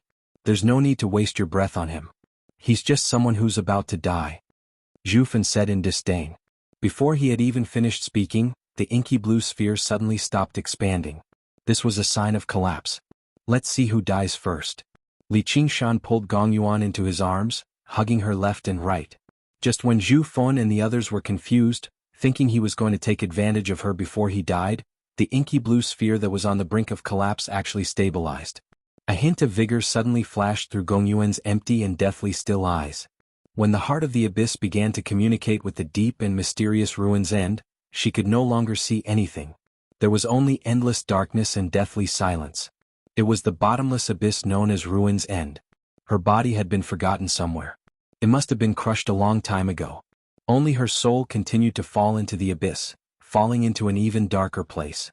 She could not resist at all, nor did she want to.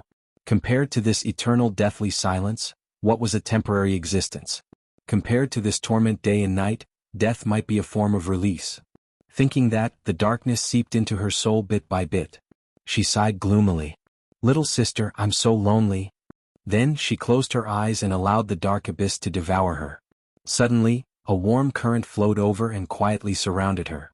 It gave off a tranquil and intimate aura. "Little sister, is that you? Have you come to pick me up? I miss you so much." Her heart shivered and she searched through the darkness. In that moment she seemed to return to many years ago, when she was playing hide-and-seek with her younger sister in the coral reefs in the deep sea, but she was unable to find her no matter what. She was both angry and worried. She suddenly stopped falling. Did this Ruin's End have a bottom too?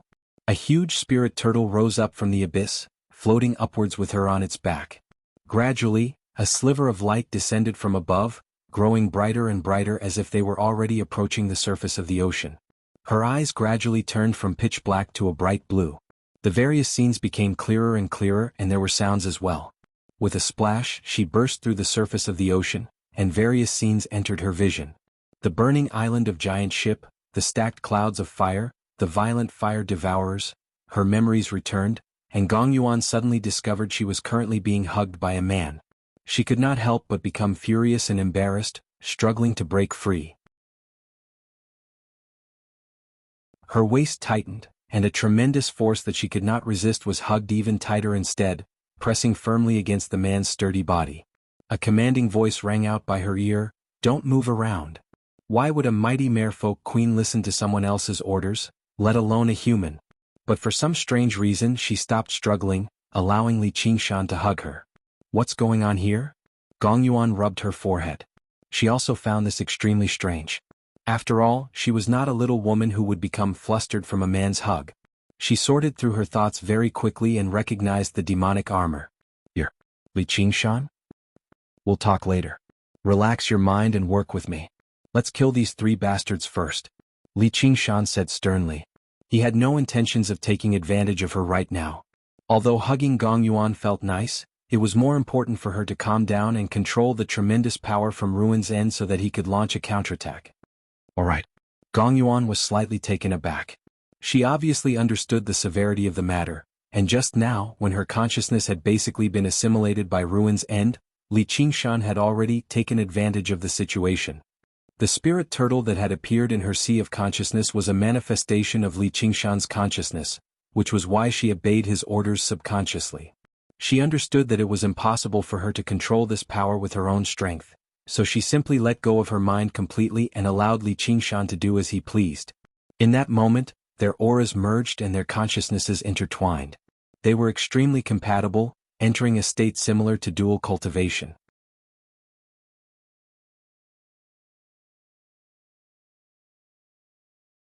Chapter 891. Gong Yuan was in a daze.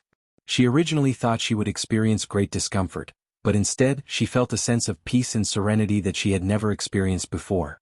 Ruins End no longer seemed so terrifying. Li Qingshan grinned at little Anne. He also felt carefree and relaxed, as if he had finally returned home after running around for many years.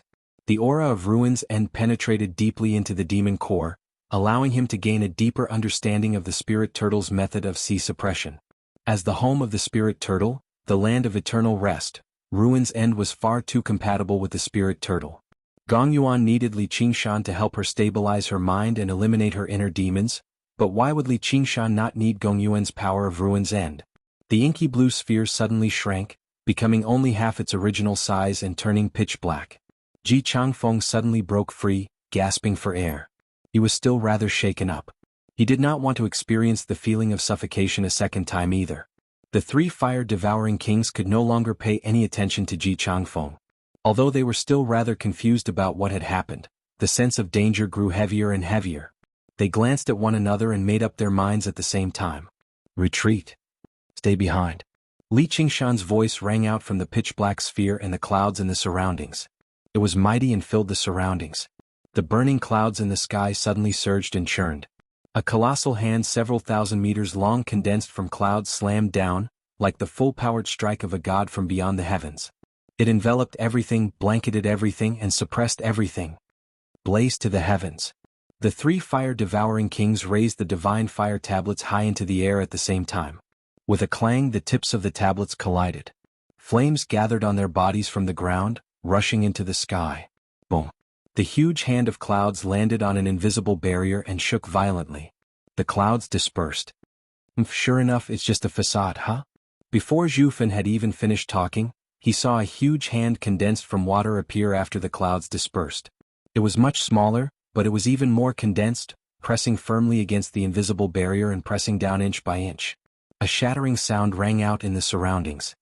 Well done. That's how it is. Break their domain seal first. Li Qingshan and Gong Yuan communicated with each other faster than telepathy. Almost as soon as his thoughts moved, there was a response from the other side. This was the so-called heart-to-heart. This immense power in essence still belonged to Gong Yuan. It was the power that she had drawn from the ultimate using the heart of the abyss. It was just that she did not have the ability to control it, and if Li Qingshan wanted to control it, he needed her absolute cooperation. Otherwise it would be difficult to control it as he wished. After all, this power was just too great. Li Shaoer, you don't need to tell me. I know what to do. Gong Yuan was somewhat dissatisfied. She was still not used to being ordered around like this. It's good that you know. Then don't have so many distracting thoughts. If you still have so many defenses and dissatisfactions, just throw them away. Li Qingshan bellowed. With his current level, it was impossible for him to keep the three fire-devouring kings here. Defeating and killing them were on two completely different levels of difficulty. Gong Yuan's chest heaved, but the situation was beyond her control. As the merfolk queen, she had to take responsibility for the merfolk race and do her best to kill the fire-devouring kings. She gritted her teeth and gave it a try. No, I can't do it. Opening up her mind and letting Li Qingshan's consciousness delve into her sea of consciousness was already her limit. Asking her to completely lower her guard and heart-to-heart with him was not something that could be achieved with just hard work. Perhaps only her little sister could make her lower all her guard and trust her unreservedly, but that was a deep affection that had accumulated over who knew how many years since she was young. It was not something any man could compare to. Even if you can't do it, you have to do it. Don't resist. Li Qingshan sniggered. What? Gong Yuan cried out. Li Qingshan used the spirit turtle's method of sea suppression and directly suppressed her thoughts. Since they could not play together happily, then he would just suppress her with brute force. Bastard, don't you even think about it? Gong Yuan was filled with humiliation and fury. She felt like a man was about to force himself on her, yet not only was she unable to struggle or resist, but she even assumed a posture to cooperate. This was something her dignity could not allow. With a difference of major realms of cultivation, it was virtually impossible for the spirit turtle to suppress the consciousness of a merfolk queen. Gong Yuan was not just slightly stronger than the myriad poison ancestor. Her mind was as tough as ice. The two consciousnesses clashed with one another, greatly disrupting their compatibility. After all, they were not the real spirit turtle and Ruin's End, but two main bodies with a strong belief. The huge hand in the sky trembled and shattered, and the inky blue sphere twisted. Let's go. The three fire-devouring kings used this opportunity to rush off towards the north without the slightest hesitation. What the hell? Do you want revenge or not? Li Qingshan roared inside. No matter how great the power was, it could not pose any threat without the control of a will. It could even backfire on the wielder of the power. Revenge. Gong Yuan's heart shuddered. Suddenly she thought of that gentle face and let out a long, gloomy sigh. Sister, I'll avenge you today. This is probably my retribution. As a result, she gave up on all resistance. Li Qingshan's will suppressed her, sweeping away all of her selfish thoughts and emotions. If two hearts were to be completely compatible, they would either require an extremely deep foundation of affection, or one of them would abandon everything to follow her. Li Qingshan used the latter, forceful method to achieve a perfect compatibility. Gong Yuan let out a gentle moan and leaned against Li Qingshan's chest gently. She no longer possessed the iciness and arrogance of a queen. Instead, she possessed a rare sense of softness, which made her seem lovable. However, Li Qingshan could not be bothered to show any tenderness towards the fairer sex. Their telepathic conversation was as fast as lightning. The three fire devourers had only just arrived on the northern coast of Giant Ship Island. Li Qingshan waved his hand, and another huge hand of cloud chi appeared in the thick clouds. It was twice as large as before, almost as tall as Mainmast Mountain. It descended from above, basically like a mountain crushing down. Boom. The world shook and the ocean surged.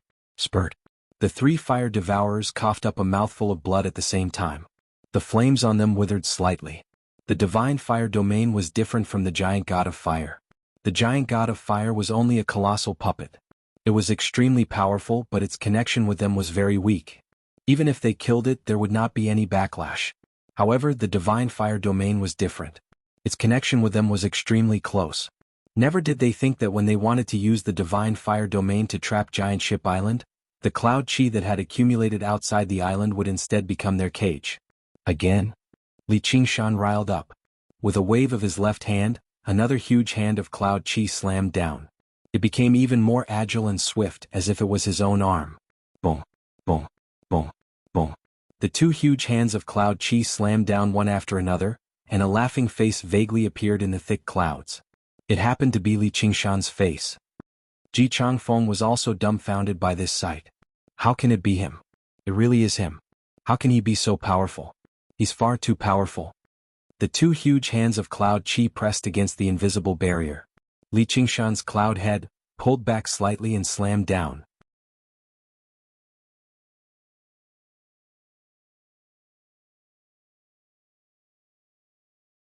Chapter 892. The sea seemed to flip upside down. Giant Ship Island was immediately swallowed by the water, and even the roaring flames of the earth were extinguished. The entire island collapsed, only leaving behind a few mountains vaguely visible between the huge waves. Li Qingshan, I want you dead.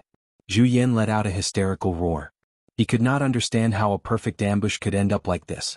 Yes, all of this was because of Li Qingshan. He was the only variable. Not only did he destroy the fire god, but he even helped that bitch Gong Yuan stabilize the heart of the abyss, completely ruining their plans. You want to kill me with words? Come fight me. The surging clouds condensed once again, turning into Li Qingshan. He said, King Yin, don't get caught up in the battle. There's plenty of time in the future. Once we get back, we'll destroy his savage mountain first. Zhu Fan grabbed Zhu Yan's shoulder and also ground his teeth in hatred towards Li Qingshan. Zhu Zai also said, that's right. If we keep fighting, it'll be detrimental to us. Let's return to Fire Melt Mountain first and come up with a proper plan. You're dreaming if you want to keep us here. Heavenly fire. Earthly fire. Human fire. The three of them raised the divine fire tablets and swung them through the air at the same time, leaving behind 3 trails of fire. They connected and formed a triangle. Gate of divine fire, open. The triangle of fire suddenly lit up with dazzling red light. Huarong could actually be vaguely seen inside. The divine fire tablets truly lived up to their reputation as the divine artifact of an ancient divine kingdom. They could not be compared to regular arcane treasures. They could turn into a domain of divine fire when attacking and summon the fire god. They could open a gate of divine fire when retreating and teleport thousands of kilometers away without leaving any openings. If it were not for that value, how could the arrogant fire-devouring kings lower their heads and become honored guests of the king of Southern Yu's estate? Li Qingshan frowned heavily.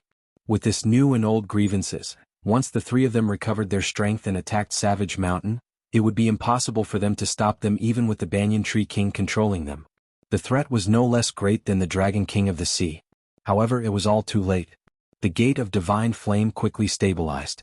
Zhu Yan and the other two were just about to pass through the door of divine fire when a circular blade suddenly flew out of the void and into the door of divine fire. It immediately melted and shattered, but a crack also appeared on the door of divine fire. The three of them hurriedly stopped, not daring to go forward. A crack in the void like this was extremely dangerous. Yin Qing's figure flashed out of the void. She had been hiding at the borders of the Azura field all this while, hiding in the void to observe the battle between Li Qingshan and the giant god of fire. Only when the domain of divine fire was shattered and the void was no longer sealed and disturbed did she emerge. She hid in the void and waited for an opportunity to assassinate Li Qingshan. However, the three fire-devouring kings were far too powerful, and their auras were linked like they were one. If she took the risk and attempted an assassination, not only would it be ineffective, but she would most likely be killed instead. He had patiently waited for this moment, finally waiting for this opportunity to destroy the gate of divine flame. Well done. Li Qingshan praised. Yin Qing smiled sweetly, yet she couldn't help but ponder in her heart, is he really a legendary person? She purposefully flew near the gate of divine fire in a provocative manner to attract the attention of the fire-devouring kings. The three fire-devouring kings were furious, but they held themselves back. They said, "Don't worry about her. The gate of divine fire will repair itself. I'd like to see whether she's bold enough to come over or not." The three of them wielded the divine fire tablets and stood in front of the gate, ready for battle. Whether it was Ji Changfeng's fierce winds or Li Qingshan's huge hand of cloud, they blocked both of them regardless of the price. Sure enough, the gate of divine fire recovered rapidly, and it was unaffected by the shock waves of the battle. Only Yin Qing's attacks and Li Qingshan's power of tremors could destroy it, but none of them were able to approach it. Li Qingshan said to Gong Yuan, "Don't just stand there. They're running away. Hurry up and use whatever you've got." Gong Yuan had been charging up since the moment the three fire-devouring kings drew out the gate of divine fire. She raised the crystal scepter high into the air right now. Without the seal of the divine fire domain, the vast South Sea had become her home field once again, and she no longer had to worry about losing control. She could unleash the all-water to ruin's end fearlessly. The 10,000-year-old frigid profound condensed once more, becoming even more resplendent. Her earrings, necklaces, bracelets and other crystal accessories all shone with dazzling, cold light. She seemed like a goddess of ice as she chanted loudly. Icebound domain. 12 pillars of ice rushed out of the surface of the ocean and reached into the clouds, spreading out like 12 branches of the earth and freezing the region within several dozen kilometers. The gate of divine fire immediately became dyed with a layer of icy blue. The faces of the three fire-devouring kings changed. They never thought she could unleash this move alone. In the icebound domain, the surging ocean immediately froze, and the pouring rain turned into hail and snow. Not only did it freeze the gate of divine fire, but it also suppressed the fire devourers tremendously, making their already terrible state even worse. Actually, even Gong Yuan herself was extremely surprised. She glanced at Li Qingshan and thought, "I didn't think we could unleash such power when we worked together. Little Li II, I'm going to focus on maintaining the icebound domain. The rest will be up to you." "Leave it to me." Li Qingshan laughed aloud. He raised his hands and pushed them down slowly. The thick, dark clouds flooded down. After breaking through to the 5th layer of the tiger demon and the 3rd layer of the phoenix, he was already confident about clashing with the three fire-devouring kings. However, while the three fire-devouring kings had expended a great deal of their strength and suffered a backlash, they still possessed the divine fire tablets after all, so they definitely could not be underestimated. And he still had to help Gong Yuan suppress her mind. Surely he could not carry her into battle. Fortunately, the power from the heart of the abyss was extremely great, even greater than his own strength. He could use this overwhelming power to crush the three fire-devouring kings. Fellow Li, let me lend you a hand. Ji Changfeng originally thought he was already in dire straits, but the sudden reversal of the situation made his face glow. Mustering his remaining strength, he leapt to his feet and swung the Filian flag again. The snow and hail immediately turned into a blizzard, whistling towards the three fire-devouring kings with the delight of revenge. Fellow Ji sure is hale and hearty with age. Li Qingshan said. Fellow Li is the real hero. I admire you. I will never forget your kindness in saving my life. Ji Changfeng waved the flag loudly. As he watched the fire-devouring kings roar out furiously under his attacks, but there was nothing they could do, he laughed aloud until tears ran down his face. It was as if an invisible shackle had shattered loudly. He had broken through and reached the mid-third heavenly tribulation. The whistling wind immediately became a little swifter and sharper. Stash this fire tablet of earth away. I'll go open up a path. Don't forget about this. Zhu Zai said resolutely. I still don't need a woman to save my life. Move aside. This fire tablet of heaven must be passed down. Zhu Fan said. Li Qingshan smiled viciously. Did they really think they could escape like this? Basically, the tiger demon transformation and the phoenix transformation determined his speed. Now that they had both increased by a realm of cultivation, he still had to try to find out just how effective they were. We can't, two kings. Only when the three of us work together can we unleash the power of the divine fire tablet. In our current state, even if we escape, we probably can't escape from the South Sea. Zhu Yan immediately rejected the idea. Then what do you think we should do? Are we supposed to just wait here for death?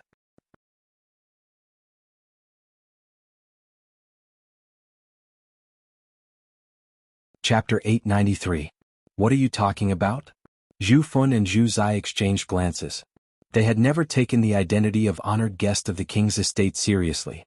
They would not risk their lives for the king of Southern Yu, nor did they count on him to save their lives. Don't tell me you really think the king of Southern Yu returned to the king of Southern Yu's estate after handing the divine fire tablets to us. Doesn't he want to see the outcome of a battle that will affect the overall situation of the South Sea? Doesn't he want to test our true strength? Perhaps he's watching us from somewhere right now. As Zhu Yan said that, Zhu Fun and Zhu Zai also looked around subconsciously, but apart from the dark clouds and water, they saw nothing. Whether it was the divine fire domain or the current icebound domain, they both had the effect of isolating the outside from the outside. Zhu Fan said, let's hope you're telling the truth. Let's give it a try. At the juncture of life and death, they could no longer care about their pride. Since they had already accepted their identities as subjects, taking it a step further was not embarrassing. The three of them bowed towards the north from afar and called out, Your Majesty, please save us. Li Qingshan's heart sank. Sure enough, not only had they snuck over through the Silver Dragon King, but they had even become honored guests of the king's estate. Nothing would happen to Wuxia, right? Above the frozen sea, the clouds continued to press down. The wind and snow continued to whistle, but nothing happened. Zhu Yan frowned. Could it be that my conjecture was wrong? Li Qingshan's eyes narrowed. Where the sea and sky connected to the north, a bright silver star suddenly lit up. The Silver Dragon King had returned. The three of them were overjoyed. Sure enough, the identity of honored guest was useful. Zhu Yan secretly let out a sigh of relief. Even the king of Southern Yu could not underestimate their combined strength.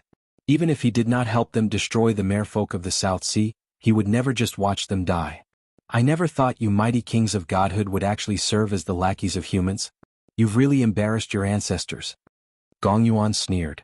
Other folk did not forget their ancient glory. They all considered themselves as godfolk and looked down on other races. Becoming subjects of humans really was nothing to be proud of, not to mention the fact that during the ancient war, the violent and warlike fire devourers fought the humans and demons the most horrifying battles. Zhu Fan angrily snorted twice.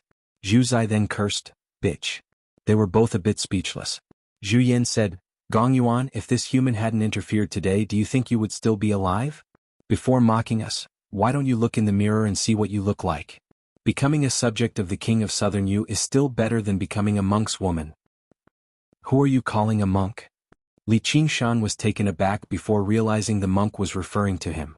He could not help but fly into a rage. At the same time he thought inside, don't fall for their scheme to drive a wedge between us. Let's see what the king of Southern Yu is trying to do. Gong Yuan let out a soft N, and didn't say anything else. The Silver Dragon King quickly approached. When it was still 1,000 kilometers away, the dragon head at the bow suddenly lit up. An incomparably huge beam of dazzling white light flew over 1,000 miles in the blink of an eye, piercing through the extreme ice domain and tearing apart the thick clouds. As if she had been struck by lightning, Gong Yuan shuddered all over, and the blood drained from her lips. Whether it was the fire-devouring kings or her, neither of them could control a technique that sealed off a region as they pleased. By the time the Silver Dragon King launched an attack and wanted to withdraw it, it would already be too late. Originally, it had been rather difficult for her to maintain the extreme ice domain alone. Now that it had been directly pierced by a terrifying technique, and she could not share the burden with the three of them like the fire devourers, she suffered a severe backlash. Li Qingshan could not help but dismiss his final sliver of hope. However, what was even more significant was that the Silver Dragon King's attack had not targeted him and Gong Yuan either. Otherwise, he would have been prepared to retreat right now. The three fire-devouring kings regained their freedom. None of them were stupid, so they noticed this too. They actually understood extremely well that the King of Southern Yu did not trust them, nor did he have any intentions of helping them destroy the merfolk of the South Sea. Otherwise, the Silver Dragon King would have never left in the first place. Right now, he had no intentions of helping them kill Gong Yuan either. Thank you for your assistance, Your Majesty, the King of Yu. We will definitely repay you in the future. Let's go. Zhu Fan clasped his hands at the Silver Dragon King in the sky and called out to Zhu Zai and Zhu Yan before glancing at Li Qingshan deeply. Kid, I'll remember you. Afterwards, he stepped through the thawing gate of divine fire first. Zhu Zai and Zhu Yan followed close behind, expressing their gratitude and hostility towards the King of Southern Yu and Li Qingshan respectively. Making them subjects of humans and ask for help from humans was already their limit. If they begged the King of Southern Yu to take action again and use his connections against Gong Yuan, they would not be able to afford the humiliation.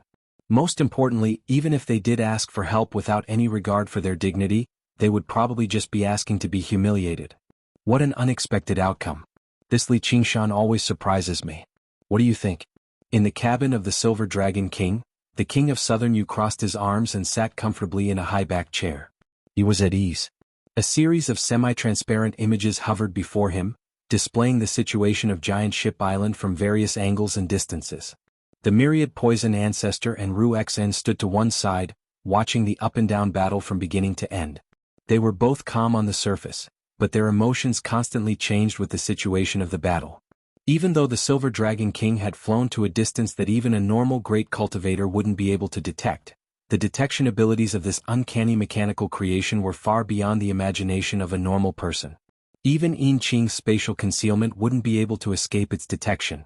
As a moving fortress of war, their first imaginary enemy was still the king's estate that occupied an entire province. They could not afford to leave behind any weaknesses that others could take advantage of. Since Your Majesty wants to take action, why don't you be a little more direct? Ru Xian's eyes locked onto the pitch-black sphere hovering in the air. One of them is your family and the other is your lover. If I were a little more direct, their lives would be in danger. The King of Southern Yu said in a ruminating tone. What do cultivators need to talk about family and love? Ru Xian was indifferent. What you take them to be isn't important. What's important is what they take you to be. The King of Southern Yu smiled. Ru Xian wanted to say something, but the King of Southern Yu raised his hand. Say no more. You'll know once you try it. As for your problem, you should understand it all too well with your identity. As a chess player, the most important thing is that you can't jump onto the chessboard yourself. Once you become a chess piece, you've already lost half the battle. He used the South Sea as the chessboard, while the fire devourers and mare people were the black and white sides. The Kingdom of Southern Yu's strategy had always been to use Fire Melt Mountain to contain the South Sea, preventing the mare people from developing in peace. Otherwise, Fire Melt Mountain was not hidden in the deep sea like the Crystal Palace either. If they really made up their minds, they could just destroy it. Now that war was about to break out, the King of Southern Yu needed a stable rear even more. He did not want the other folk to take advantage of the war with the Green Province. The 3 divine fire tablets could drastically increase the intensity of the war, leading to an extremely heavy toll on the 2 other folk races. At the same time, he would gain 3 more helpers. However, he would not take part personally. If he supported the fire devourers in completely destroying the mare people of the South Sea, not only would Fire Melt Mountain become unstoppable, but the merfolk kings who had been wiped out would definitely resent the King of Southern Yu's estate and carry out brutal revenge. Once a third heavenly tribulation cultivator gave up on cultivation and went all out to engage in guerrilla warfare and assassinations, they would be extremely terrifying. The fire devourers could hole up in Firemelt Mountain, but where were they supposed to defend against the mist province that spanned 100,000 kilometers? Surely they could not all hide in the mist capital with so many descendants of guest elders. The merfolk kings only needed to attack all the small and medium-sized sects indiscriminately, and they could heavily damage the foundation of the cultivation community of the Mist Province, which was also the foundation of the King of Southern Yu's estate. At the same time, even though the Cloud Sail sect did not know what was good for them, personally destroying a large sect would serve as an even greater deterrent, and it would make cultivators fear and raise their guard. It was nowhere near as effective as destroying the entire Cloud Sail sect with a gentle nudge behind the scenes. When something happened to the chessboard and Ji Changfeng escaped, he clearly knew this was the King of Southern Yu's estate's plan, but he could only seek out the fire devourers if he wanted revenge. The chess player was high up in the air. Everyone knew he was the one manipulating the chessboard behind the scenes, creating various situations. However, the chess pieces could only fight on the chessboard. Even if they made a wrong move, the chess player would not be harmed. As a result, the King of Southern Yu could not just watch the three fire-devouring kings die here, but he would not directly become enemies with the merfolk either. All of the hatred did not belong to him. Ruexan said, "It's a pity that you're still forced to personally fiddle with the chessboard in the end.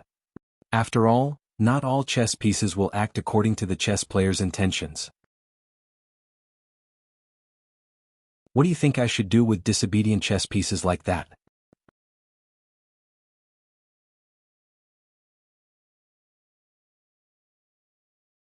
Chapter 894. Giant Ship Island had basically vanished, covered in thick ice. Only the three icebergs of Cloud Mast Mountain remained, and the landscape of the past could still be vaguely made out. Half of Mainmast Mountain had been forcefully swallowed by the heart of the abyss. The towering mountain turned into a curved valley of ice. The surroundings were filled with icebergs that rose and fell, pointing towards the heart of the abyss in the air like thousands of eager hands. At the bottom of the valley there was a crack and the tough ice cracked open. A group of people emerged, still shaken. There were both cultivators and mere people. As it turned out, there was also a structure similar to Savage Mountain's hall in the center of Mainmast Mountain. It was a dwelling that Ji Changfeng specially used for secluded cultivation. It was also known as the place with the greatest defense in the Cloud Sail sect. When the giant god of fire appeared, Ji Changfeng knew that this battle was no longer something these people could interfere with. As a result, he ordered the elders of the sect to hide here with everyone. They worked together to maintain the remaining formations of the Cloud Sail sect to fend off the effects of the shockwaves from the battle outside. There were several times when they thought they were dead for sure. Whether it was the giant god of fire smashing through Cloud Mast Mountain, the magma gushing up from below, or the inky blue force field of the heart of the abyss constantly expanding, they were all enough to claim their lives. If the fire devourers won in the end, dealing with them who had managed to escape would just be a piece of cake. In this terrifying, hopeless situation they had never been in before, they were in the same boat. Coupled with their rather good luck, they actually managed to last until the battle ended. Only then did they emerge from the dwelling. Is it over? That's fantastic. The fire devourers have been defeated. Your Majesty, are you fine? The group of people were filled with joy and sorrow from surviving a disaster. Before they could even celebrate the end of the nightmare, their various expressions stiffened. The Silver Dragon King had returned, bursting through the thick clouds and arriving above Giant Ship Island once more. He shone with cold, silver light, assuming an offensive stance. The pressure he gave off made the giant god of fire even more terrifying. They had awakened from the nightmare, and it was a new nightmare, one that was even more terrifying. The Silver Dragon King shot out a beam of light, forming a huge projection. A young man with delicate features appeared in there with a faint smile on his face.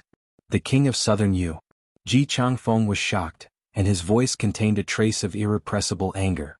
How could he not know that there was a conspiracy from the King of Yu's estate behind all of this?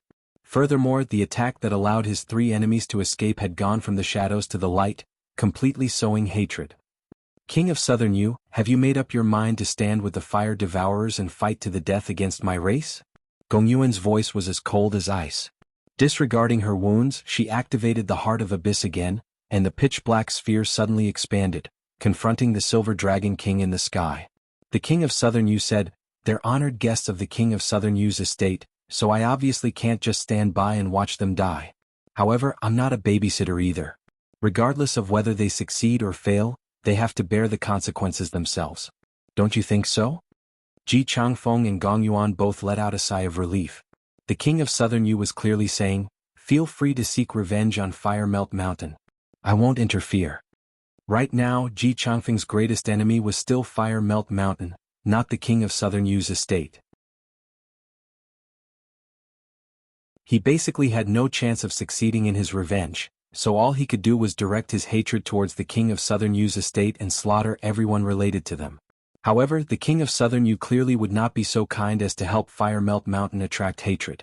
Gong Yuan was even more worried than Ji Changfeng that the king of Southern Yu would completely stand with Fire Melt Mountain. If that happened, the merfolk of the South Sea would definitely suffer heavy losses.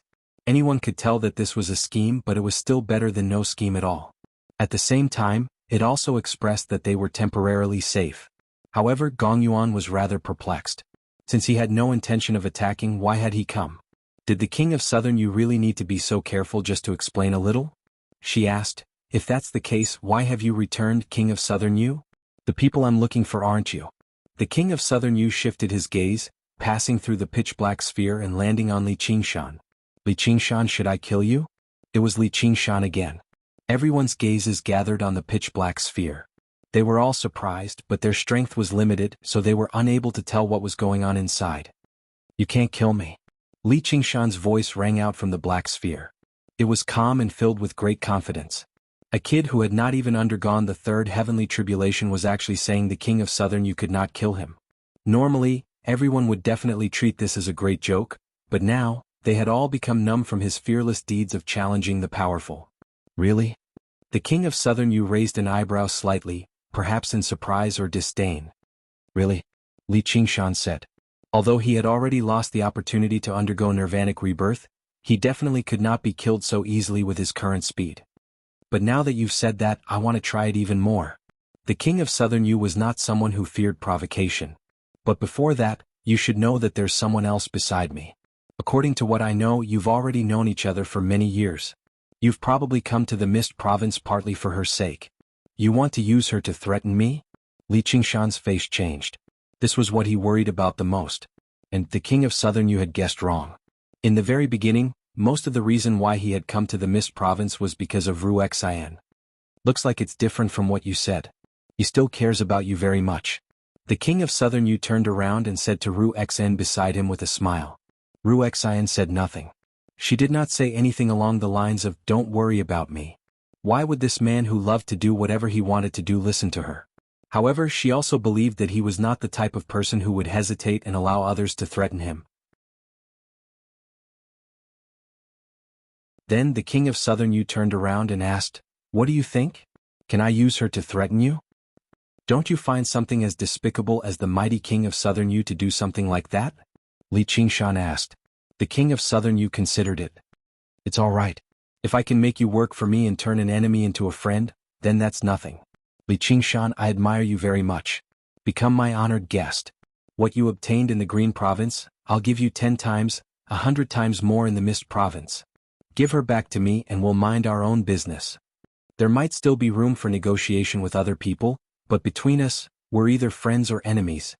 I don't want to become enemies for no reason because I'm willing for no reason, but I'm not afraid of becoming enemies either. It's not like there's anything to worry about when there's enough lice. I'll definitely get revenge." In other words, you're determined to become enemies with me? The king of Southern Yu squinted his eyes slightly. Li Qingshan's toughness had exceeded his imagination, but it was also within reason. Whether I'm an enemy or a friend is up to you, king of Yu. However, I, Li Qingshan, will never submit to others, sell my life for others, or be threatened by others. Li Qingshan took out a handful of calculation rods, black and white, and held them horizontally in his hands.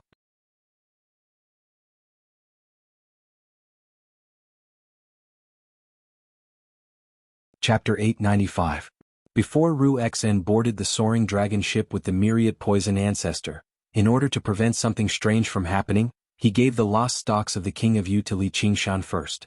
You actually gave him the lost stocks of the King of Yu in exchange for suppressing his inner demons. You actually gave him the lost stocks of the King of Yu in exchange for suppressing his inner demons? In the projection in the air, the King of Southern Yu was rather surprised. Then his gaze landed on Gong Yuan's face and he understood slightly.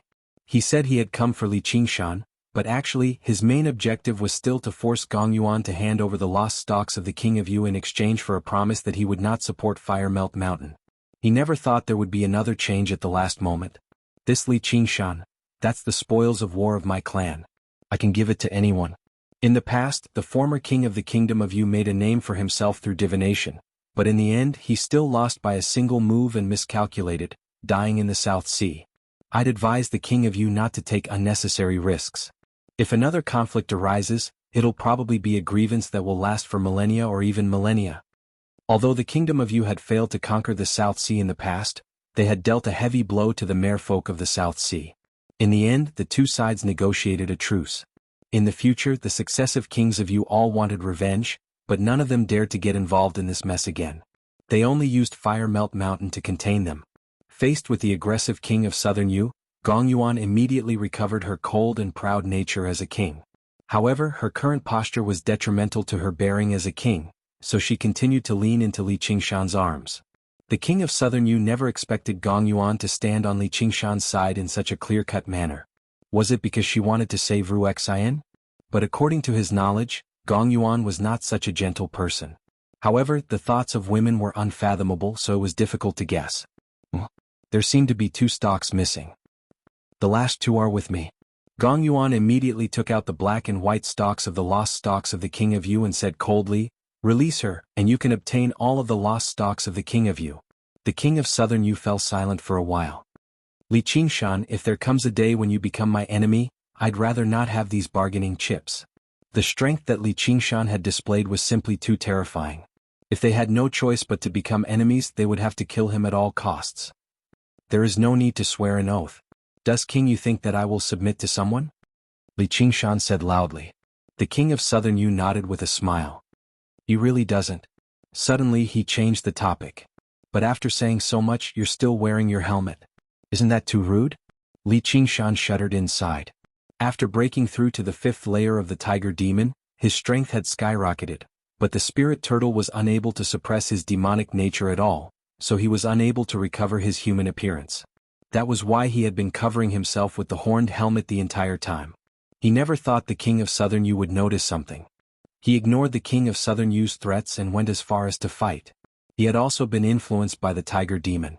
The more powerful the enemy he faced, the more violent and bloodthirsty the tiger demon would become. After a moment of hesitation, he made up his mind. Everyone below was extremely nervous. They were afraid that they would suddenly fall out and the King of Southern Yu would suddenly start a massacre. They did not even have the strength to run right now. The coldness of the frozen sea reached into the sky, and feather-sized flakes of snow drifted down. In this icy confrontation, the King of Southern Yu suddenly laughed aloud. I see. I should have thought of that a long time ago. No wonder you're not afraid of becoming enemies with me. Everyone looked at one another, all surprised and curious.